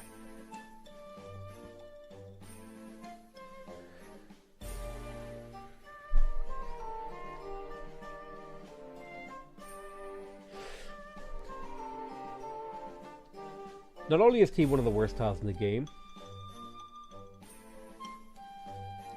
the best you're going to get from a T in the... Not only is... The sentence, like, it makes sense as like a group of information together, but it's structured really poorly. I need to break it up into 2 sentences. So not only is T... It's like, I'm trying to make an impossible sentence here, I think. Not only is T... This is like too big of a sentence that has too many concepts going on in it, that it's like too complex of a sentence to really communicate. Not only is T one of the worst tiles in the game, because it spawns in such absolutely garbage locations with no production, the best you're going to get from a T tile is if it spawns on a grassland hill, and even then it's missing the +1 gold that turtles have. That actually seems okay when read aloud, but it's like a really complex sentence there. It's like a long ass complex sentence. Can I like simplify that? I think it works.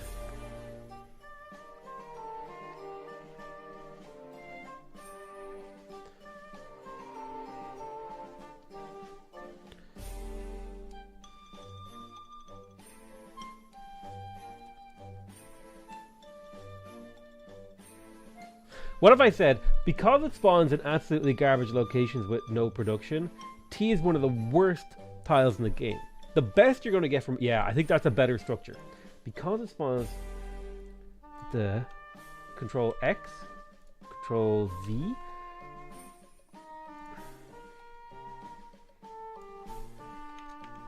T spawn...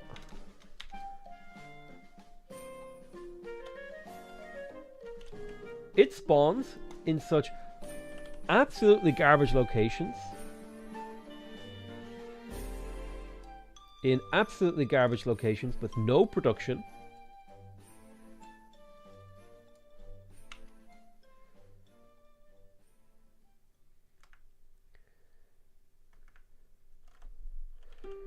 T is actually, I think I might restructure this again.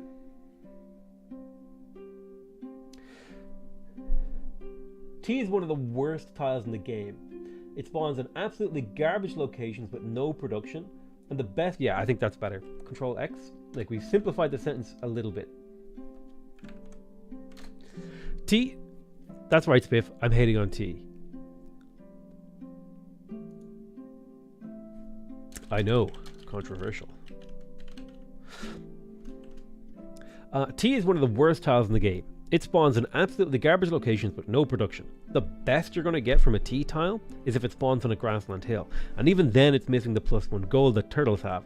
To throw a bone to T, it's not as horrendous looking as a Mercury tile, which forces a food deficit in order to work, but at least Mercury can be improved by a mine. Speaking of mine, The best land unimproved science tile is a grassland or plains hill iron, which comes in at a healthy A tier alongside grassland hills T.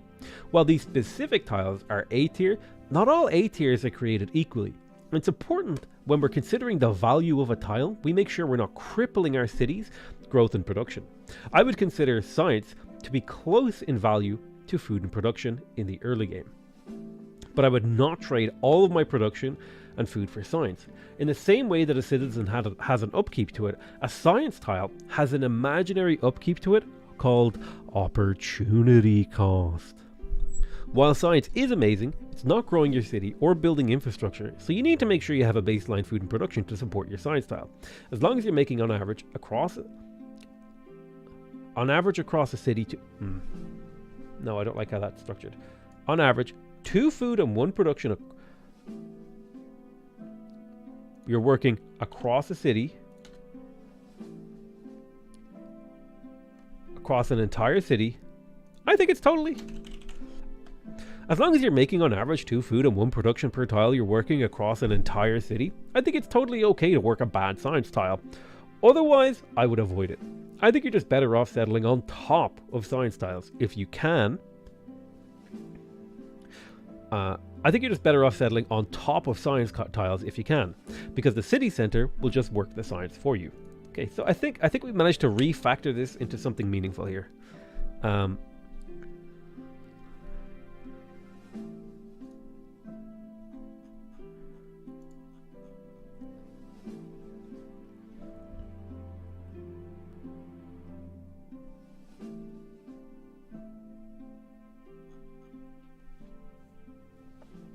Ooh. Did you do a leader tier? This is the first of the 20 tier lists that I'm doing. We're in week 2 of making this tier list. Okay, so science, food. Explain why it's not an exhaustive tier list. That'll go towards the front. We'll do a little bit of a restructure. Stuff now is better than stuff later. Gold, culture, faith. Meme tiles, deer on Woods Hill. Huge plus double chops. I already talked about that. Luxuries that give +2 food. I need to talk about that in the food section. Early culture tiles. I'm going to talk about that in culture. Early faith tiles. I'm going to talk about that in faith. Gold. I'm going to talk about that. Volcanic soils and geotherms need to be mentioned. Oasis and marsh need to be mentioned. Strategics are interesting because they give more than average yields.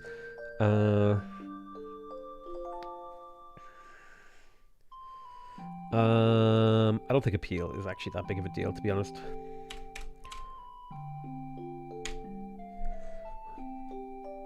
So at the start it was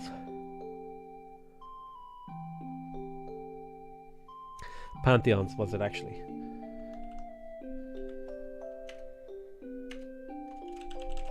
Pantheons. So we need a section on pantheons. Pantheons.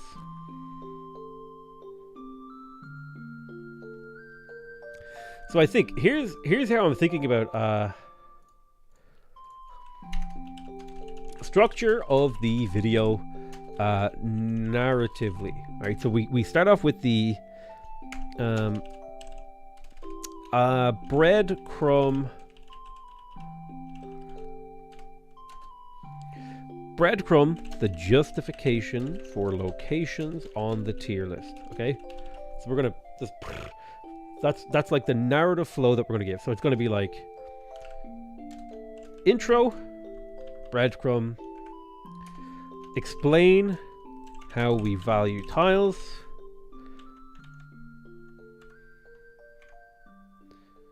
breadcrumb, the justification for locations on the tier list.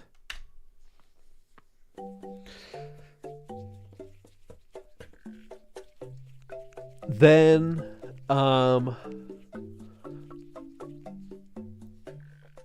show the tier list in full.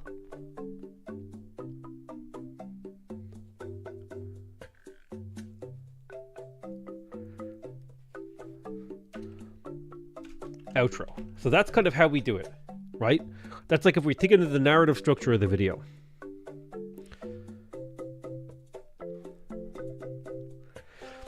We do the intro, we explain how we value tiles, We breadcrumb the justification for locations on the tier list, and then we show the tier list in full at the end, and then outro.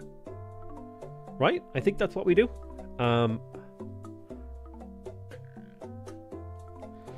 And this is the meat and potatoes here. This is the bit that we're working on right now. So we do need to still work on this.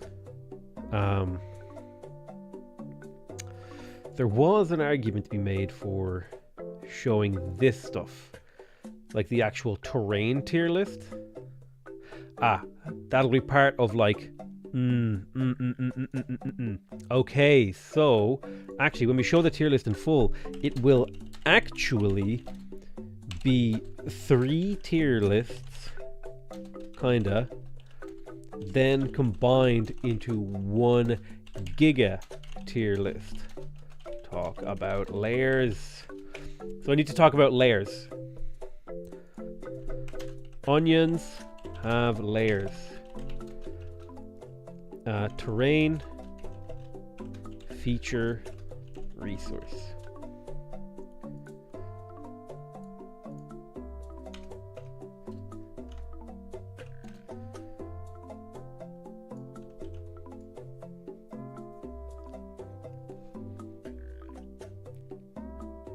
These are unimproved tiles, so we're not considering plantations at all. So the onions have layers part, that needs to go towards the start of the video.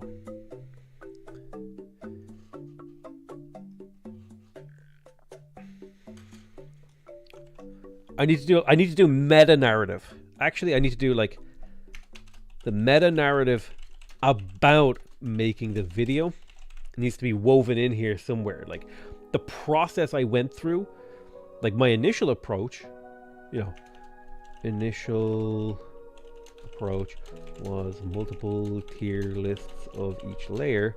I'm thinking about like the narrative structure of the video right now. I know we've done the narrative structure a few different times, but I feel like if you review this a few times, you will come up with something that's really good.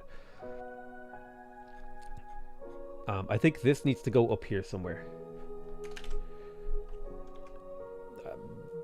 Not sure where it fits right now. Paid membership plug. I think I've mentioned this. A 50% faster growth rate in your city.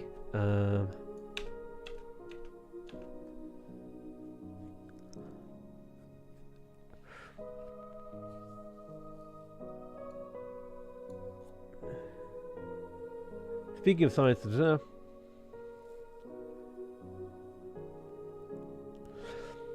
personally speaking, the early game, if it only has 1 food, I found everything.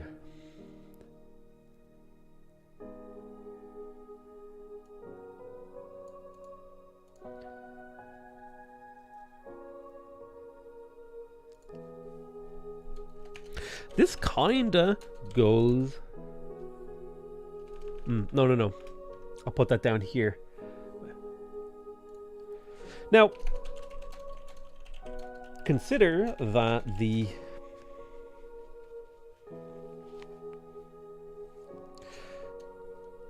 Plains Hill version of this tile looks amazing with 4 production.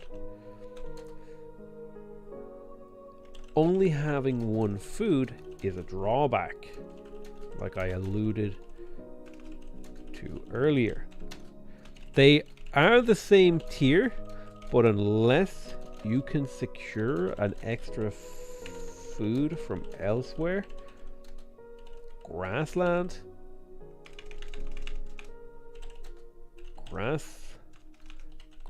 version is just better. Unless you secure extra food from elsewhere, the grassland version is just better.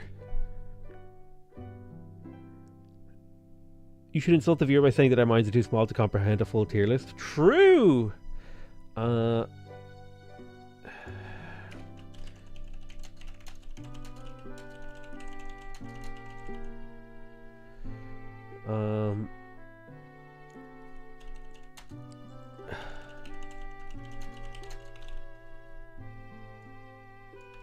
That doesn't go here, that actually goes here.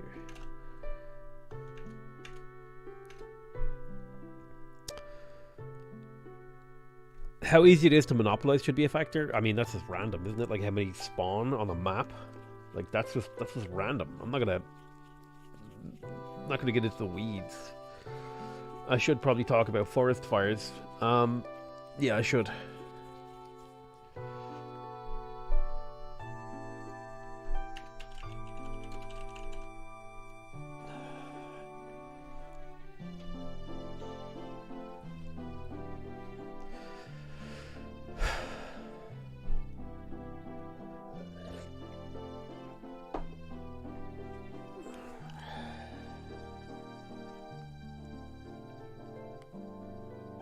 I should talk about forest fires and natural disasters. Oh, my eye is doing this thing where it has like pollen in it. Ugh, where's my antihistamines? God damn it.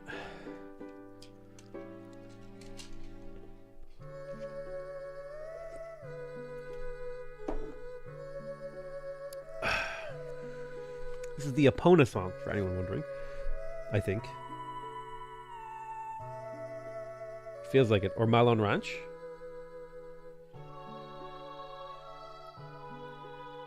Wait. Have I just attached the wrong name to this song? Is this the Song of Time?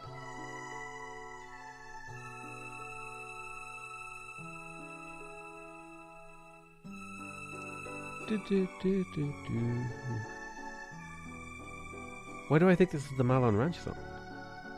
It's the Epona song, isn't it? Yeah. I think it is. My memory tells me it is. You should also remember that luxury resources only spawn on one continent, whereas bonus resources can spawn everywhere, so your mileage may vary. Oh, god damn it, you're right.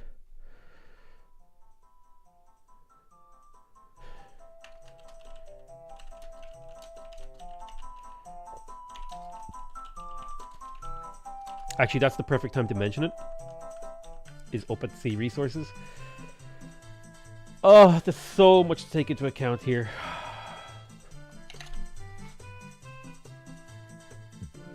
Saria's song.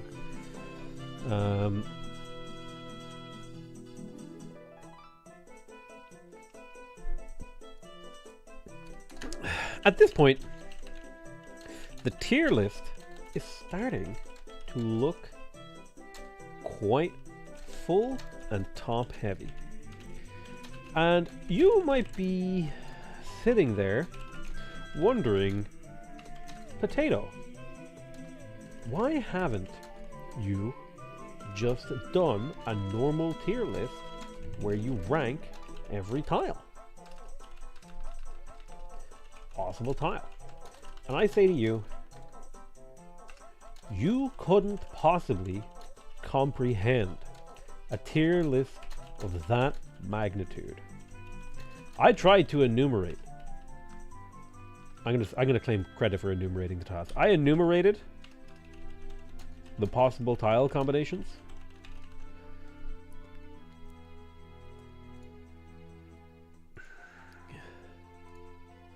I enumerated the possible combinations of tiles. How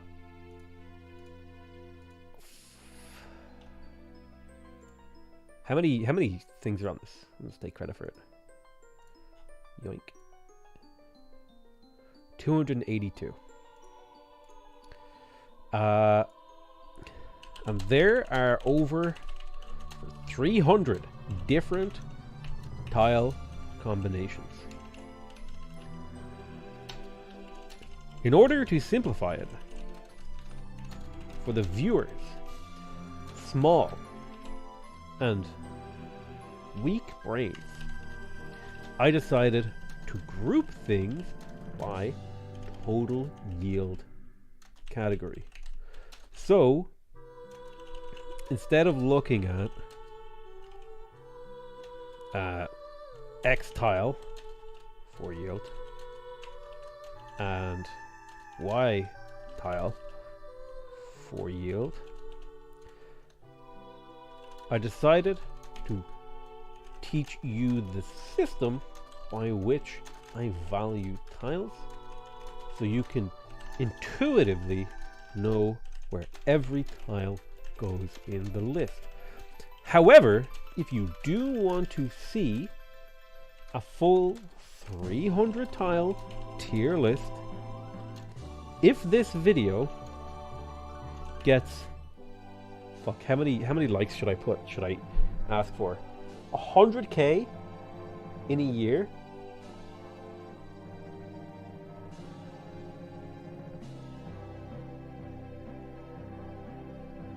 Did they add natural wonders or something? Let me double check.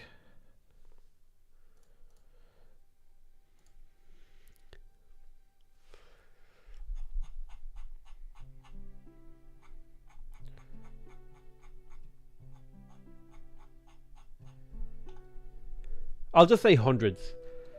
There are hundreds of different. However, if you do want to see the full Omega tier list with every tile listed, smash the like button. And if it gets over 100,000 likes,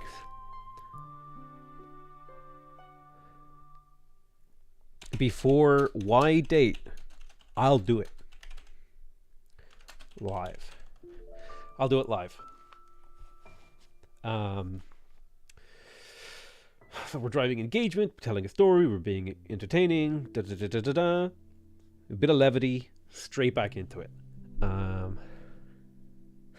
At this point, the tier list is starting to look quite full and top heavy, and you might be sitting there wondering, Potato, why haven't you just done a normal tier list where you rank every possible tile?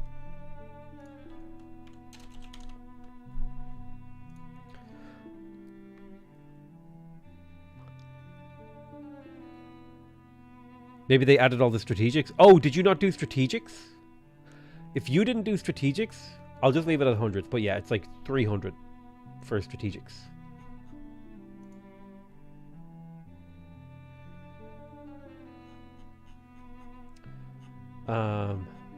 Coal is like several different possible tiles. Although the yields on this table are not correct in some cases.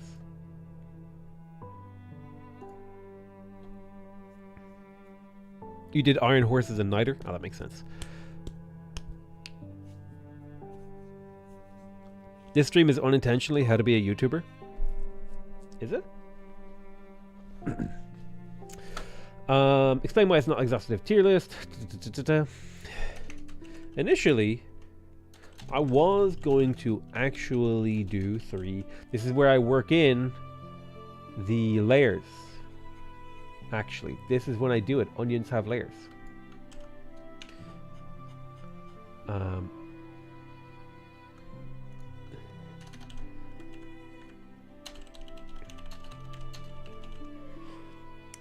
Initially, I was going to actually do 3 different tier lists for the 3 layers that tiles have.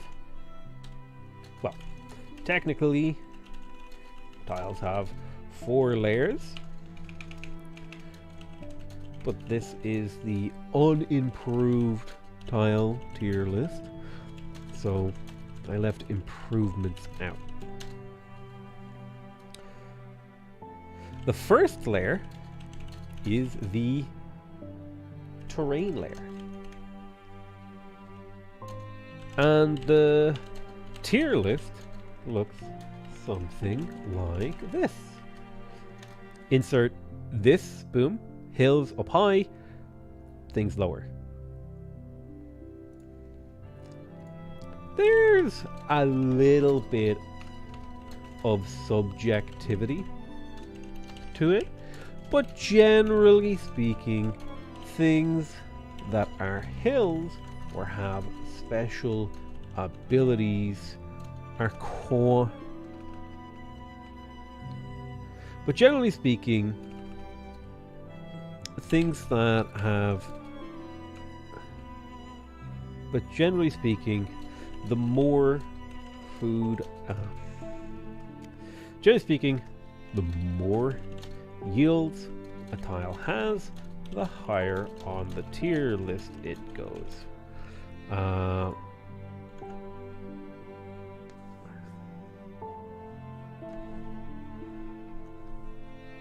This is just a sort of... This is just a general analysis. When you initially did it, was over 500. Yeah, I'm just going to say hundreds. But generally, the more yields a tile has, the higher on the tier list it goes. I don't need to do a general analysis because I've already said that. Hills give every tile basically a 2-tier bump because +1 yield when you're working with so few is amazing. The funny thing is, though, the S tier tiles in this analysis are only C tier when we finally get to the layer, the complete unimproved tier list. Hopefully that explains why I said anything with 2 yields or less.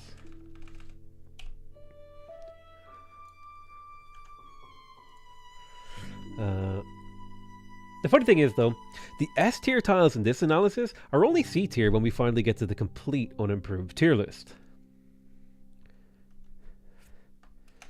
And the same sort of thing happens when we consider the next layer of the... Initially, I was going to do 3 different tier lists for the 3 layers that tiles have. Well, technically tiles have 4 layers, but this is the unimproved tile tier list, so I left improvements out of this analysis. So I left improvements out. The first layer is the terrain layer. And the tier list for that looks something like this. There's a little bit of subjectivity to it. Subjectivity to it, but generally, the more yields a tile has, the higher on the tier list it goes. Hills gives basically every tile a 2-tier bump because +1 yield when you're working so few yields is amazing, and mines are just always incredible. So being able to build them gives them more value. The funny thing is, though, the S tier tiles in this analysis are only C tier when we finally get to the complete unimproved tile tier list. Which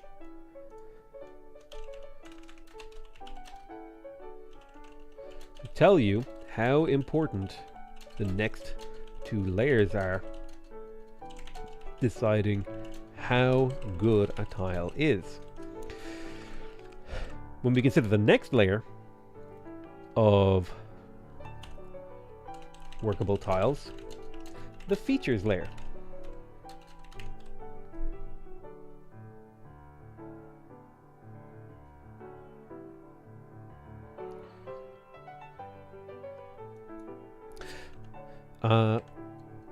So we can see that things like snow and desert are down the bottom of the tier list, whilst plains and grassland hills are up the top. Hills gives every tile basically a 2-tier bump, because +1 yield when you're working so few is amazing. And mines are just always incredible, so being able to build them gives more value. The funny thing is, though, the S tier tiles in this analysis are only C tier when we finally get to the complete unimproved tile tier list, which should tell you how important the next 2 layers are for deciding how good a tile is.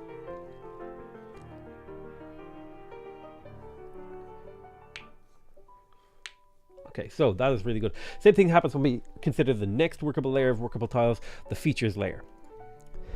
I never actually got around to making this tier list because I realized it would be much better to just restructure the video as a guide, but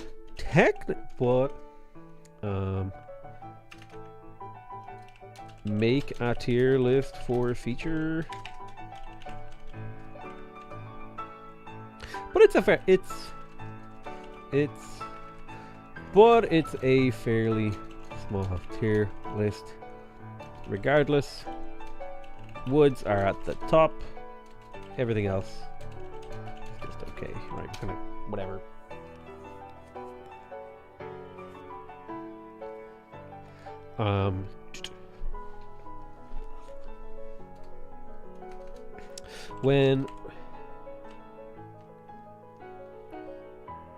But it's a fairly small tier list, and generally features will bump any of the terrain tiles they are attached to up a tier in the tier list. Actually, that's a really interesting way to look at this conceptually. You might imagine that we are actually building this tier list layer by layer. I'm getting very rambly and wordy here, so I might cut some of this out, but I'm kind of liking where this is going, like narratively. You might imagine that we are actually building this tier list layer by layer, and when we just truncate the list below F and simply consider only things that are close in value to S tier.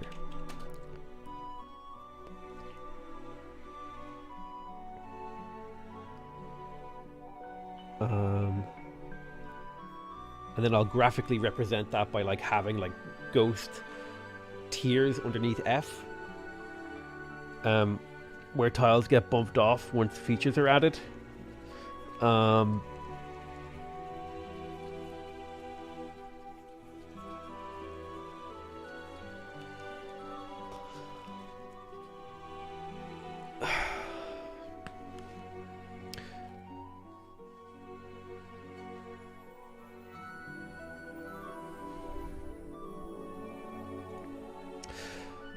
It's getting late.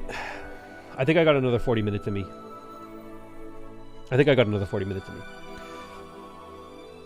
Actually, that's a really interesting way to look at it. Conceptually, you might imagine that we are actually building a tier list layer by layer. We just truncate the list below F, simply consider things that are close in value to S tier.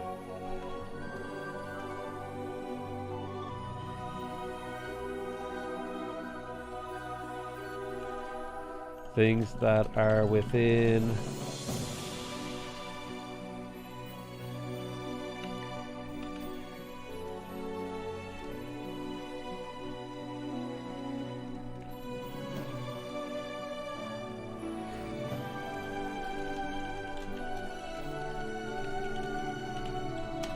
our closest value to the best tiles.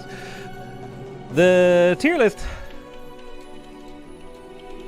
complicated.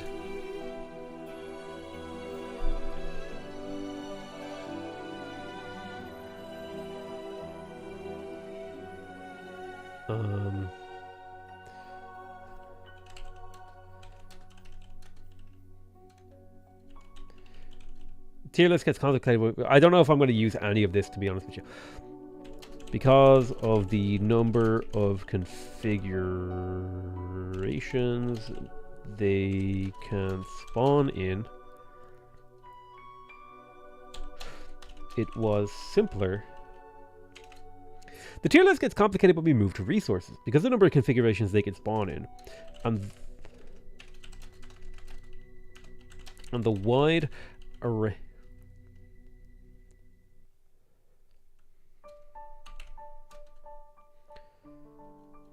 And the wide array of yields they might have given a number of those configurations. it got way too unwieldy. So this is the meta narrative stuff. This might get cut, I think, but we're just it got way too unwieldy.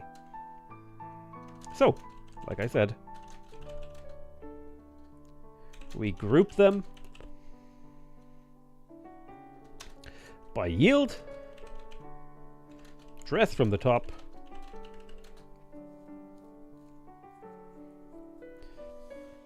dress from the top. We group them by yield, dress from the top, and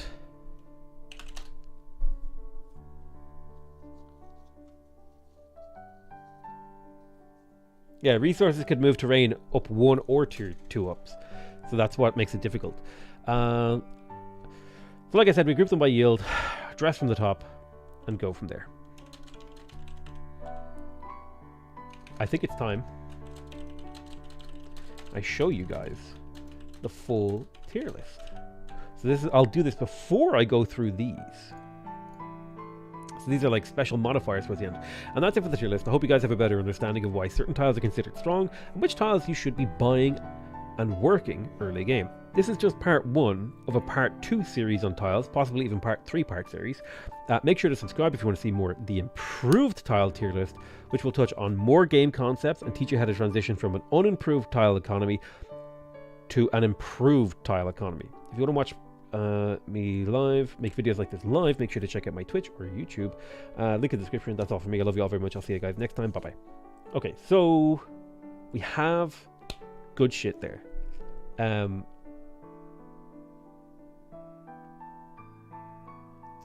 The tier list gets complicated, but we move to resources. I think it's time to give you guys a full tier list. So the tier list is like, I think based on our analysis, it was basically, we're just going to actually build the tier list right now. S tier, tier, A tier, B tier, C tier, F tier. So S tier was everything that makes 6 yields, which is 4 food, 2 production, 3 food, 3 production.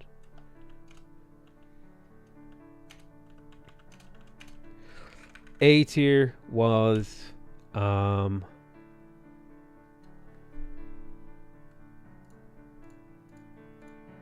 anything that makes, so these are 5 food, 4 food, 1 production tiles, 3 food, 2 production tiles, 2 food, 3, 2 food, 3 production tiles, 1 food, 4 production tiles. So A tier is the most big one. B tier is boop, boop, boop, boop. Didn't you also say that Turtles gets into A tier? Yeah, what I'm going to do is I'm going to show the full tier list and then very quickly like start moving around like special cases, and I'll go through the quick special cases like science, gold, phase culture. So I'm the video is a little bit disorganized. It has, the narrative structure isn't set yet. So, like, things are going to get moved around where they go in the video and how they're structured and said and stuff like that. Last tier you said 5 food was S tier. That's true.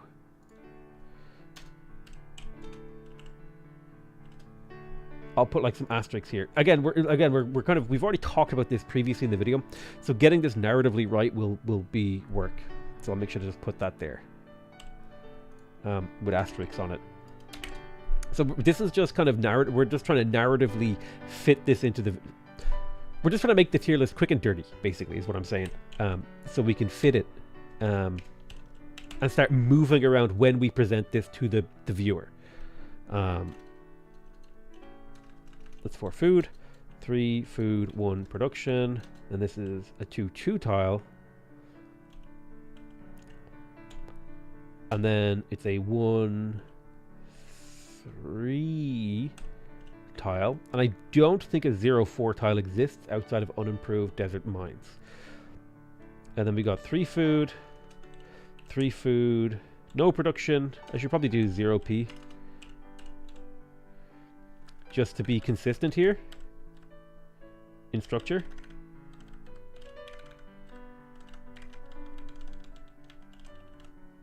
Oh, no, that's not what we wanted to do.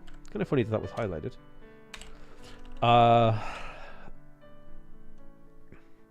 Then 2 food, 1 production. 1 food, 2 production.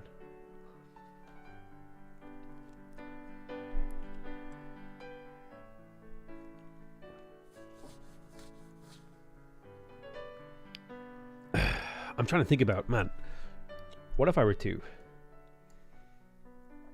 conceptually, here's an interesting thought. Oh shit, I think I might have just cracked the code on how to display this information too.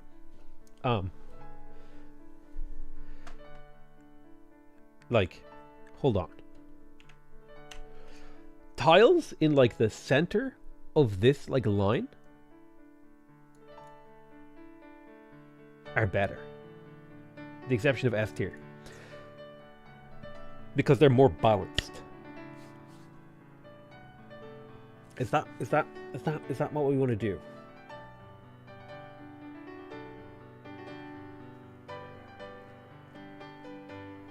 So we can say that, like, if we were going to every tile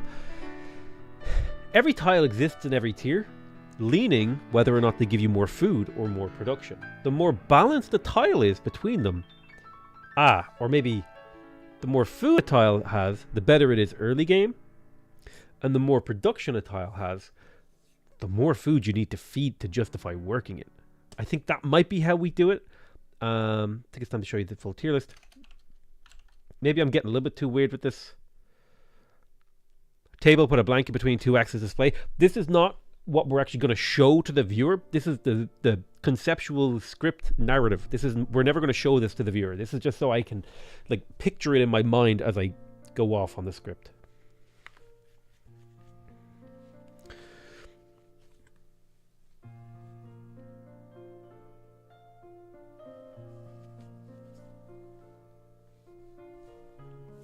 The visuals will be done differently. But this is just like a little visual aid to my idea here that I'm trying to say.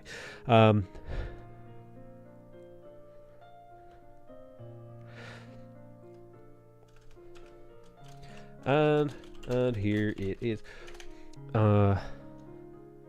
It's probably better if I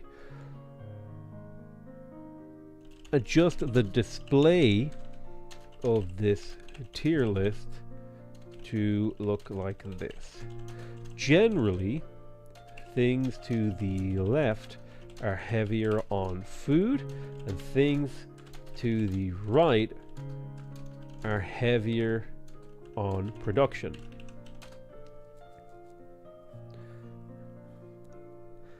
Anything with 2 food is like the center. Boil 'em, mash 'em, stick 'em in a stew. Boil 'em, mash 'em, stick 'em in a stew. Hey, Jumbo! Thank you so much, Jumbo. Appreciate you. Tundra has food on it? Your mom's got food on her. Gotcha, dude. Spreadsheets. Hell yeah, dude. How are you doing tonight? I'm doing pretty good. I think with 2 food, I think logically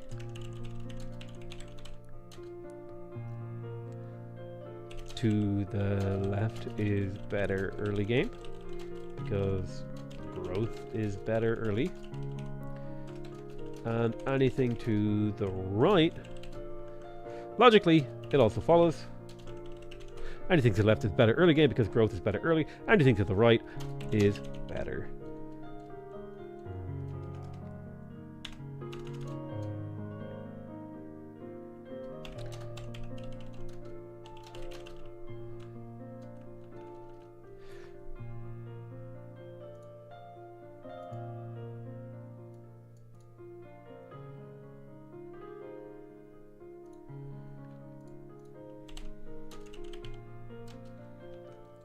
Although, again, the timeline of this tier list is the first 100 turns of a game on normal speed. So this is kind of like the narrative structure, and here it is. At the top, we have 4 food to production tiles. We have 4 food to production tiles.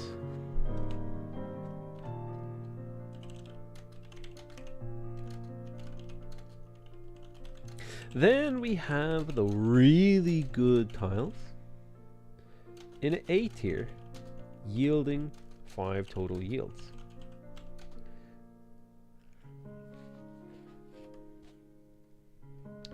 Examples of A tier tiles. Boop, boop, boop, boop, boom. Examples of B tier tiles. Boop, boop, boop, boop, boop, boop, boom.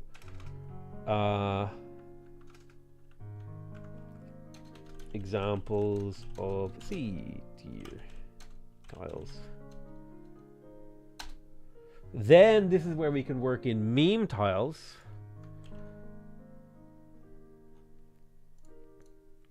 Into the script. Meme tiles. Work in meme tiles here. Technically, incense on desert has a yield, but if I ever catch you working it, working desert incense, I will personally uninstall Civ 6 from your computer. Okay, so we got to add a bit of levity here at this point. We've been heavy numbers, and we've been heavy on like nitty gritty information and detail. So we want to get to like a little bit of levity here. I'll personally uninstall Civ 6 from your computer. We've got to be a little bit conversational, a little bit fun. Okay.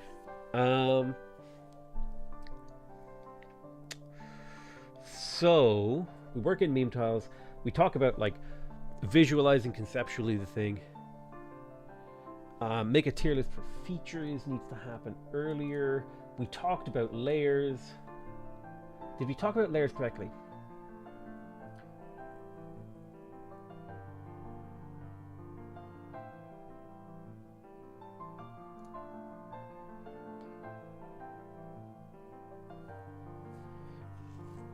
Move to the resources layer.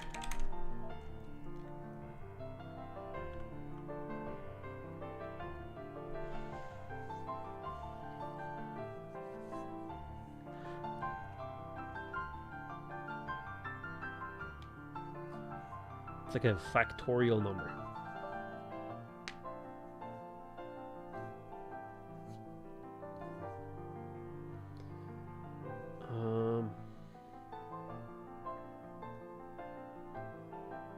Factorial. Something about factorial numbers here to help me illustrate why there's so many.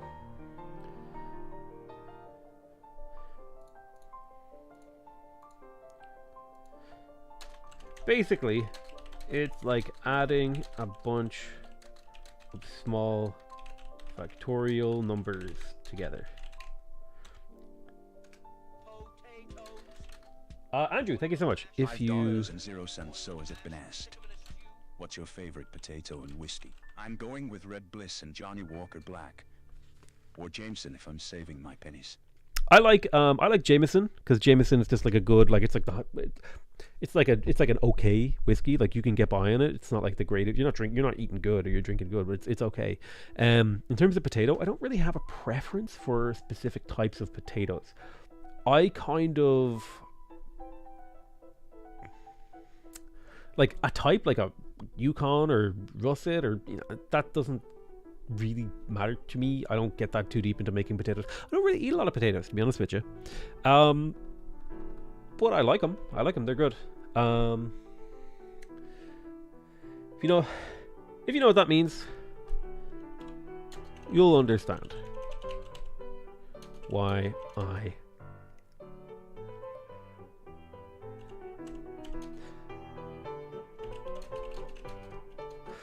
why I'm doing this.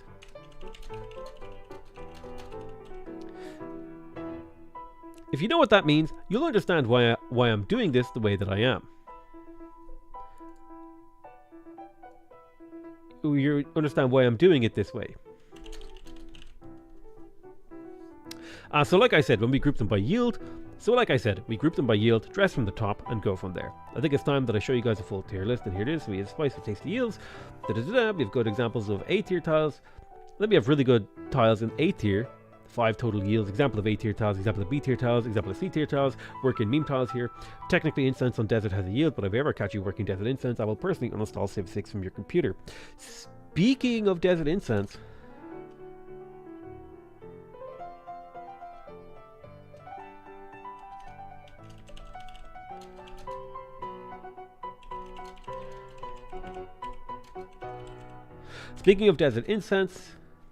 I haven't really touched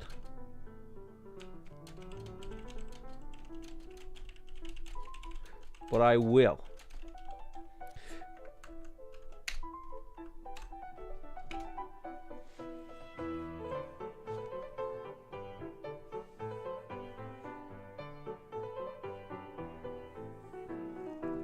Desert incense in a Petra city, it's unimproved.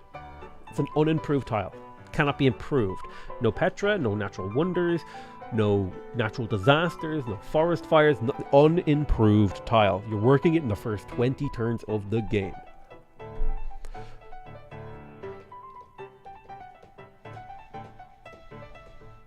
Ooh! Torre del Paine. Ah, shit. Torre del Paine, Torre del Paine, Torre del Paine, Torre del Paine, Torre del Paine, Torre del Paine, Torre del Paine, Torre del Paine, Torre del Paine. Shit, where is it? Where is it? Where is it? Where is it? Where is it?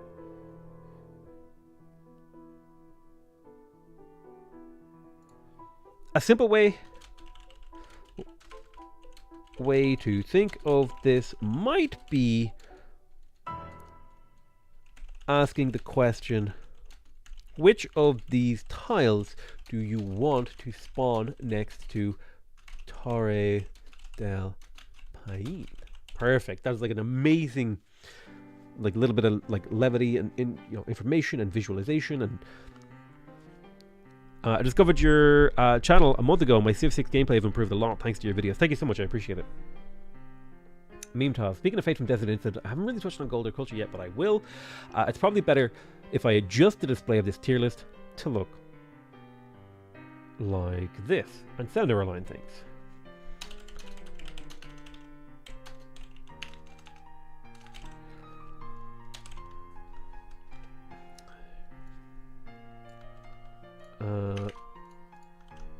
Make a tier list for features, definitely.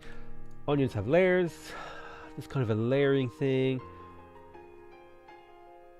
I kind of go over the layering thing. I think I go over the layering thing. I've explained why it's not an exhaustive tier list. Total restructure, that's kind of what we're doing right now. Stuff now is better later. Do I need to go over that now?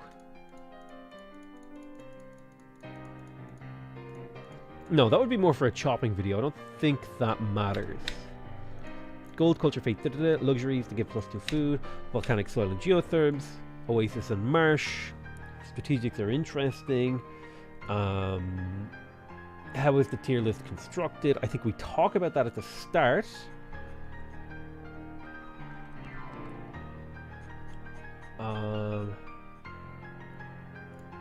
So chopping doesn't matter so much. Hey Buzz, unimproved tile tier list is Galaxy Brain. Dude, it actually, this is so much work. Like 1, 2, 3, 4, 5, 6, 7 pages of, and this is the improved tile tier list that we are just woo. This is going to be I want to say every 6 months I get inspired. Like I'm like a dwarf in Dwarf Fortress. I get inspired and I just get this like energy that I need to make like the best video I've ever made. And this is it. This is one of those videos. And I spend like 80 hours on it. We would have finished already if it wasn't for someone stun locking Potato. Yeah, Bose. We got into like an hour and a half stun lock, arguing over about like Civ 6 timelines based on whether or not you're playing on like online speed or marathon, and what are the implications of playing on online speed and what are the implications of playing on marathon. Like, if you overflow production on online speed, does that technically mean that you get something sooner than you would have if it was on marathon speed? So we were trying to like, I was trying to explain to Damn Rider that because of the way time like works, you can never ever be worse off in a marathon game than in a online speed game, because the units of time are more granular. It's like compound interest. You get more opportunities to accumulate value. However, there is one small case, and that's where you chop and you lose a production that you wouldn't have lost. But anyway, we had a lot of fun with that one. I like arguing. That was really fun. I think I caught a glimpse of that while I was doing dishes. I had the stream muted and I just saw Mats and Pink. Dude, it got, you know. 7 pages, and that's not counting what you've erased and rewritten. That's true. But this is a damn fine document right here. I'm feeling very proud of it. We're kind of reaching near the end of the scripting part of this, which is the easiest part. This is the easiest part. You're going to be recording so much fucking B-roll. Oh my god. I'm going to be recording so much B-roll. I'm going to be making so many graphics. It's going to take me another 2 to 3 weeks to, maybe even 4 weeks to get this video finished. And think, I used to bang these out in like 2 or 3 days because I would just go full like hyper focus and bang them out. But now I'm trying to pace myself a little bit better. Later, although follows, also follows. So, meta narrative about making the video. We put that in. Initial approach was multiple tier lists, and we kind of reworked that in. We explained how we value tiles. Oh, sorry, this is the narrative. I'm keeping this. This is like the narrative structure. Show the tier list in full. Talk about layers. Talk about edge cases. So that's where we are right now. We're actually at the point where we're going to start talking about gold, culture, faith, pantheons, and forest fires in like depth. We need that spicy Joshua Weissman B-roll. Then you could save the cut of odds. What? Are you going to stream the making of it?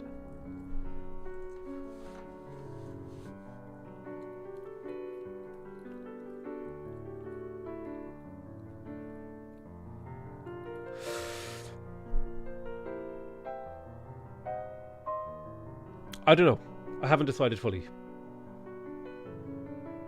Probably not. Because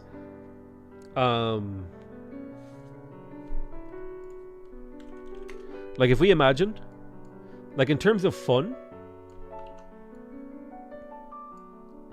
here's fun, okay? This is fun. This is grunt work. Okay? So fun up here is like argue and writing. Okay, like arguing and writing, really fun. Grunt work, not very fun, right? So like the writing part is really fun because I can argue with my chat about it. So like this is like a timeline of the video. The timeline of the video is like conceptually making the concept. This is like concept. Okay, when you make up a concept for a video, you're like, oh my god, dude, this is like the greatest thing ever. And then you get to writing. And when you sit down and you start writing it, it's like, Jesus Christ, where do I even begin, dude? And then you kind of get into it and you get into the arguing and you're having a good time and you're having a good time. And then you peak kind of about here and then writing stops being fun. And then it gets to recording. Okay. And recording is kind of like, okay. It's like, it's fine. And then you get to editing, okay? And if you don't enjoy editing, welcome to fucking hell, okay? Let me tell you. By the time you get to release, you don't even remember what this line looked like, okay? This is a bottomless pit that falls off the page.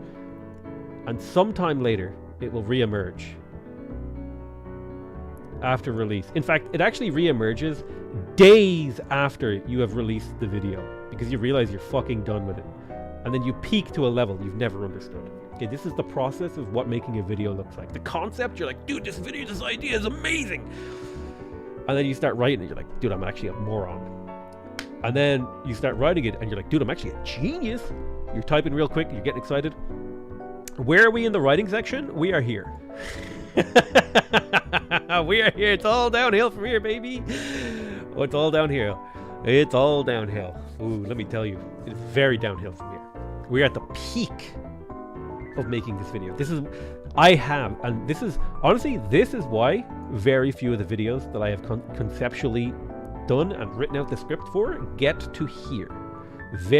Where's my mouse gone? Very few videos make it to here because this is just fucking like I have to actually. How I get through this is I have the video concept like finished and ready and made. And then one day I wake up and I just have like that ADHD hyper focus where I can think about nothing but finishing the video like a dwarf on like a special mission. And it's like I black out and the next day I wake up and there's like a finished video. It's the only way I can describe it.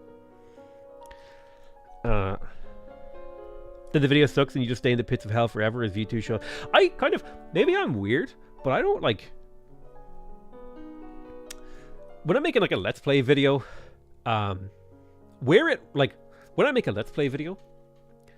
ranks on the like 10 out of 10 or 1 out of 10, that's not a ranking of how good my video is. That's a ranking of like how good my title and thumbnail is. How good the video is kind of like an internal thing for me. I know I made a good video, or I know I put a lot of work into that video. So like if it's low on that, I'm like, the concept, like it's title, thumbnail, and concept. One of those three sucked. It's 10 out of 10. It's one of my worst videos. Whatever, who cares? Like performatively. But if I feel really, really good about a video and it gets a 10 out of 10, I feel a little bit bad. But I'm also like, I know that this is a really good video. And I'm going to come back to the title and thumbnail and like rework it and see if I can get more views. Have you ever thought about playing Heroes of Might and Magic on channel or stream? Maybe someday. But it's really late. I got to go to bed. We're at the end of the road. I think one more 6-hour stream will get me over the line with this.